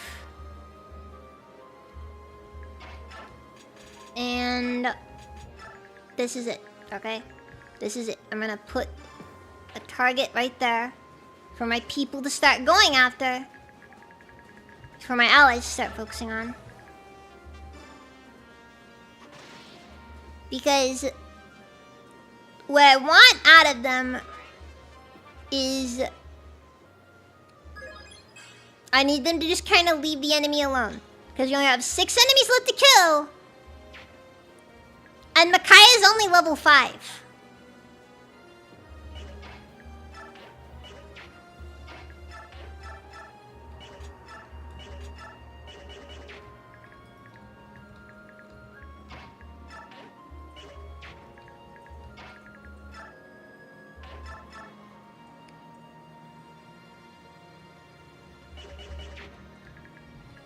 Okay, oh wait, no, I'll let Laura do it. Never mind.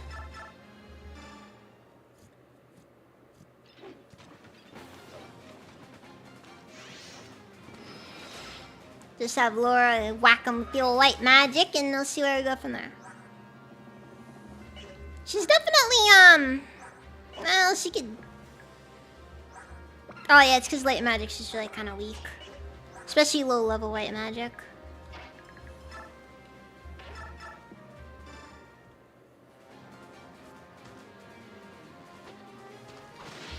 Like, the time between a light mage getting good and other stuff, it's a long time.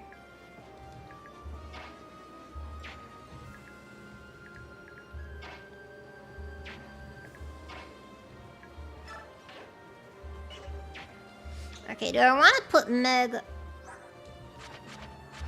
16, 12? I don't see a reason why not. Then, like I said, we need the XP.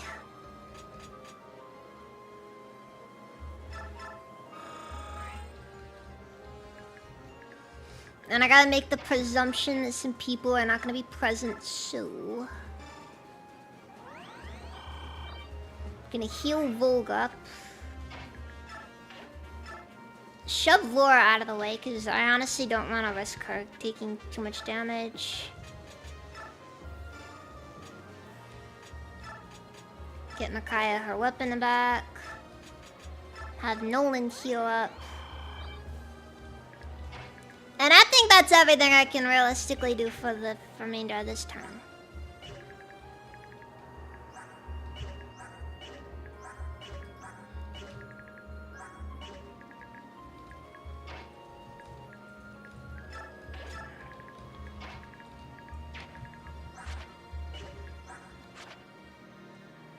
Yeah, Volg is really scary.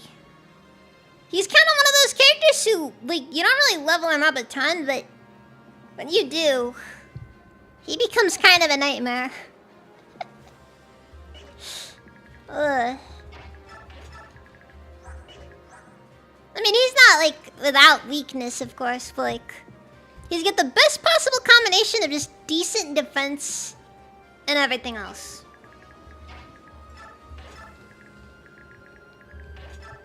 Kinda wish the game had more Dawn Brigade chapters. It's kinda nice being able to play with a team that doesn't curb stomp everything. You know what I mean? Yeah, you know what I mean.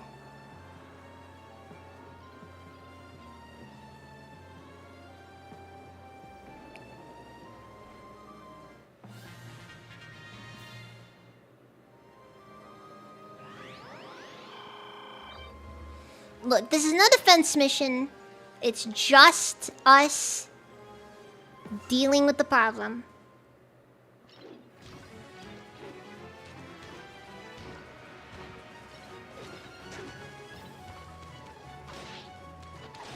Also, yikes, that steel poleaxe, it's hard, very scary, very scary.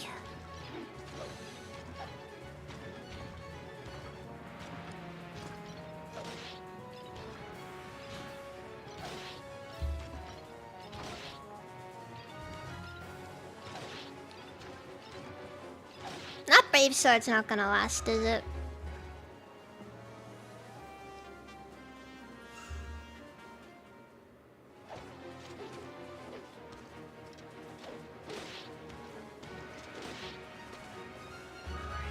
Oh, thank God!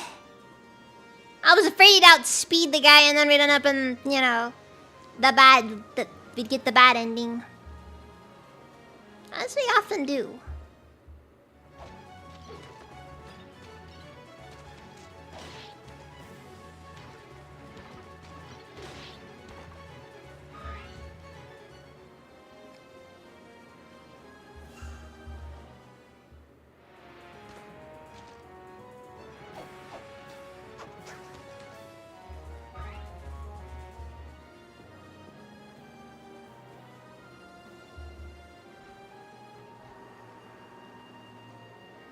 And yes, some of our guys will be picked off. This is just how things are.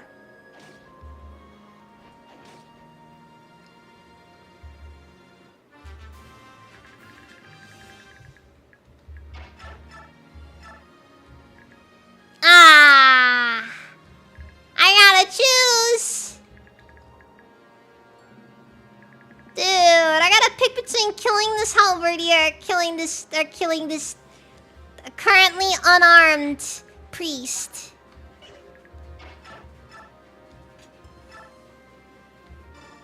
I'm killing this guy. He's been a pain in my side for too long.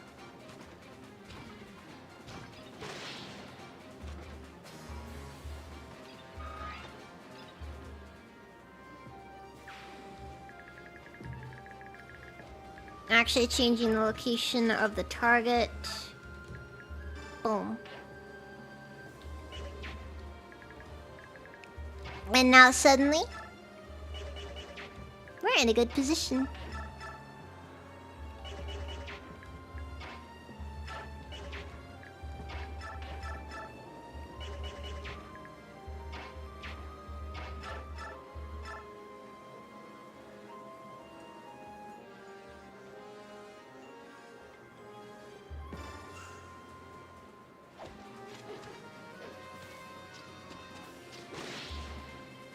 Okay, we're gonna kill this guy.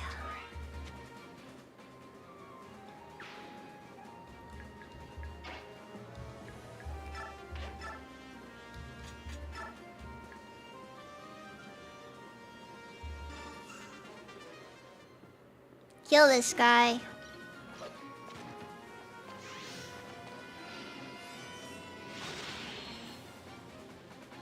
God, that has got to be a nightmare scenario.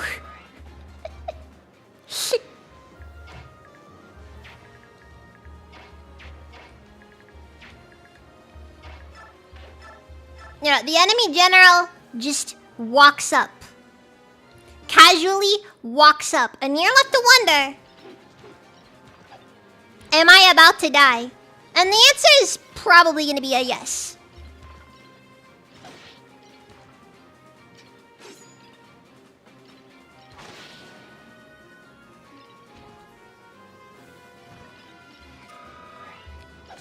Nakai is really not helped by the fact that we don't have the ability to give more turns.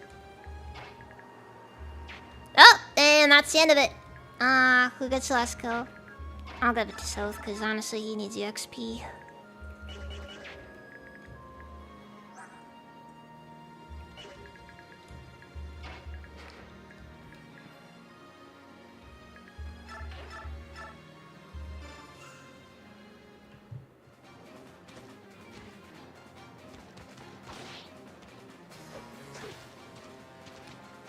Minus the incident of getting Leonardo killed, which may come back to bite me later, honestly, because we may be down one of those warm bodies we need. We're in position at the top of the cliff, and the holy guards are at the bottom, just as planned. Alright, thank you. There's no turning back now, Micaiah. You have to give the order. Yes, I know. General Mael has fallen into the claws of the subhumans. General Ike and the Lagos Alliance are headed this way to rescue the Apostle. Prepare to move to the next phase. Archers, get ready. There's no more time for doubt.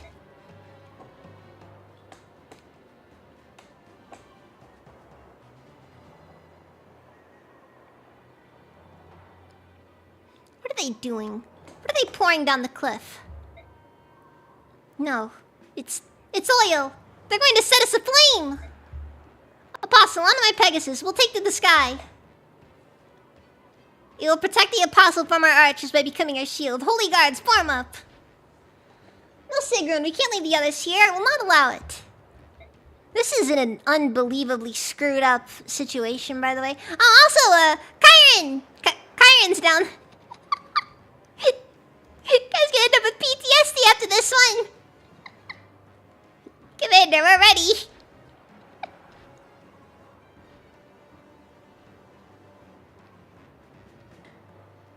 Don't let the Apostle escape. Archers, mages, bring down that Pegasus.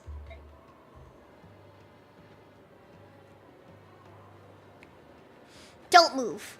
I see one arrow fly and the boy gets a quick lesson in falling.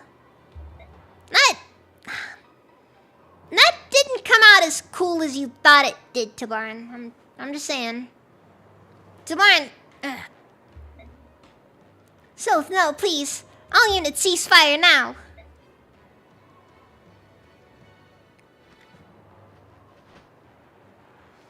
General Ike has reached us. We failed. Micaiah Dayan, listen to me very, very carefully. Tell him to let Soth go. Not a chance. I'm offering you a choice. Surrender now and go home to Dayan or fight us and die. We can't. We won't retreat or negotiate. Regardless of what you believe, the only choice we have is to fight. Micaiah, are you insane? Look around. Every single person in your army will die. Do you care that little about them? Enough. Everyone stand down. Apostle? I've seen enough bloodshed for one day. That's enough. Please, no more.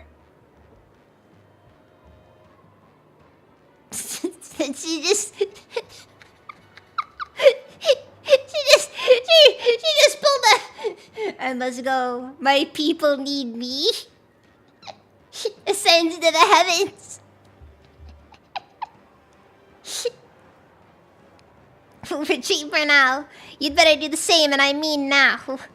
I'm not sure how long I can hold my men back. But we can't. Fine. His death is on your hands then. Sorry, little Soph. Your friend just killed you. Say a quick goodbye. I didn't even get to see what he said. No, Soph!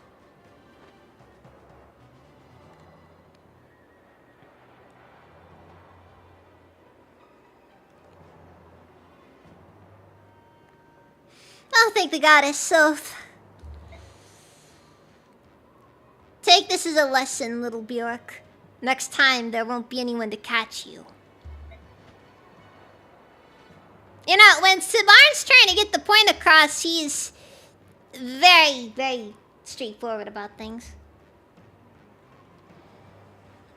General Taronio, I'll ask you one last time. Talk some sense into that girl, alright? She's losing it. We won't pursue you this time. However, we cannot avoid this war. This is all I will say for now. And Ike, I'm sorry for this.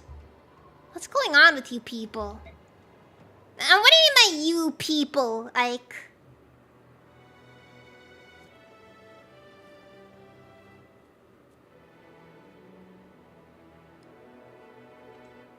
What's the situation?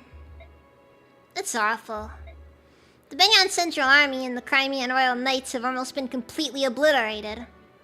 On top of that, the oil that the Dayan used to injure the Holy Guard's Pegasi has injured the Holy Guard's Pegasi and all but grounded them. Yeah, I think awful fits. Thoughts, everyone? Thoughts? Dayan must answer for this. We attack them immediately. We can't. If we fought Dayan now, we couldn't possibly take on the Senate's armies. We have to get Dayan to listen to us.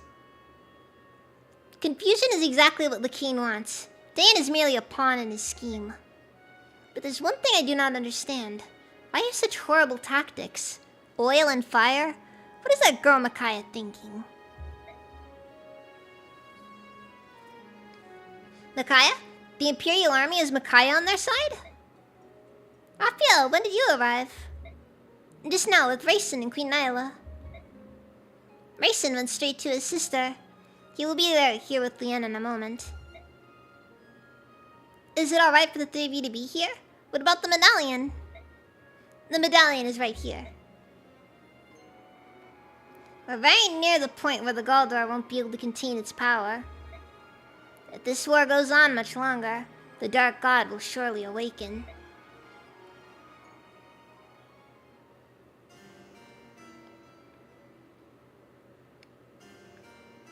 Alright, so, apocalypse imminent.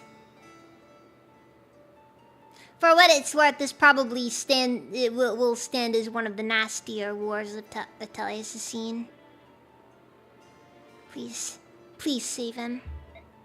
Please save my son. Come save my Peleus, I beg of you.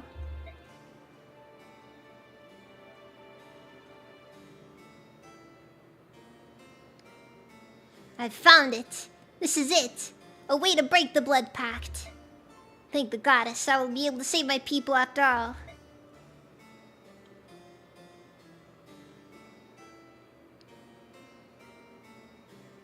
Prince Garth, what are you doing out so late? Looking for something? Oh, hello, Inna. No, I was just looking at the moon. Its reflection on the lake is quite lovely, isn't it? Yes, quite.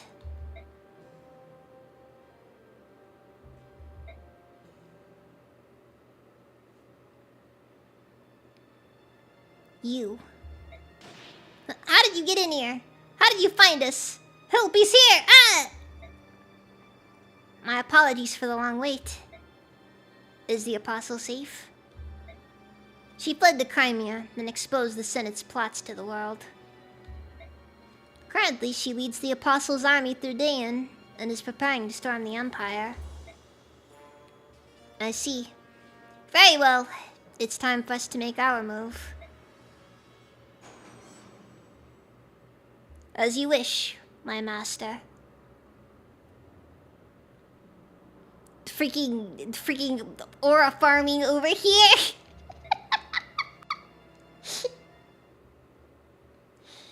Alright, well. I got that sorted now. Alright. That's our endpoint. I always hate that I can't go longer. But I also know that I have work tomorrow and I can't stay for too long. Because if I'm not careful, I end up, we'll go over.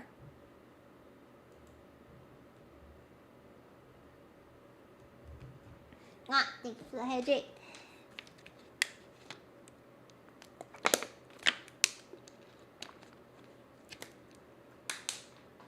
Ugh. What do I want to write today? Part of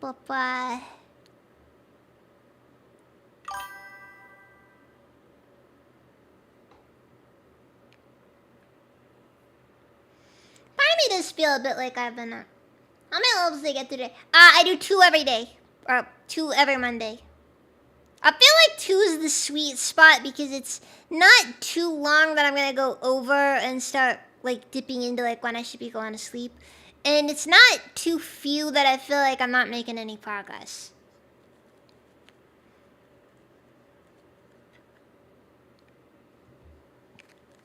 Who knows though, I might start adding an extra day since I'm streaming more days a week. I'm also tempted to crack out a Turin Odyssey 3 soon. I'm thinking I'll probably do that after Radiant Dawn is done though. Though I might do a Turin Odyssey alongside Fire Emblem for a bit, depending on how things go. But that's me thinking, you know, kind of like a bit in the short term right now. At any rate, I also give it to Hakure Shrine tonight. Honestly, he's kind of been one of the better ones to write about whenever I do Fire Emblem streams. Let me just click over on YouTube.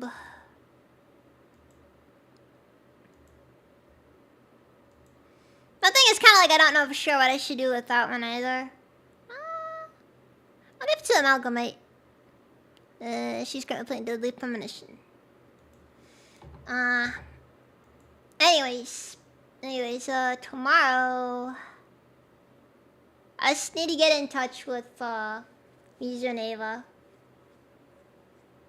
I'm sorry, Cloven. I'm sorry.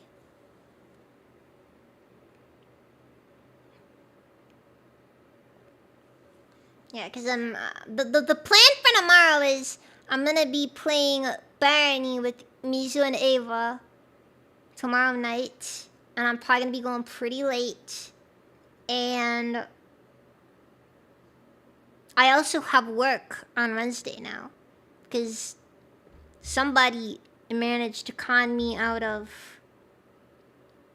my work day. So that's fun. I'm gonna try to make it work though. Unfortunately, no drunk stream in that case then. Otherwise, if I have time tomorrow before Barony, I will probably be playing some more Splinter Cell Double Agent.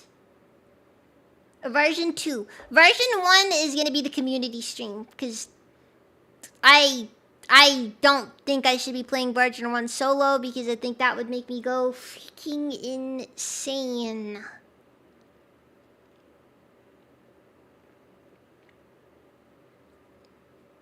I'm still playing both of them though, because it's funny, that's why. Anyways, thank you all very much for watching, and I will see you guys next time. So, night.